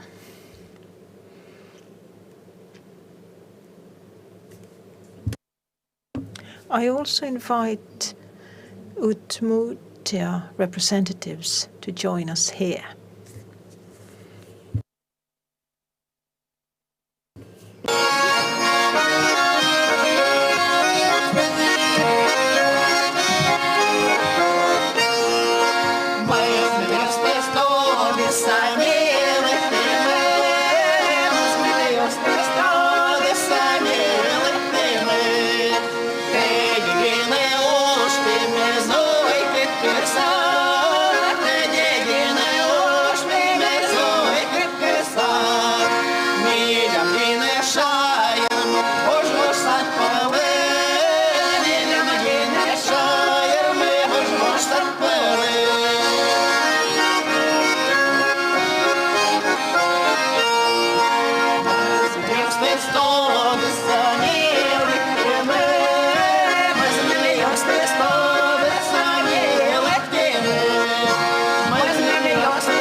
Friends from Udmurtia. Our little bird, our little Tsirk, wants to come and visit you. From the mother's side, as you know, all mothers and fathers look after their children, and this is why we say, hold the bird, but but let the bird go in the end the way we do.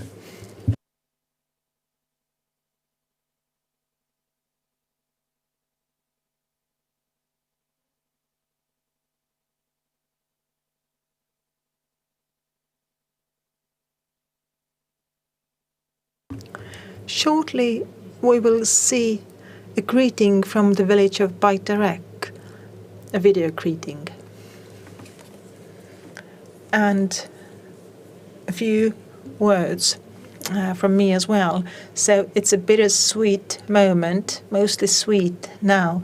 For a year, we have been carrying the title of Capital of Culture of Fenno-Ugria, and like the film here showed, we've done so many activities throughout the year, and these wouldn't have happened, not all of them, without being the capital of culture, especially bearing in mind that we had the health crisis upon us. But we wish Baitarek something that we experienced, exciting events, meetings. Let's make culture happen. Thank you. Mulgi, Seto ja Fogo, Soome, Ugri, rahvas. Palla tervitus teile, Soome. Warm greetings from the cultural capital of Fenno-Ugria in Baitarek.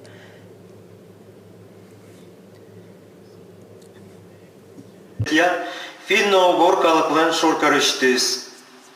Gajano abya Paulayan ılışkalık. Mi şum potsa pomitalomy finno-ugor tıla burdoyes. Dan yaşkımon mulgi kalık kiş. Bajim tau. Budesar çoje çaklamy. Kıçı bajim ужрад ядено. Лештиди mulgi kalıklış. Lul çebiretseno kılze utyon ponna. Min obajterek kalık. Tırşomy budesar çoje puertem ужрад yos leştini. Natuşges no bajim alpanmy. Van finno-ugor lul çebiretya şorkarış kalık yosti. Байтерекын люканы. Ванделатледлы тазалык, ажланяс дичезлы оскон, трос ариос. Малпачкымы инмарен чош ваньмыз пырмос. Тау ванделы, кин юртте табаджим ужрадмес нуны.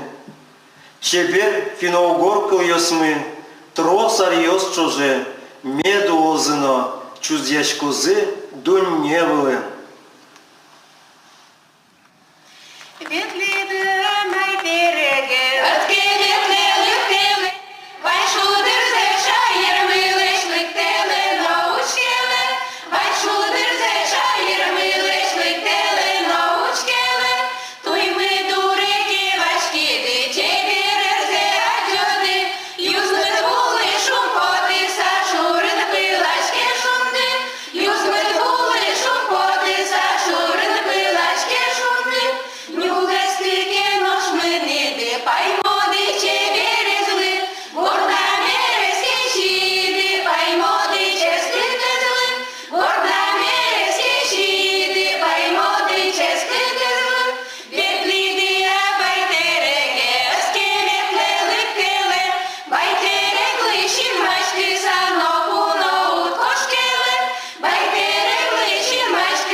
This was the greeting from Udmurtia.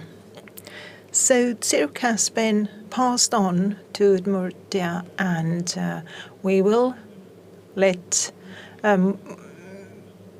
you go from the stage. But those of you who didn't understand Udmurtian, don't worry, it will be spoken in Estonian too. Yes, so the video greeting was the elderly of the elder of the village, Vitali Tarasov. Then we had a musical intervention by the band Envis, which means horizon. And now the text. Honorable Mulgi, Seto and other Finno-Ugric peoples, warm greetings from the Baitarak, from the capital of culture. Honorable people of Abya Paluoja, it is our greatest pleasure to accept the Honorable Tsirk from Mulgi people. Throughout the past year, we followed the news on how you work on preserving Mulgi dialect and culture and the events you organized. We, the people in Paitarak, also try to organize various events during the next year. What we most wish for is to meet you all in Paitarak. We wish you good health, many years, and faith in the future. With the help of God, everything will succeed. Many thanks to those who contribute to the leading of Finno-Ugric movement. The beautiful Finno-Ugric languages and dialects, let them be heard for a very long time, especially today. The day we celebrate the language or the dialect of Udmurtia. And now we ask the representative of Seto to take the stage.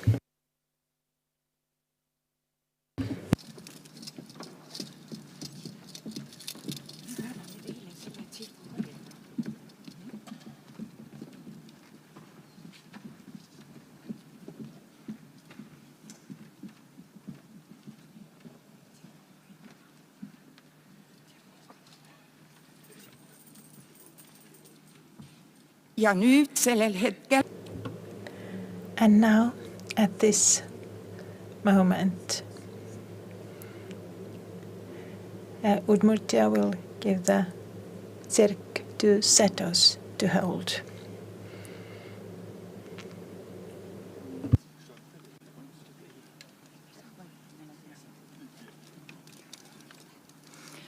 Mulgi vanem. Mulgi elder. Dear people of Mulgi. Seto people are also very proud that tsirk was able to fly around Mulgimaa through the title of being the capital of culture of Fenno-Ugria. We have been able to also hold tsirk through the year, and I'm happy that you have been able to share your culture with other peoples of Fenno-Ugria, that you've held tsirk, that you've opened your doors and hearts, and you've demonstrated to the world what you are about.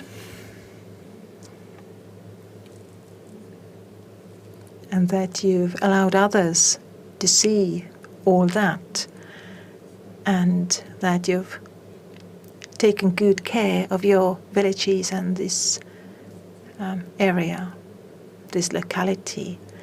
So we take the tsirk and we take it to Udmurtia ourselves. Thank you.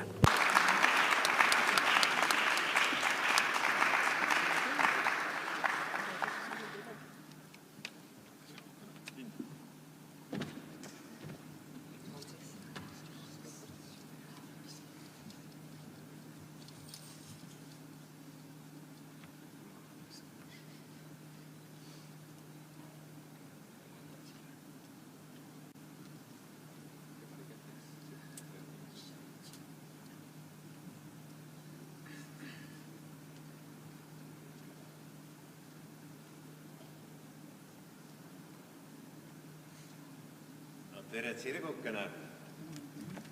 Kui me mõistra oli helle, kui me mõistra noore oli helle,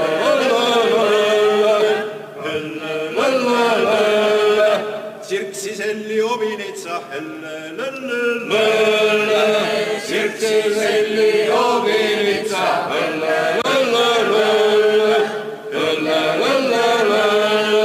Soome-ugri kultuuripäälina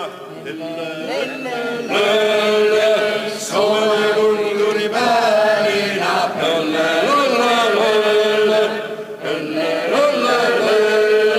vahepeal käivet Ungari vahepeal käivet Ungari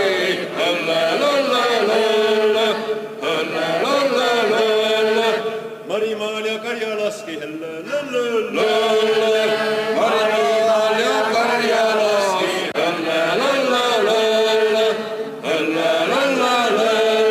siis opsed väga palju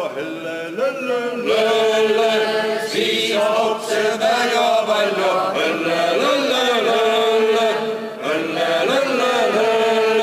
nüüd tied hösted siibusäädä nüüd tied hösted siibusäädä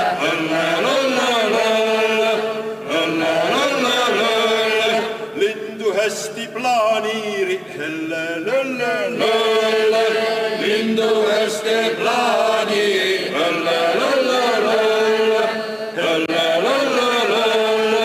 vali hyvät trajektoori vali hyvät trajektoori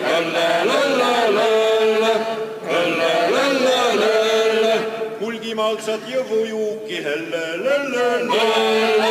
Mulgimaalt saad jõvujuuki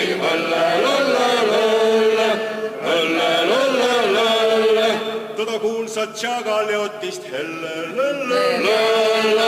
Toda kuulsad Tšagaliotist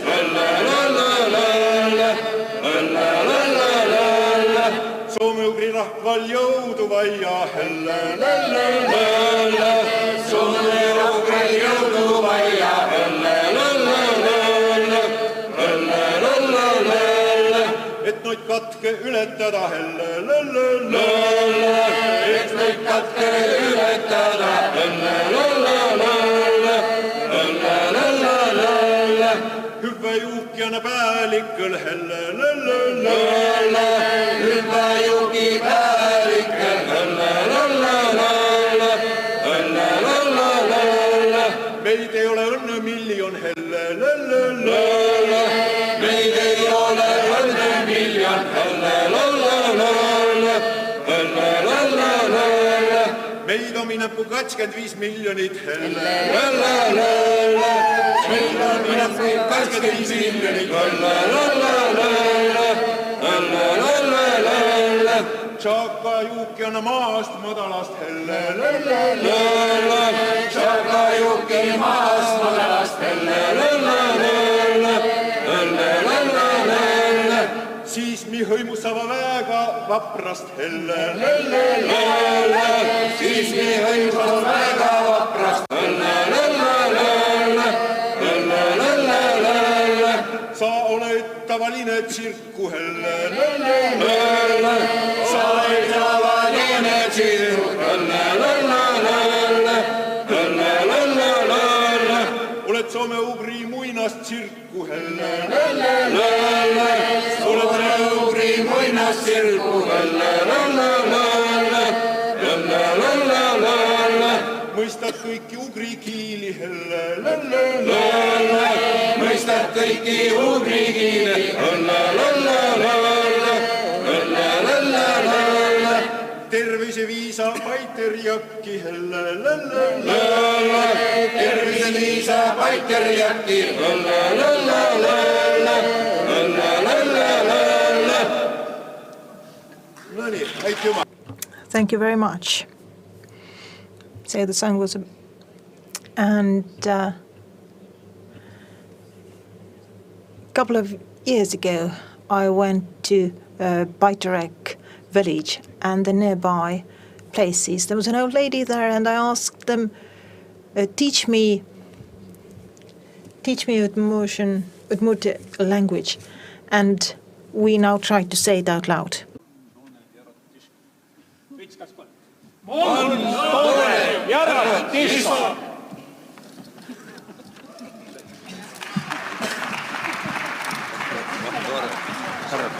Mi pane praegu tsirgukese siia.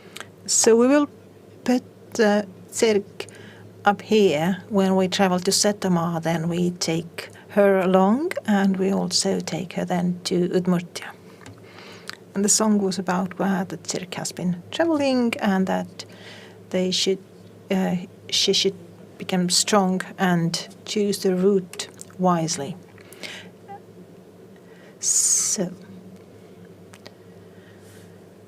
with this, we close the Capital of Culture in Abia Paluoja 2021. And now it's time for thanking everybody, and Ave Grenberg, the head of Mulgi Culture Institute, will extend the thanks.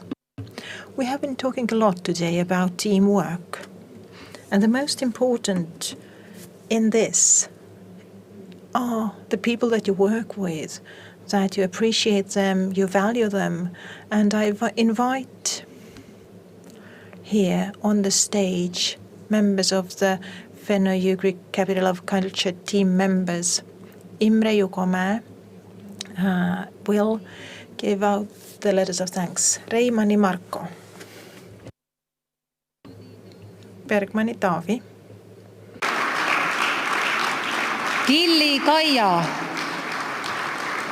Vihmani Annika. Rei Kerstin. Leskova Piret. Laante Alli. Tauli Ants. Põldsepa Margus. Uibopuu Raili. McKinley Tuuli. Silla Timmo. Liivson Iljana. Pedaja Laine, Sepe Lauri, Ilves Kristi, Saarela Mari, Sikka Ivi, Loode Oliver, Ruukeli Aivar. Nii. Aga tulge nüüd, palun. Please come to the stage. Tulge kõik lavale. Tulge palun kõik lavale.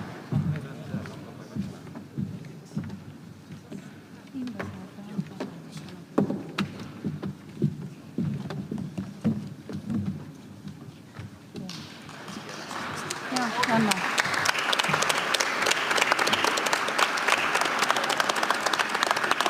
Täna osadel Today, some of the team members were not able to attend, but I thank you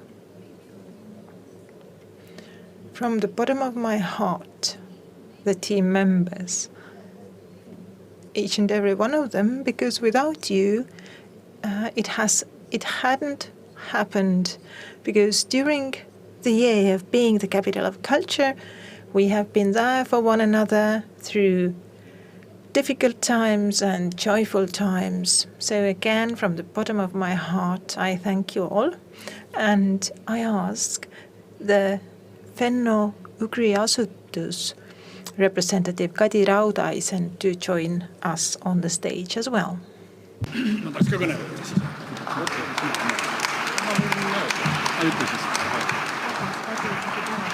Me räägime ise kõige. Arvo, tule siia poole. Oota, Kadi kutsuda. Kas Kadi räägib?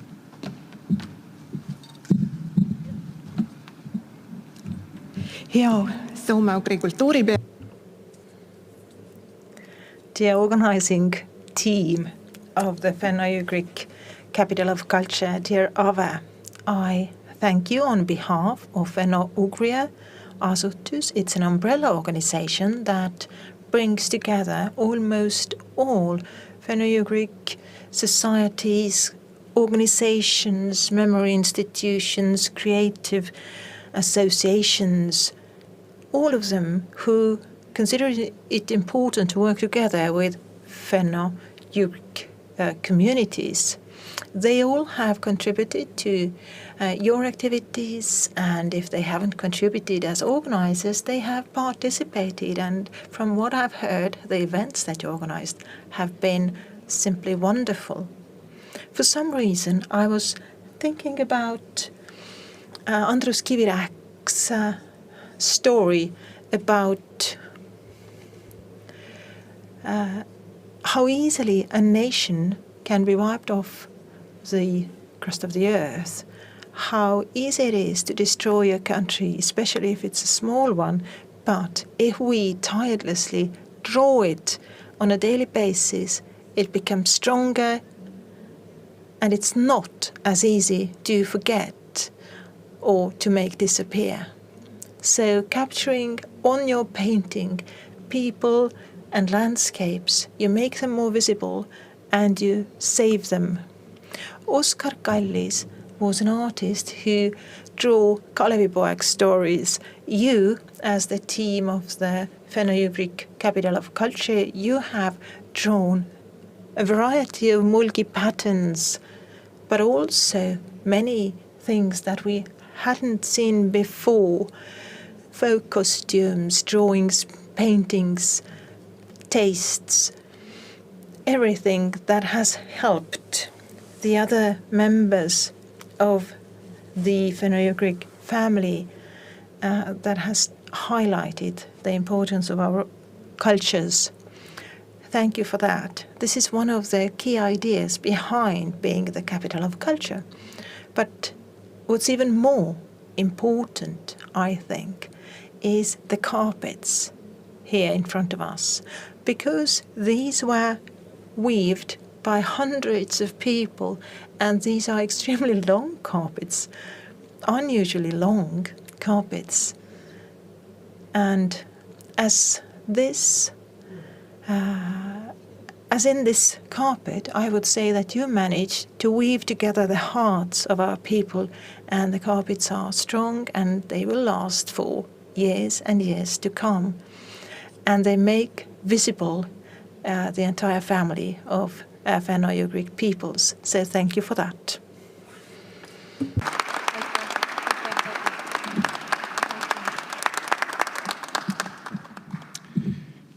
Mulgimaal. In Mulgimaa, there's a lot of culture happening every day.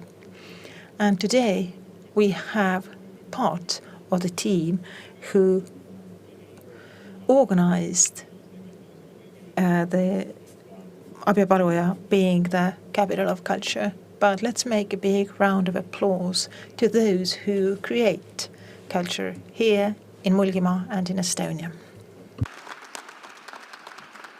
Nii nagu siin oleme ka ennist öelnud, et like it was said before, the most important thing is teamwork. And I remember very well when we had our first meeting, Ave summoned us there and we heard about the movement of capital of culture. And I remember Ave saying, we have to do it, but it's a lot of work. It's a huge responsibility and we have to do it together. We need to do it together. We need a team. Ave, you are completely right and you can see your team on the stage here. But a team is nothing without a leader. A leader who has a comprehensive view and vision and ideas. And we have had such leader. Ave, thank you for taking this task on. Mulgimaa thanks you, Abjapaluja thanks you.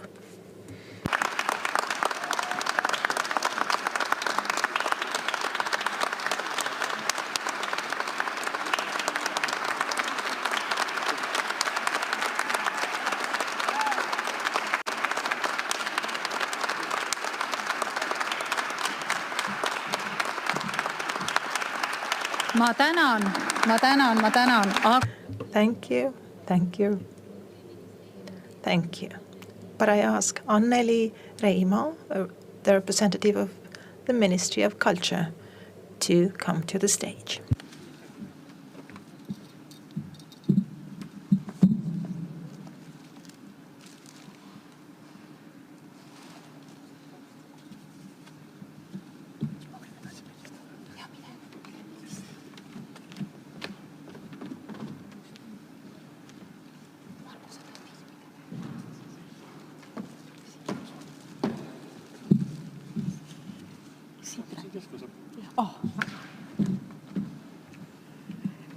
Nii, tervist, armas rahvas. Good evening, everybody.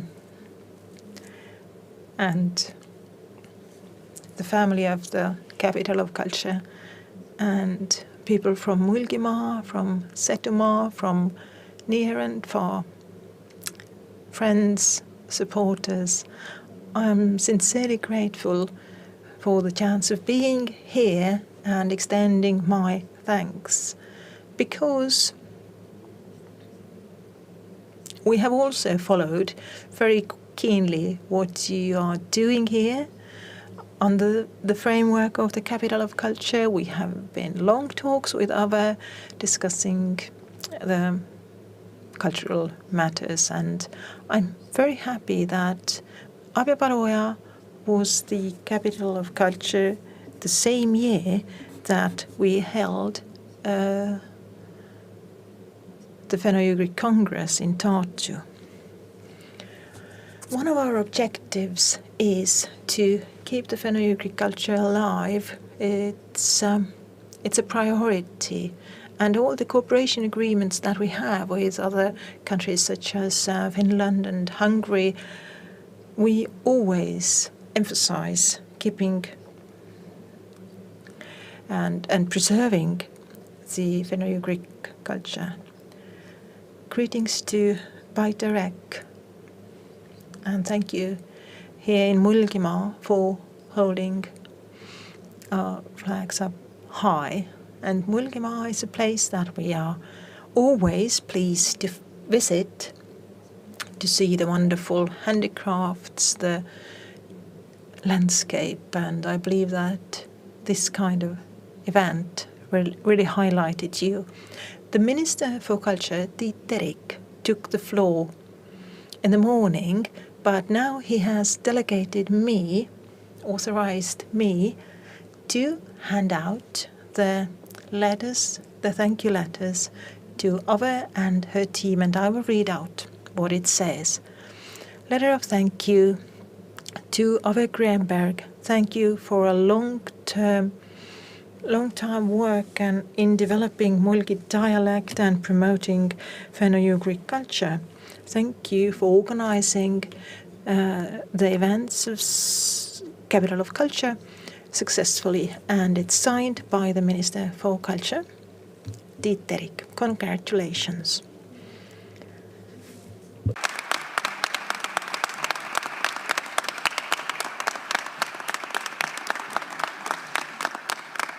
Aga üks tänukiri on veel. But there's one more letter of thanks. So the Chamber of Mulgimaa Development, and I will read out the text. Thank you for good cooperation and congratulations on the successful organizing of the Capital of Culture. And again, signed by the Minister. Need tänulilled on sellised. So the bouquets were in autumn colors, because when we started driving from Tallinn this morning, it was still autumn there, but here in Mulgimaa it's winter already. But in order to keep Mulgi language and spirit alive, I have a good, proper basket filled with refreshments and snacks to give you strength. Thank you. Igal juhul suur aitäh veel kord. Thank you again. And thank you for making this year memorable and enjoyable. So again, congratulations, good health, strength, and I wish you also good friends, because you need them in order to do great things. Thank you. Lisaks täna I also thank the organizations who have contributed them. I will read them out, and the letters of thanks will be sent. So the Association of Viljandi Municipalities, Mulgimaa Development Center, Fenno-Ugria Asutus, Tõrva Municipality, Viljandi Municipality, Marianne Sokk, Baltic Idee, Mulgi Brewery, Biomer Farm, Mulgi Small Producers Association, Ministry of Culture, Registries and Information Center, Newspaper Sakala, Popsiköök, Mulgi Tavern, Õrna Aaret, Prookeriad Millad, Marasimova Natalia, Antipovi Stanislav, Haugi Aiki, and the band Usmeshi, Luusmees Jaak, Kirdi Elen, Mustla Tiit, Raba Kristjan, Estonian National Museum, Abja Culture House, Abja Bookstore, Uralic Center, and it's a long list. I thank you, and now together let's celebrate.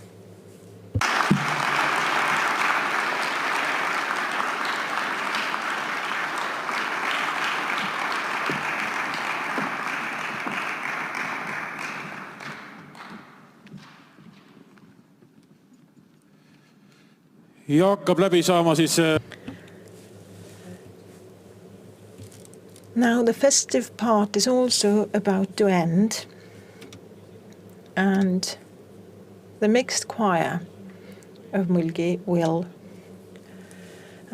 take the stage. Thank you all who were with us online. Now the transmission, the broadcast will be finished after the choir's performance, but we here will start celebrating and having a party later on. But now, Mulgi Mixed Choir. Taheti sõna võtta. Well, there was a request for a microphone. Ove, please come here. Tahan sulle öelda Mulgimaa. From the Mulgi Development Chamber, I wanted to thank you for the cooperation. It was wonderful, and thank you for letting us be there during the journey. Nii, siis ma kutsun siia Then, Marko Reimann, you have helped us with all things technical throughout the year. So, Marko.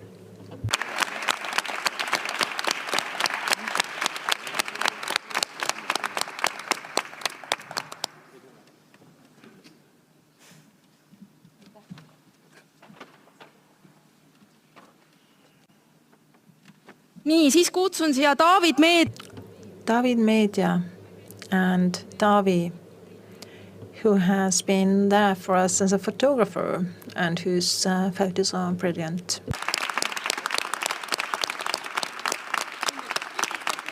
Nii, Davi on ilmselt kusagil kaamera. Davi is probably busy working at the moment. I will catch him later. And now, Kaia Gill from Baltic ID. Thank you, Kaia.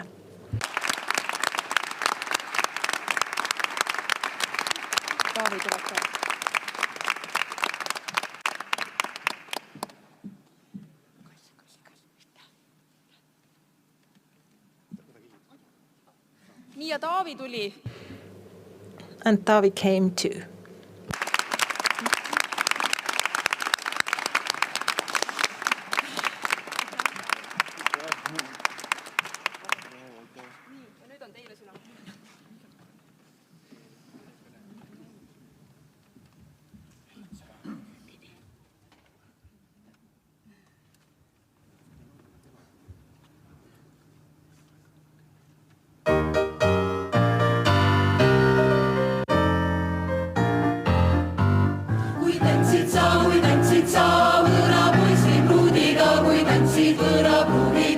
Hoia viib ja prillita, kui tantsid sa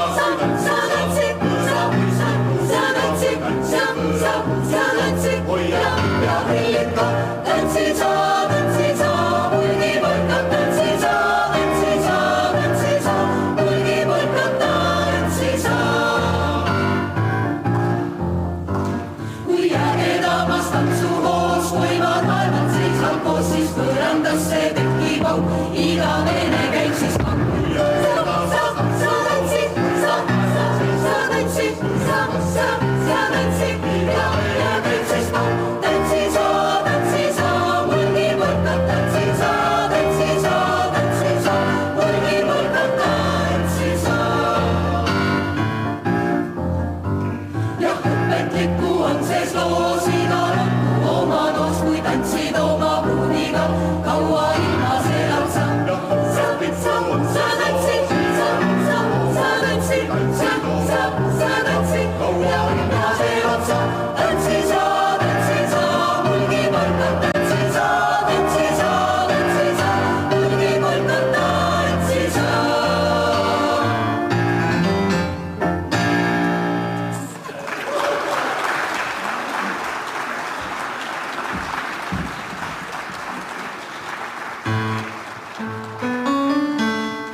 Ave Kallis, ole hea, palun tule lauale. Mulgi segakoor tänab kutsumast ja Ave, join us on the stage. Mulgi Choir is thanking you for inviting us.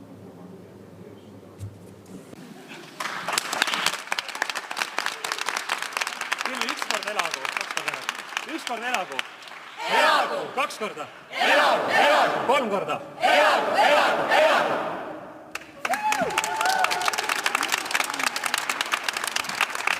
Aitäh, Mulgi segakoor. Ennist ma olin vähe pabinas, kui ma tänasin. Te olite nimekirja lõpus. Thank you. You were also in my list whom I wanted to thank, but I was a bit nervous probably and I forgot you, so now I can say thanks to you too.